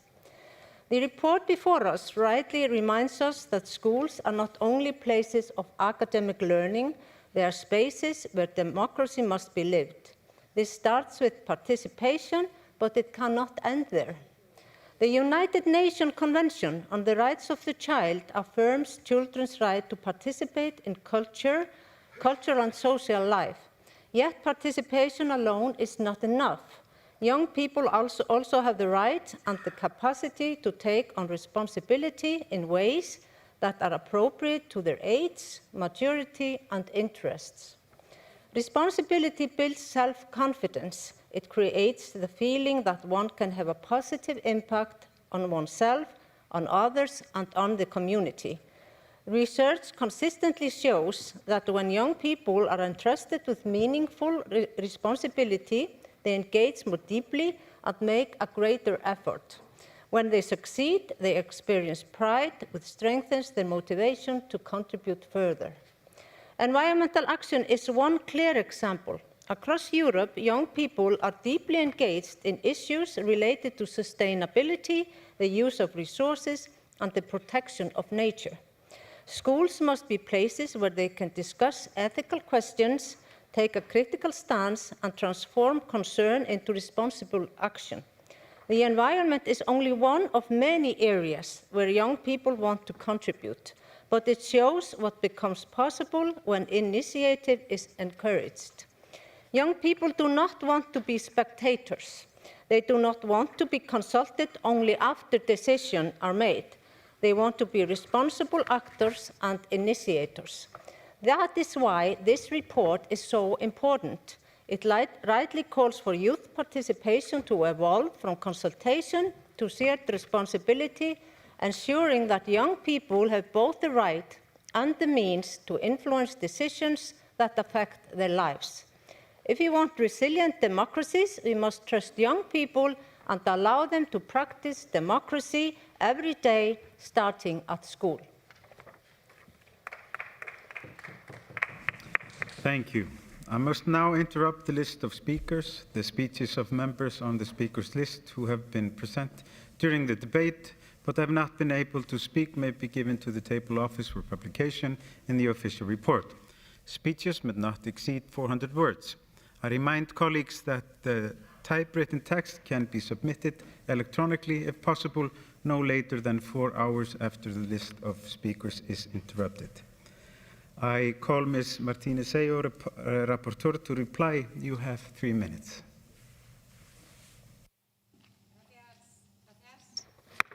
Gracias, señor presidente, y muchas gracias a todos los colegas por las intervenciones y por un apoyo que ponen de manifiesto que hay una gran coincidencia en el diagnóstico y en el enfoque para la educación de este siglo XXI.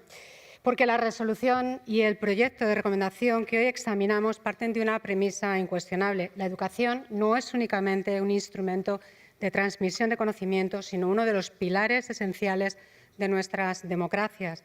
Los centros educativos son espacios privilegiados de socialización, donde se forman no solo competencias académicas, sino también actitudes cívicas, valores democráticos y capacidades fundamentales como el pensamiento crítico, la empatía y el respeto por la diversidad. Y debo decir que no verlo es negar la realidad de nuestras sociedades y que no podemos confundir el objetivo de este informe. No podemos ignorar los profundos desafíos a los que se enfrentan hoy nuestros sistemas educativos. La creciente diversidad social y cultural, aunque enriquecedora, exige políticas y prácticas capaces de fomentar la cohesión y el entendimiento mutuo, independientemente del entorno familiar de procedencia de los estudiantes.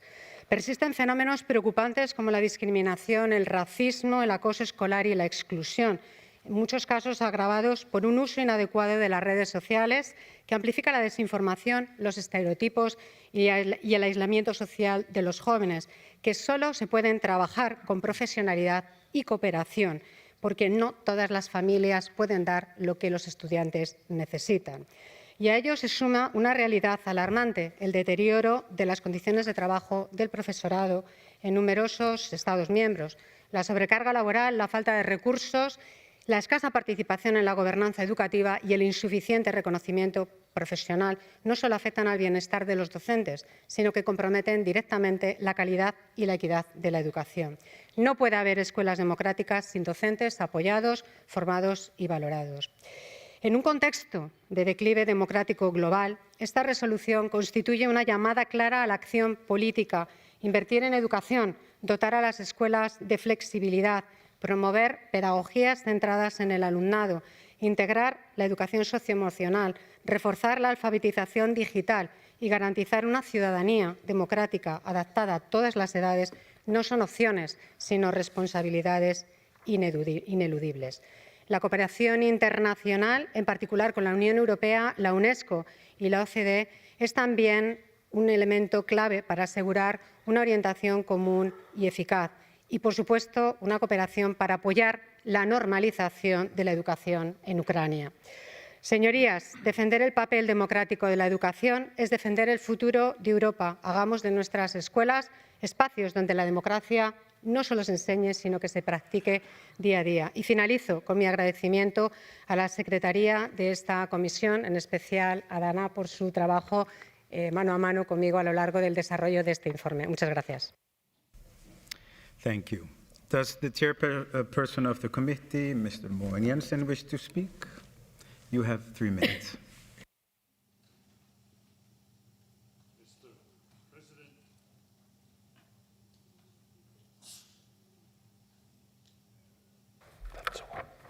Mr. President, dear colleagues, at a time when democracy is under serious threat across the globe, we face a clear responsibility here in Europe.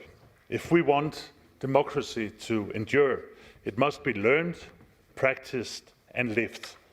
That is why the Culture Committee, we firmly believe that learning and practicing democracy must be a core political and educational priority today. Education is not only about academic achievement. Schools are also democratic spaces. They are places where children and young people learn how to participate in a community, how to cooperate with others, how to think critically, and how to develop empathy. They are environments where democratic values are not simply thought, but experienced. Respect for human rights, appreciation of diversity, and active citizenship is shaped there every day. The Council of Europe Ministers of Education have set new priorities and actions to implement the Reykjavik Principles for Democracy by endorsing Council of Europe's education strategy. This strategy is built on 3 essential pillars: renewing the democratic and civic mission of education, enhancing the social responsibility and responsiveness of education and advancing education through a human rights-based digital transformation. The report by our colleague, Ms. Luz Martinez-Sejo, fully supports this process and provides concrete recommendations to help Member States undertake a strategic policy review. In particular, the report calls for a learner-centered and human rights-based approach to education. This means ensuring that all learners benefit from inclusive education, including migrant children and children with special educational needs. It means valuing each student's talents, abilities, and interests, and refusing to define young people by perceived limitations. It also urges us to strengthen the democratic mission of our education systems by aligning them fully with the European space for citizenship education and by facilitating the widespread implementation of the reference framework of competences and democratic culture. Furthermore, it recommends provide age-appropriate education for democratic citizenship as a distinct compulsory subject, while also integrating competences for democratic culture across other subjects at all stages of formal education. On behalf of the Culture Committee, I invite you to support the proposals outlined in the draft resolution and the draft recommendation. Support them with your vote today and carry this commitment forward in your national parliaments tomorrow. Thank you, and we hope for your support.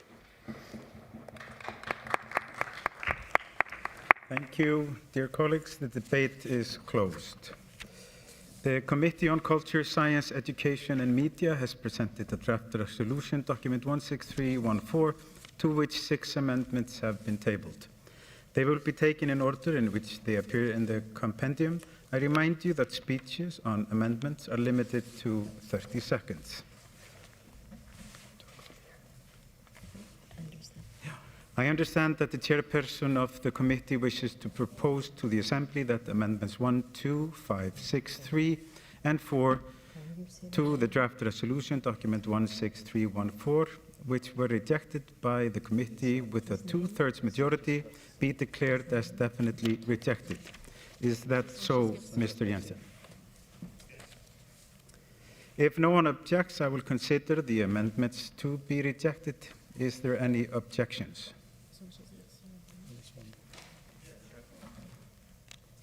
Maybe there, he's trying to speak.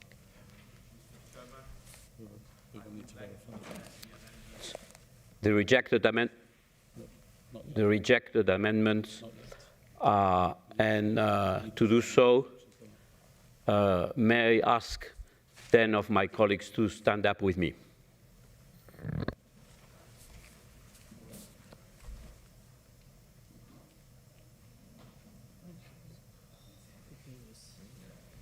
Okay, so you say, the request.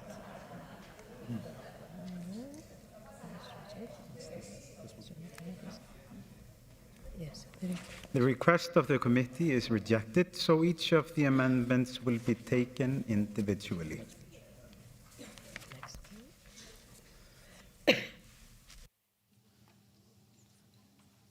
I call Mr. Jose Maria Sanchez Garcia to support Amendment 1. You have 30 seconds. Gracias.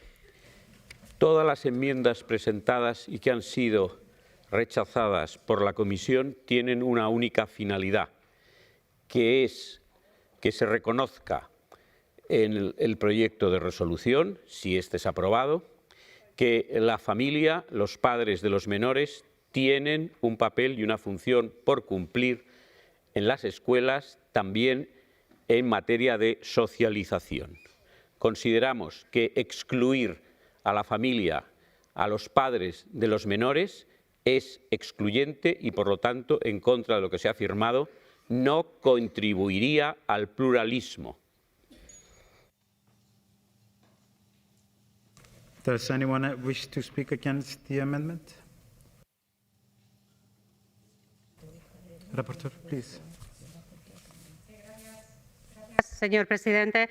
Bueno, estamos en contra de esta enmienda y del conjunto de las enmiendas presentadas por el señor Sánchez y otras, entre otras cuestiones porque la alusión a la responsabilidad de los padres como uno de los agentes fundamentales en el sistema educativo estaría recogido en el punto 6.2.6. Por tanto, no se entiende que se tenga que repetir porque, entre otras cuestiones, en el proceso educativo hay muchos más agentes implicados y no simplemente las familias. El proceso de socialización no se puede desarrollar exclusivamente en el entorno familiar, sino que se tiene que desarrollar en el entorno escolar junto con otros niños. Si no, no sería socialización. The committee rejected this amendment with a two-thirds majority. I shall now put the amendment to the vote. The vote is open.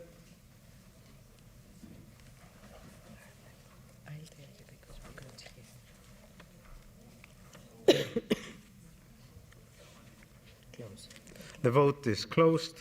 I call for the results to be displayed. The amendment is rejected. Yeah. Amendment 1 is rejected.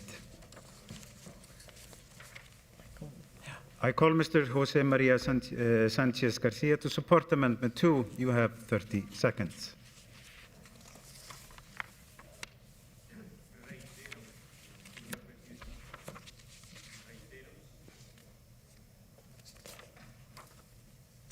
Reitero, señor presidente, que la finalidad de la enmienda es la ya señalada, de dar una participación a los padres en esta cuestión en el ámbito escolar y de la educación en general. Por lo tanto, si antes he dicho que su exclusión no contribuiría al pluralismo, ahora digo, refiriéndome a las palabras del presidente de la comisión, que si lo que se pretende es que la democracia sea defendida en tiempos difíciles para ella, esa exclusión, desde luego, no será una contribución favorable a esa defensa de la democracia. Nada más. Does anyone wish to speak against the amendment? Rapporteur. Sánchez, no tiene mucho que ver lo que ha dicho el señor Sánchez con el texto literal que aparece recogido en la enmienda, porque lo que se intenta establecer en esta enmienda es que el profesorado asuma una responsabilidad y se considera una necesidad el formar y apoyar a las familias. Y, desde luego, en todos los sistemas educativos, la responsabilidad de los docentes fundamentalmente es la de apoyar a los alumnos, no a los padres ni darles formación a los padres. Eso no puede ser nunca una obligación. Por tanto, estamos completamente en contra. The committee rejected this amendment with a two-thirds majority. I shall now put the amendment to the vote. The vote is open.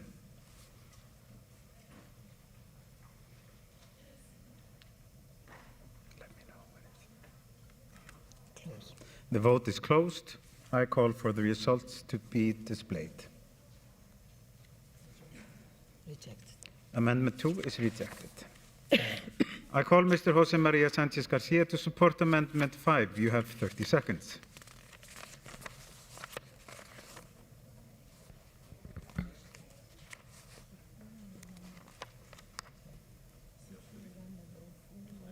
Mr. Chairman, our colleague couldn't vote in the previous amendment.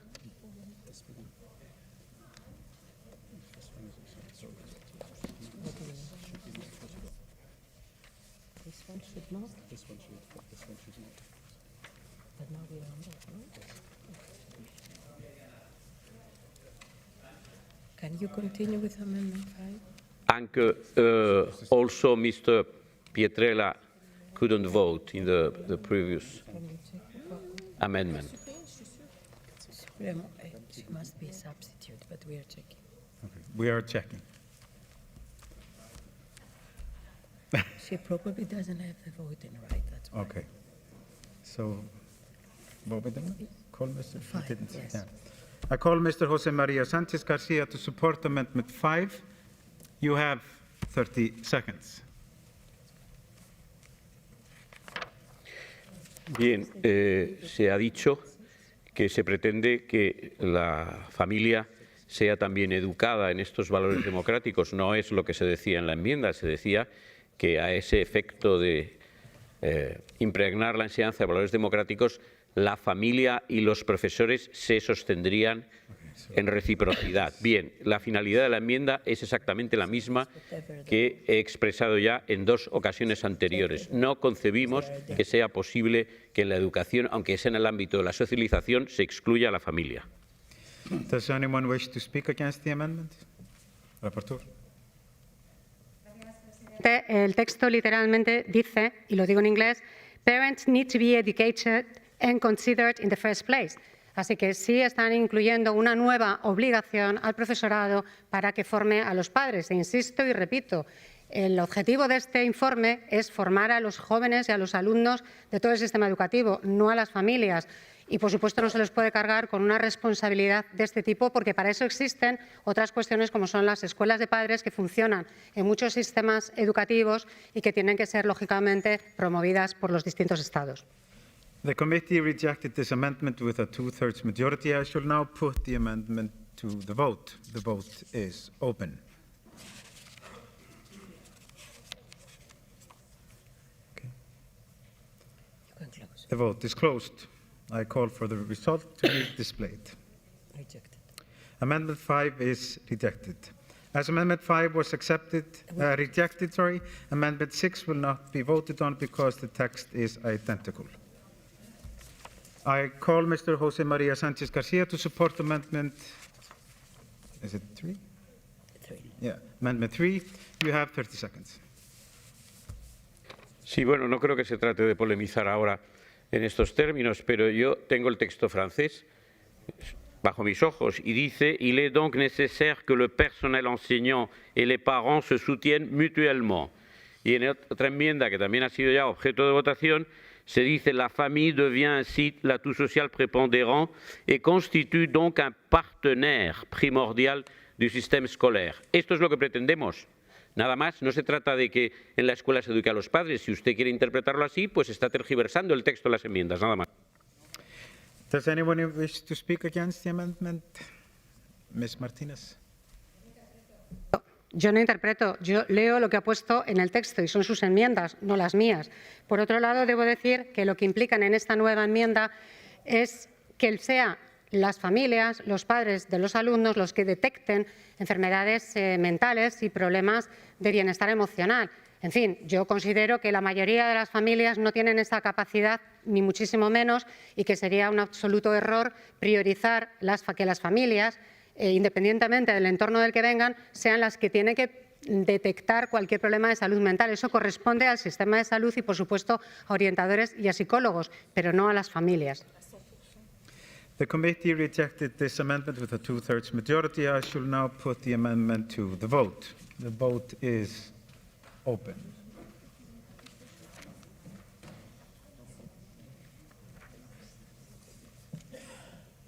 The vote can be closed. The vote is closed. I call for the result to be displayed. Amendment 3 is rejected. I call Mr. Jose Maria Sanchez Garcia to support Amendment 4. You have 30 seconds.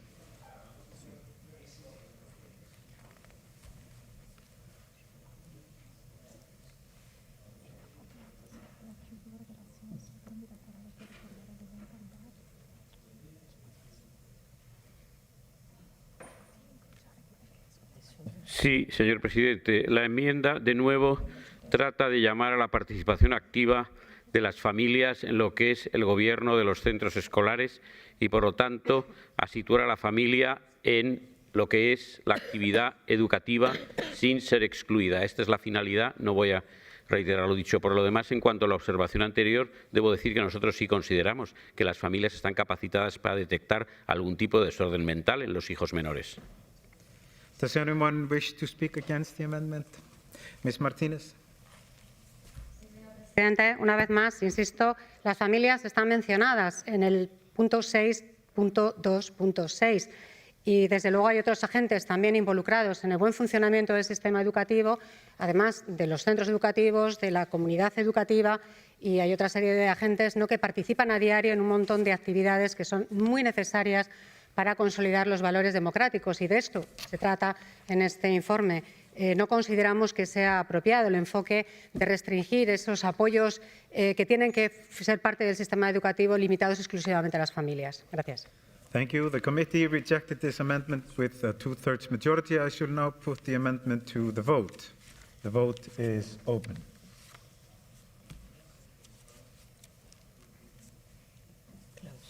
The vote is closed. I call for the results to be displayed. It's rejected. Amendment 4 is rejected.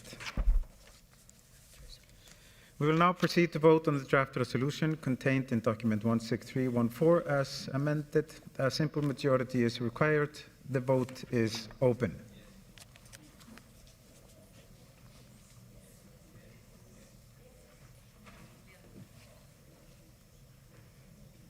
The vote is closed. The vote is closed. I call for the result to be displayed. Accept. The draft resolution in document 16314 is adopted.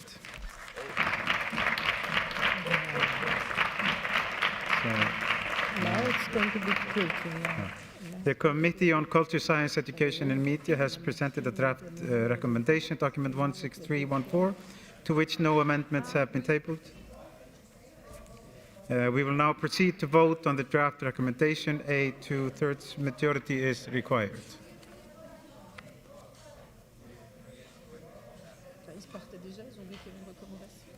The vote is open.